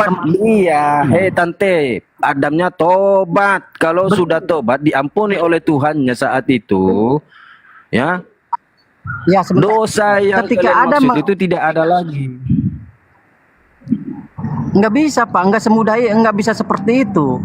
Karena ketika Adam jatuh dalam dosa, ia sudah kehilangan kematian jasmani dan kematian rohani, mengalami kematian jasmani dan kematian rohani. Pemulihan itulah yang dipulihkan Tuhan, Pak. Itulah yang harus ditebus untuk dipulihkan Oke, begini lagi. aja lah aku tanya kamu. Tuhan Apabila Adam tidak mengampuni. Oke, begini aja aku tanya kamu. Apabila Adam tidak memakan buah itu, buah tersebut, jadi kematian untuk manusia atau keciptaan itu tidak ada. Berarti sama-sama kekal dengan Tuhan. Memiliki sifat kekal sama seperti Tuhan maksudnya.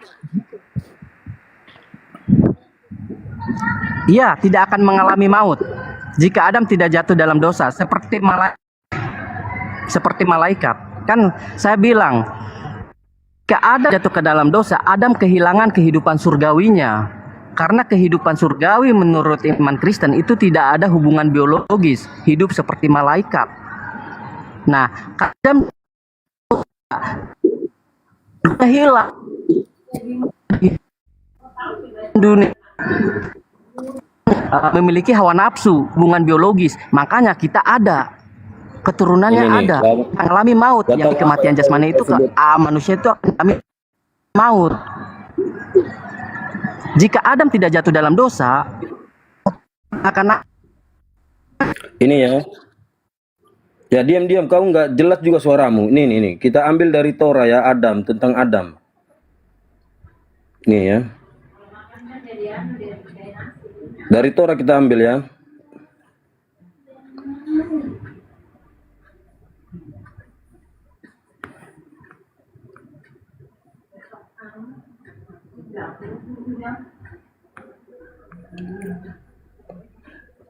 Ini apa dikatakan di sini? Pada tahun baru Adam diciptakan dan dihadapkan ke hadapan Tuhannya, lalu ia bertobat dan diampuni oleh Yang Maha Kuasa. Adam bertobat dan diampuni oleh Yang Maha Kuasa. Dia berkata kepadanya, Adam, engkau akan menjadi tanda bagi keturunanmu untuk semua generasi. Pada hari ini, mereka dihadapkan ke pengadilan, dan jika mereka bertobat, aku akan mengampuni mereka. Jadi, Adam, dosa waris yang kalian maksud itu sudah diampuni, sudah dihilangkan, sudah disirnakan oleh Tuhannya saat itu, di saat Adam memohonkan pengampunan, mengucapkan pertobatan. Lu mana dia?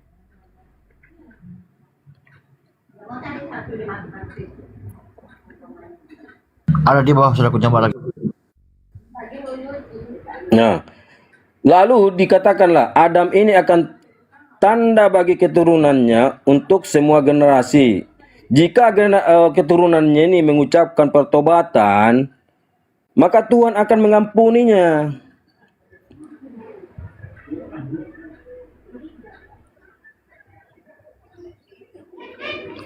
Oten ini. Lanjutkan Bang baca itu, Bang. Sudah.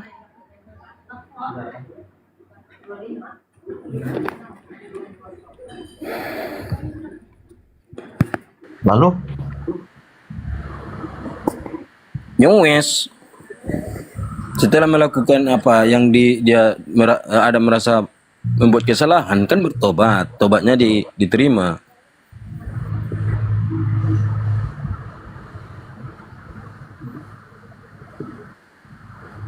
mana lagi naik gitu.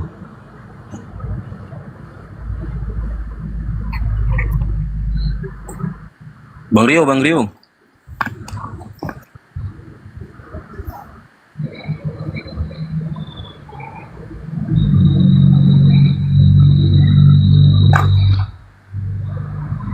Lanjutnya baca datanya dulu. Sudah.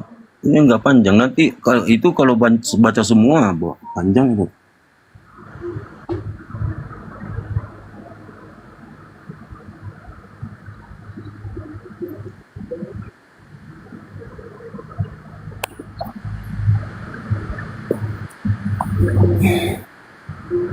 Aku cek lagi di sini.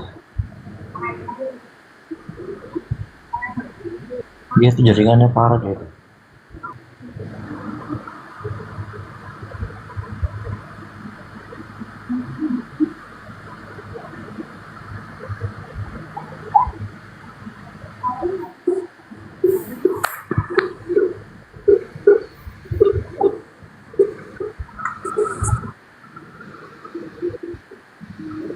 Balik lagi nak.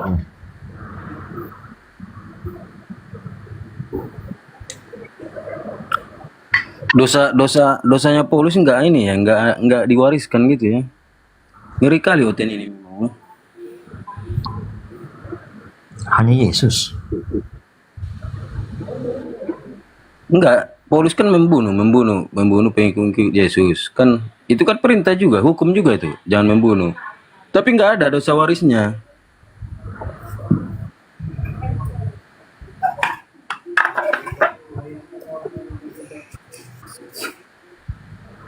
Lalu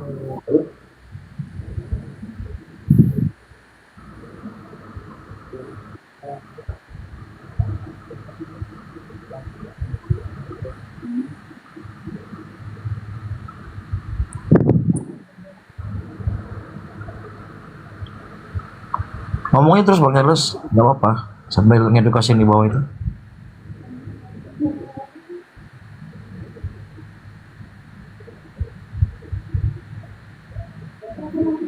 Angeles.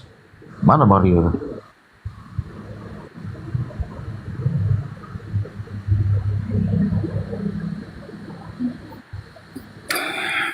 Bang Suwangi gimana itu monitor dia? Iya. Kalau aku sih enggak ini ya. Berarti ajarannya Paulus lah ya kan. Dia katakan itu nanti oten-oten itu tinggal di awan-awan dengan Yesus. Nggak tahu Yesus yang mana ya.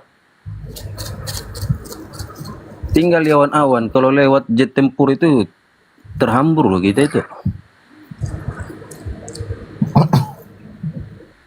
Ya kan? Satu Tesalonika 4 nomor 17 ya kan. Orang-orang mati yang masih hidup akan terangkat menyongsong Tuhan di awan-awan dan hidup selama-lamanya. Nah, kalau di awan-awan siapa yang mau? Lewat pesawat tempur ya selesai kita.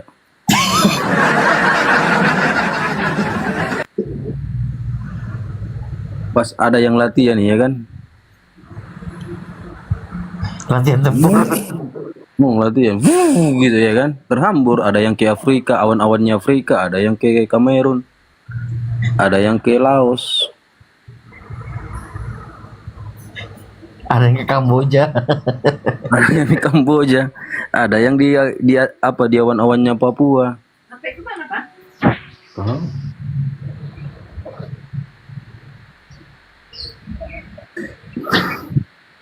Itu penghakiman itu ya kan. 1 Tesalonika 4 nomor 17. Turunnya Yesus yang kedua kali, kata Paulus ya. Mengangkat mereka yang muda mati dan masih hidup di awan-awan. Oh iya. Baca tuh Bang. Aku coba kan Mardan. Iya.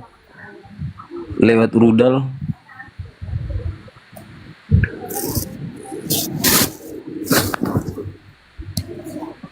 Mampus lah kita. Wah, ngeri coy.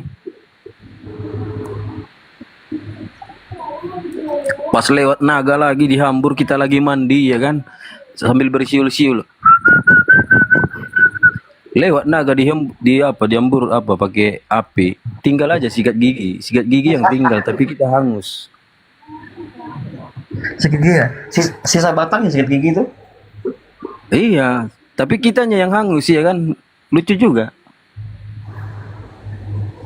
Lagi bersiul-siul ya kan.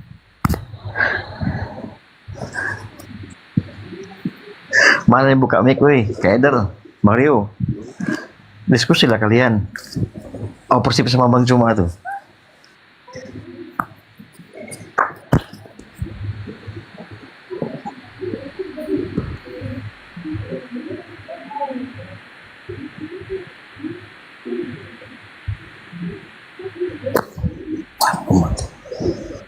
Aku soalnya record dah, habis kan, matikan recordan.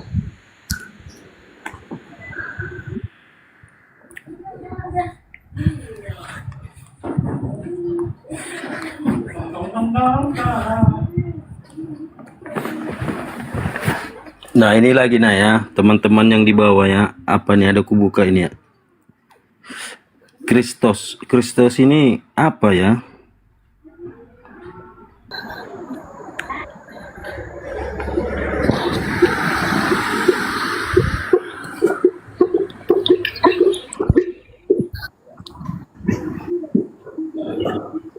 Kelihatan kayak itu? Udah aku anukan dulu. Kelihatan aja ya? Kelihatan.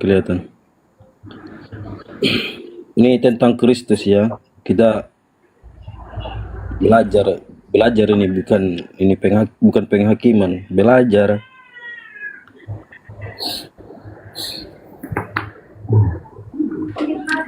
Nih. Dalam bahasa Yunani, Kristos berarti pengurapan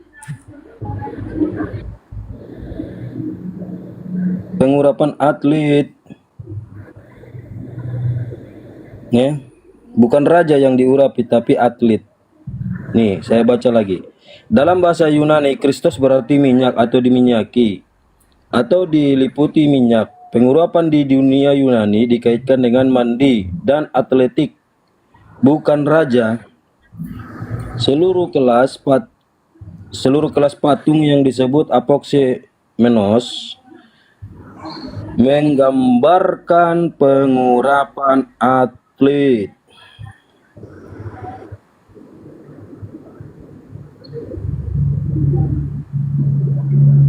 Wow. Atlet rohani. Iya. Kalau sama Oten kemarin ditanyain itu atlet apa? Atlet rohani katanya.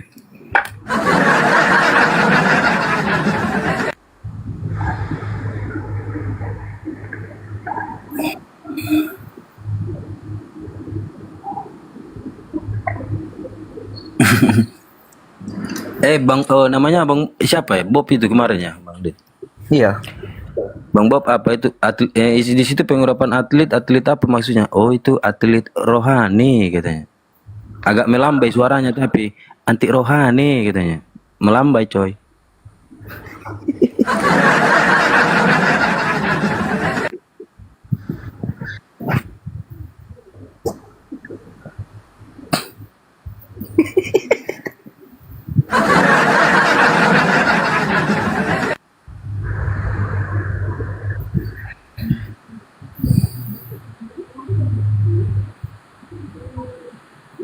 Iya.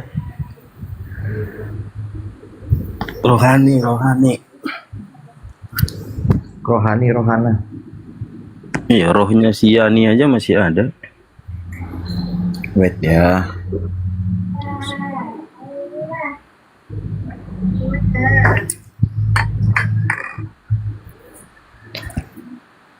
Waalaikumsalam warahmatullahi wabarakatuh. Udah mulai turun teman-teman. Ya buat teman-teman jangan lupa ini ya di follow ya akun teman-teman sini Apikal Team, Jadi Wijaya, Bang Charles Simamora, Bang Zuma, Api Kepri, Bang Rio. Jangan lupa di follow teman-teman. Terima kasih, terima gaji. Ini Api Kepri ini dari tadi nggak ada suaranya. Masih ada nggak orangnya?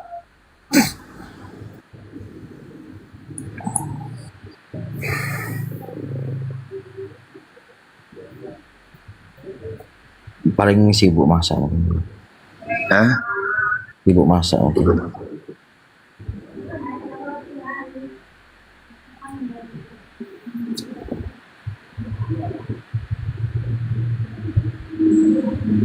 Mana tadi Tanimbar tadi? Udah kabur.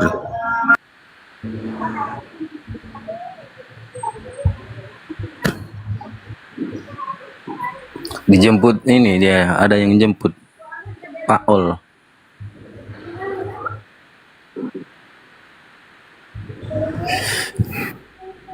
Bapaknya ini, akulah yang menjadi bapakmu.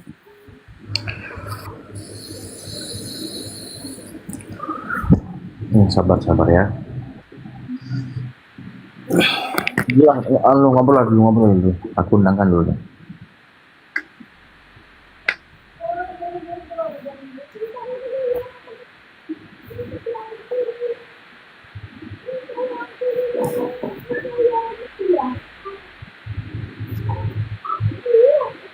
Ngobrol dulu. Aku ini. Kok Kamis ya, Jumat gitu?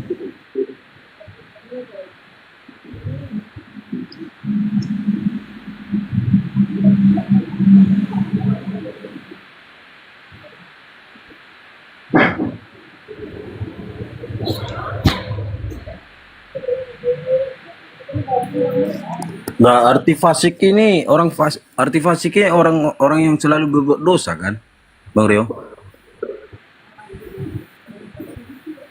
Gimana Bang? Orang fasik itu artinya orang yang selalu berbuat dosa kan? Kalau yang pandangan saya itu orang fasik itu dia itu menerima perintah dan larangan Tuhan tapi nggak menjalankan gitu loh. Kalau pemahaman saya itu.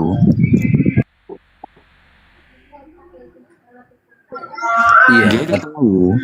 Dia itu sudah menerima perintah dan larangan dari Tuhan, tapi melanggar gitu.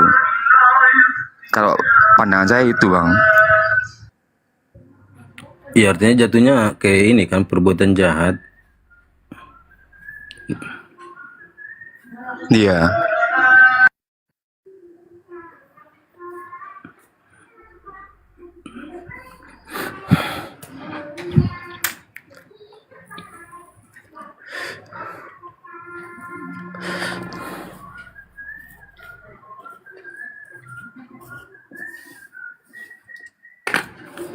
Ya kayak kita lah, kita menerima perintah sholat ya kan, tapi nggak sholat, nah itu termasuk fasik. Iya, menentang aturan Tuhan ya. Nah iya, dia udah tahu, sudah menerima perintah dan larangan Tuhan, tapi tidak menjalankan. Makanya apa di ahli-ahli Taurat itu, orang-orang Farisi itu menerima seperti itu, menerima perintah dan larangan Tuhan tapi nggak menjalankan. Nah itu sama Om J ini diluruskan. Nah itu Bang, orang-orang ahli-ahli Taurat dan orang Farisi ini juga mengkritik Om J gitu. Pada hari Sabat nggak boleh berkegiatan, tapi Om J menyembuhkan orang sakit. Nah itu. Nah, dari dua kubu ini udah kayak apa ya? Gimana itu? Perbedaan apa? Akidah mungkin ya? Apa ya? Gimana itu Bang? Ya maksudku yang itu, yang di Amsal 21 itu kan. Orang fasik. Fasik ini yang menentang perintah Tuhan. Iya, menentang. Makanya jangan kamu terima suap ya kan, nah malah menerima suap gitu. Nah, itu kan menentang itu.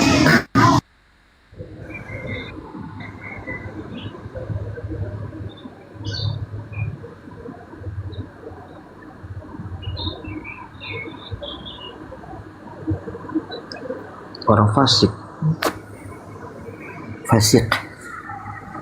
yang tidak taat, menolak ajaran Tuhan itu. Makanya di perjanjian lama itu orang yang menerima suap itu bisa memutarbalikkan lidah. Nah itu apa yang bisa memutarbalikkan lidah? Ya mengkhianat, karena udah disogok ya kan, betul nggak? Iya, berkhianat.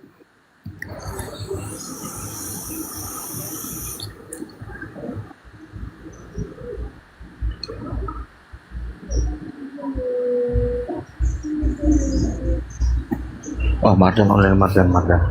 Ada Mardan.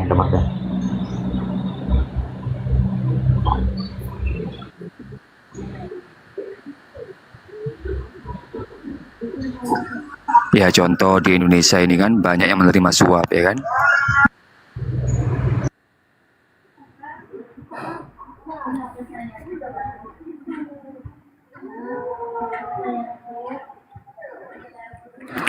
Waalaikumsalam warahmatullahi wabarakatuh.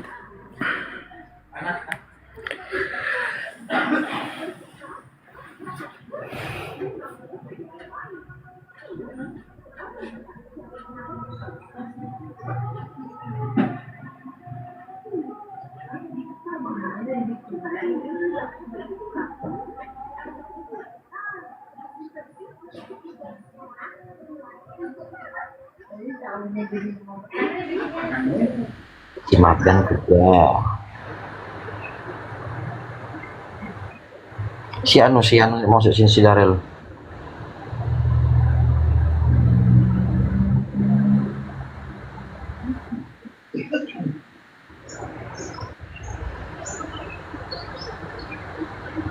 Makanya lejalah sekecil apapun jangan menerima suap.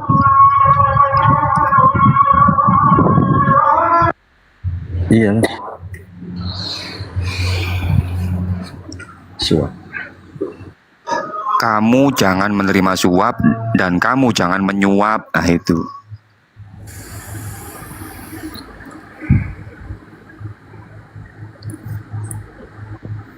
Loh. Kalau lagi makan gimana? Oh bang? Kalau lagi makan. Bukan, oh itu makan itu menyuapi makanan itu. Ya apa sih sampean ini? Itu makanan. Maksudnya seperti uang gitu.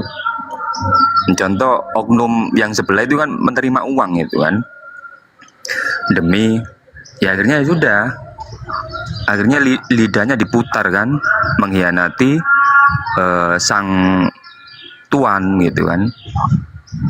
Udah, ku kasih ini 30 juta. Tolong tunjukkan di mana persembunyian tuanmu. Oh, siap. Saya akan tunjukkan. Nah, itu kan udah diputar lidahnya itu. Karena suap itu. Nah, itu orang fasik ya.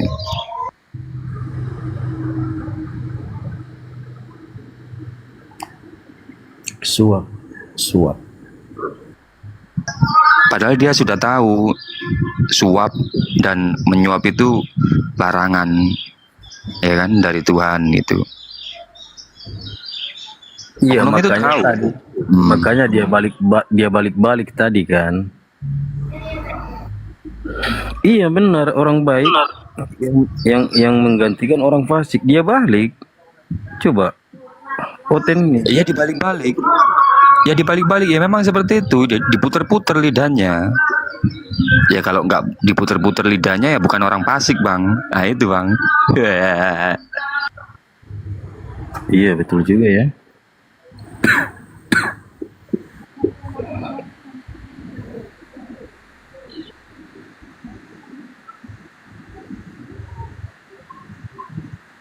Ya, teman-teman Kristen yang di bawah.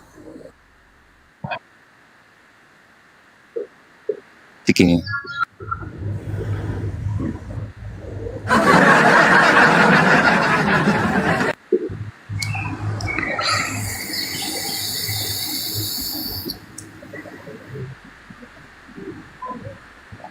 Kok bisa orang Kemarin fasik dia? Iya kemarin gini dia berantem sama Mikana. Biasa kalau dongeng. Le Charles kemarin itu dia berantem sama Mikana tentang Allah gitu. Mikana diserang sama Tritunggal.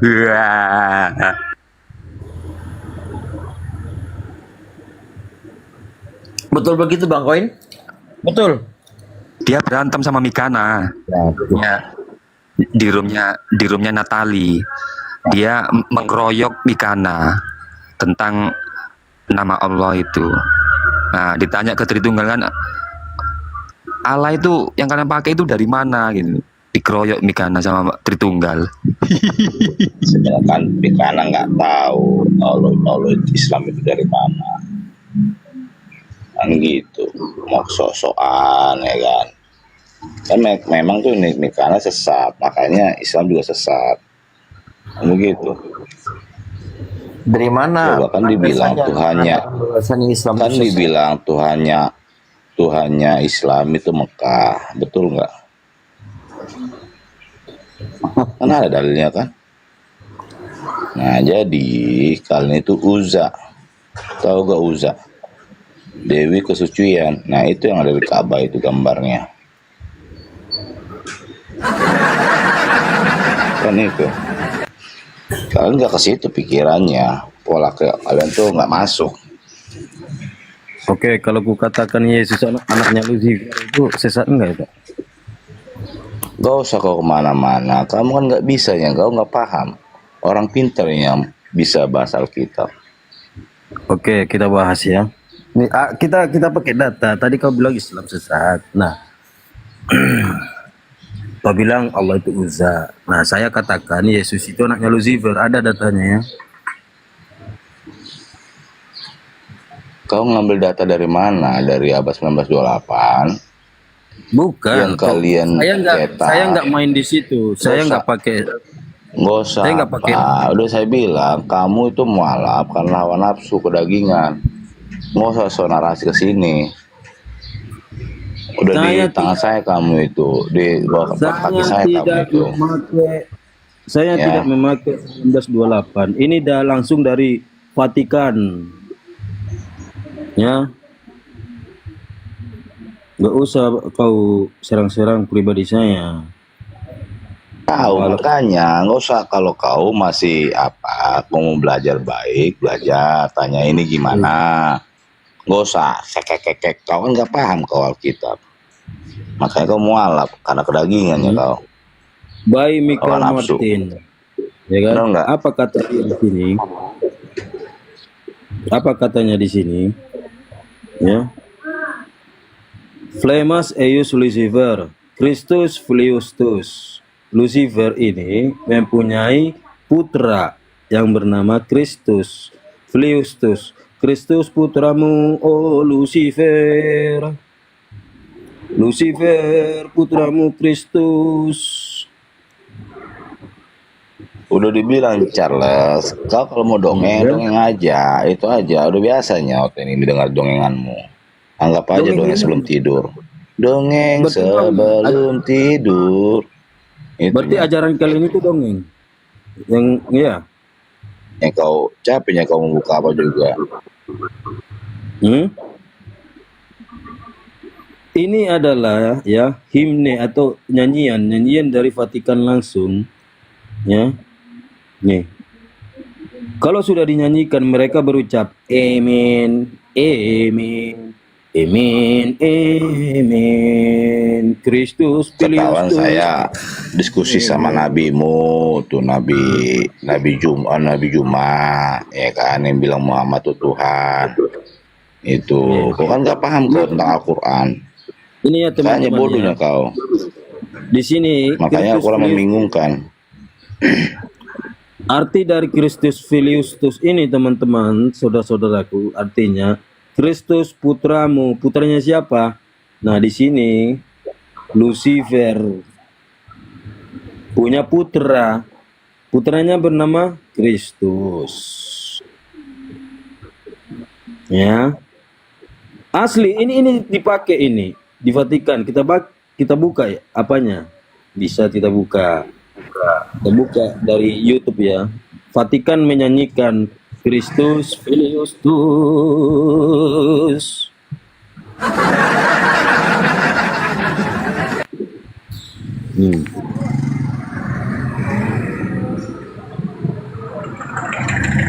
Kristus Filiustus katanya ya kan.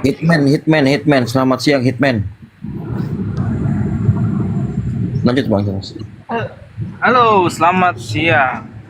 Ya selamat siang. Apa kabarmu Hitman? Ya baik. Nah diskusi apa Hitman ya? Ya. Jangan lama-lama Bang Charles, ke band nanti Bang Charles. Diam. Apa lamain aja Charles, nggak apa-apa. Mending kau bodoh kau. Jangan aku lamain aja nggak apa-apa. Sampai 2 jam juga nggak apa-apa.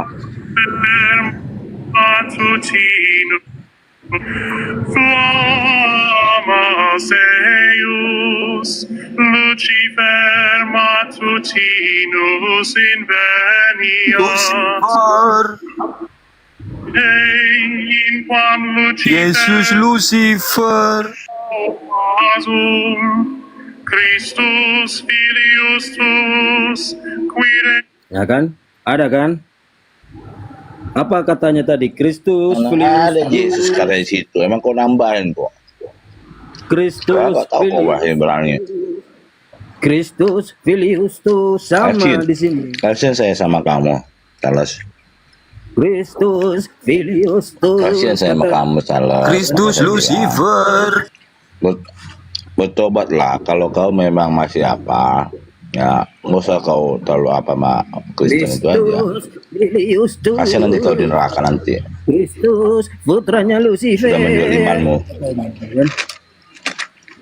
Kristus Filiustus putranya Lucifer. Sambil makan nih. Mas, langsung dari Vatikan Bray nih. Kristus Filiustus.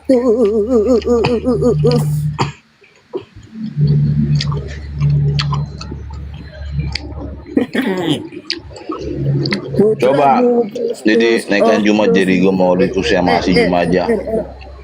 Lucifer putra yang otak dengkul, yang setengah Ya kan? otaknya, malah saya diskusi. Setelah mereka menyanyikan Kristus Filiustus Amen katanya. Kelakuan. Nu ada di sini, coba kita dengar ya. Regressus ab inferis, humano generis serenus iluxit, et tecum vivit et regnat in saecula saeculorum.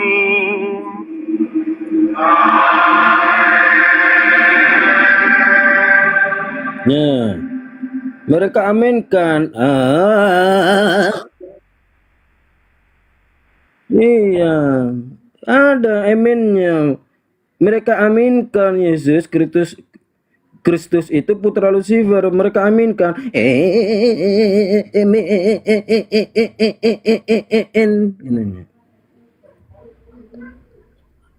Data Fry, data nih. Nih buku ini, buku nyanyian ini. Kristus Filius Kristus oh Lucifer amen katanya. Longor. Diaminkan, ini amin semua ini lagu ini semua ini lagu. Lagi Ini nyanyi. lagunya. Buka lagi Iya kan? lagunya. Buka lagi lagunya. Buka lagi. Segitunya ketololanmu, buka lagi lah. Cuma Kalau segitu dibuka lagi ketololanmu. nanti muncul, kalau dibuka lagi muncul dia gambarnya Buka lagi Lucifer. lah. Makin Buka sakit lagi nanti lah. hatimu. Buka lagi, udah dibilang kalau saya tuh nggak bakalan. Itu memang dibilang tuh ya orang Kristen tuh akan dihujat, dimaki-maki, ya itulah. Oke, kita buka. Ya Kamu- kami ya terima lah. Ini, Karena orang kebodohan lah yang nggak mau terima Yesus itu aja. Nih kita buka. Nah, Did we catch that? There is so much that just happened in that video.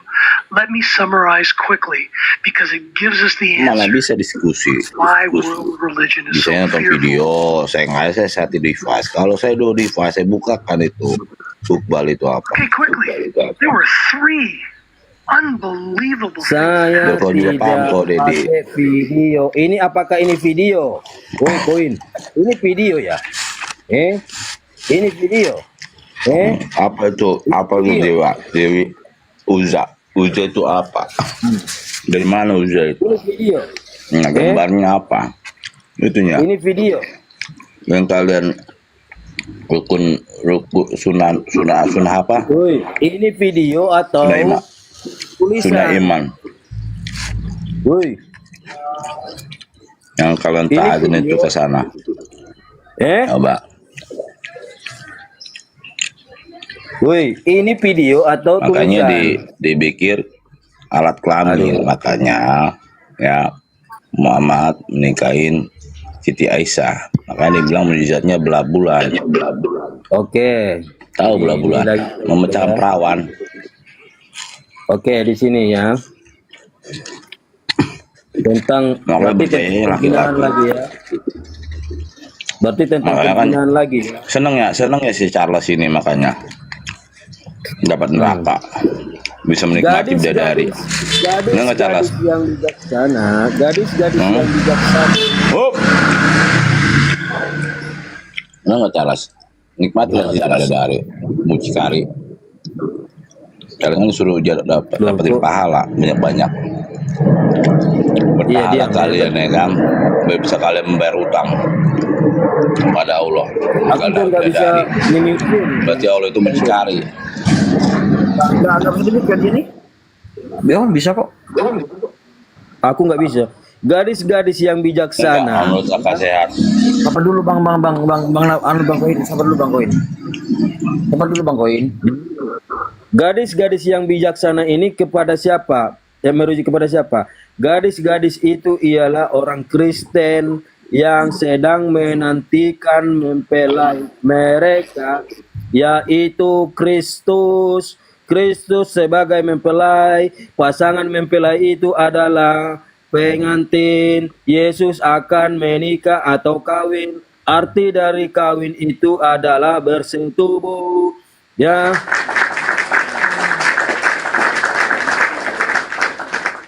Kita buka lagi Matius berapa? Matius 22. Matius 22. Jangan di-mute lah. Ini masih kau jambak. Tapi takut kau. Enggak, saya enggak yang ada narasumber yang bagus. Yang mute saya. Coba tarik dulu Juma. Enggak. Gini loh, dengarkan dulu. Saya mute barusan. Berapa kali itu saya mute. Maksudnya gantian dulu. Apa yang dibaca itu loh dengar. Kau pintar saya tanya. Nggak, saya tanya kamu kau pintarnya. Narasumbermu aja betul. Kau berpikir aja secara logikamu. Ya. Oke. Iya Bang Koin, aku nggak pintar, makanya aja. Udah betul lah, nggak jelas kalau diskusimu. Hal kerajaan sorga seumpama seorang raja yang mengadakan perjamuan kawin untuk anaknya. Siapa ini anaknya ini? Ya.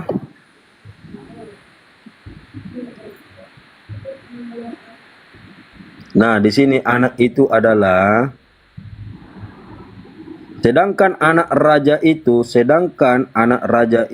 tidak lain kecuali Mesias.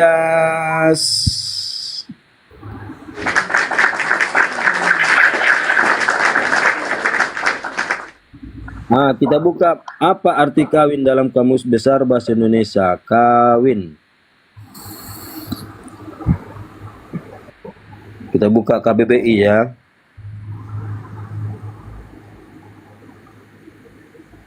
Kawin.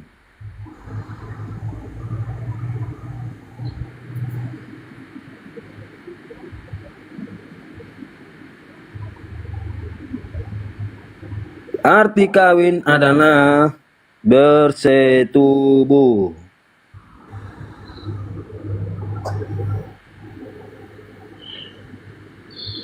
Bersetubuh bagaimana di surga Yesus mengadakan perjamuan kawin. Arti perjamuan apa itu apa?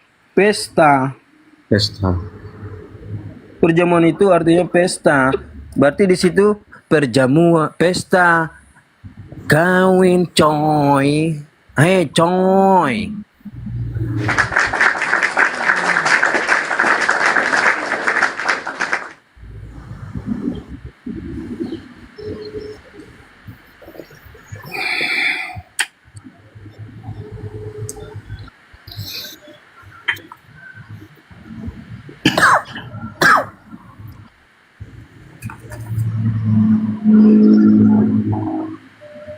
Nothing.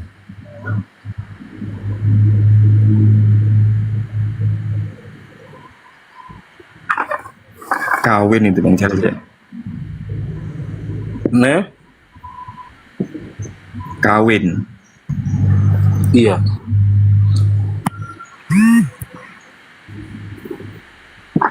Matius 22 nomor 2. Raja menyiapkan perjamuan kawin kepada anaknya.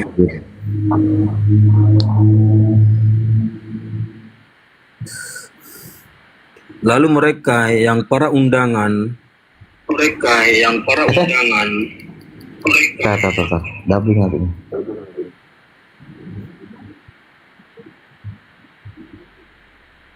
Lanjut.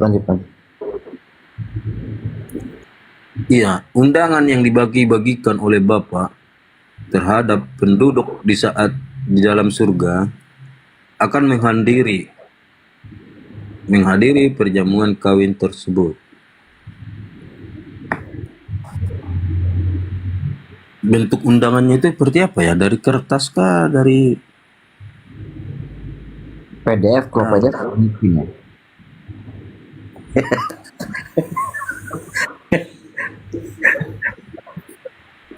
Dari apa coba? Setelah dibikin PDF disebarin di grup gitu ya. Punya grup ya. Grup Wawa.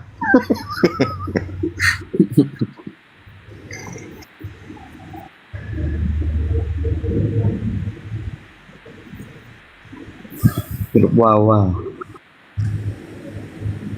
God of time apa? Tim gitu ya. Tim.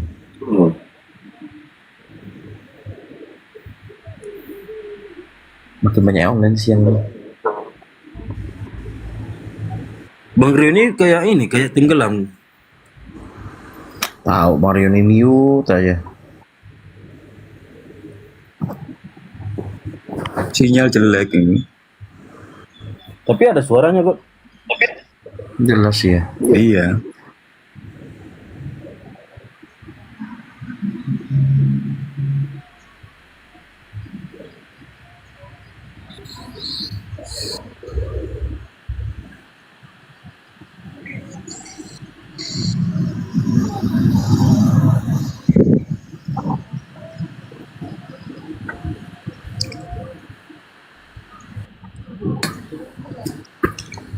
Ya mungkin ada teman-teman Kristen nggak di bawah nih, naiklah diskusi.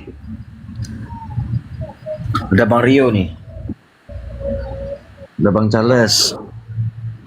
Ayo nanti nggak ada dicari-cari.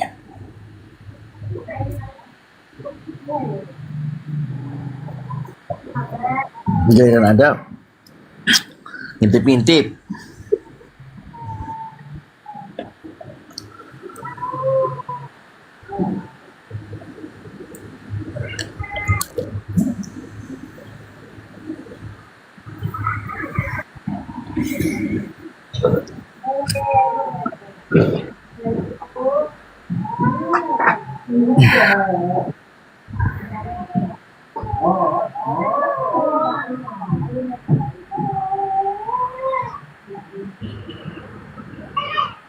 Ya, 312 yang menonton. Jangan lupa di support ya kawan-kawan ya.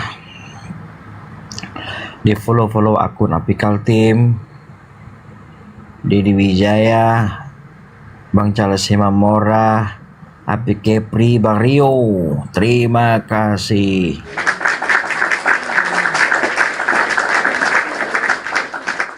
Berotin Bon.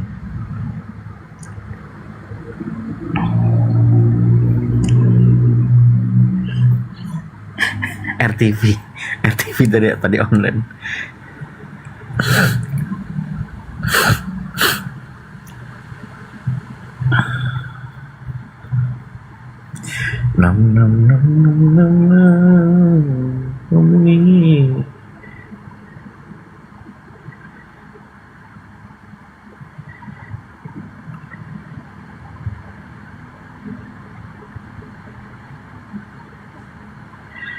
Sebentar ya, aku undang siapa ya kira-kira ya.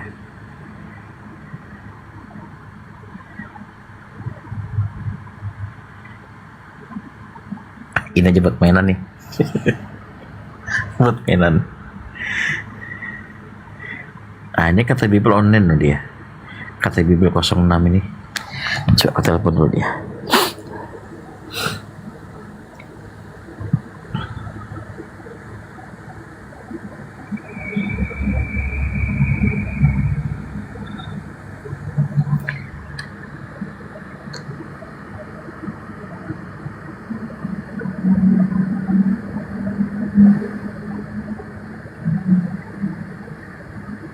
Nah, pada menit semua. Inilah memang teman-teman ini ya. Kalian luar biasa. Ya online dia.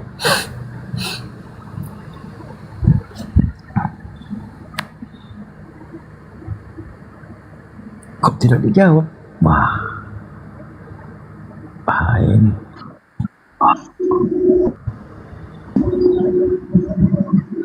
Lah.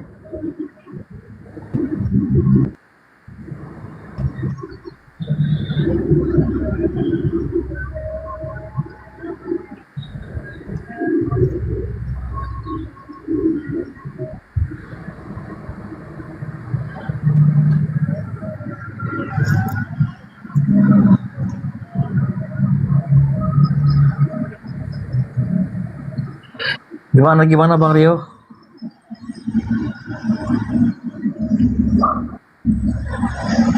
Gimana?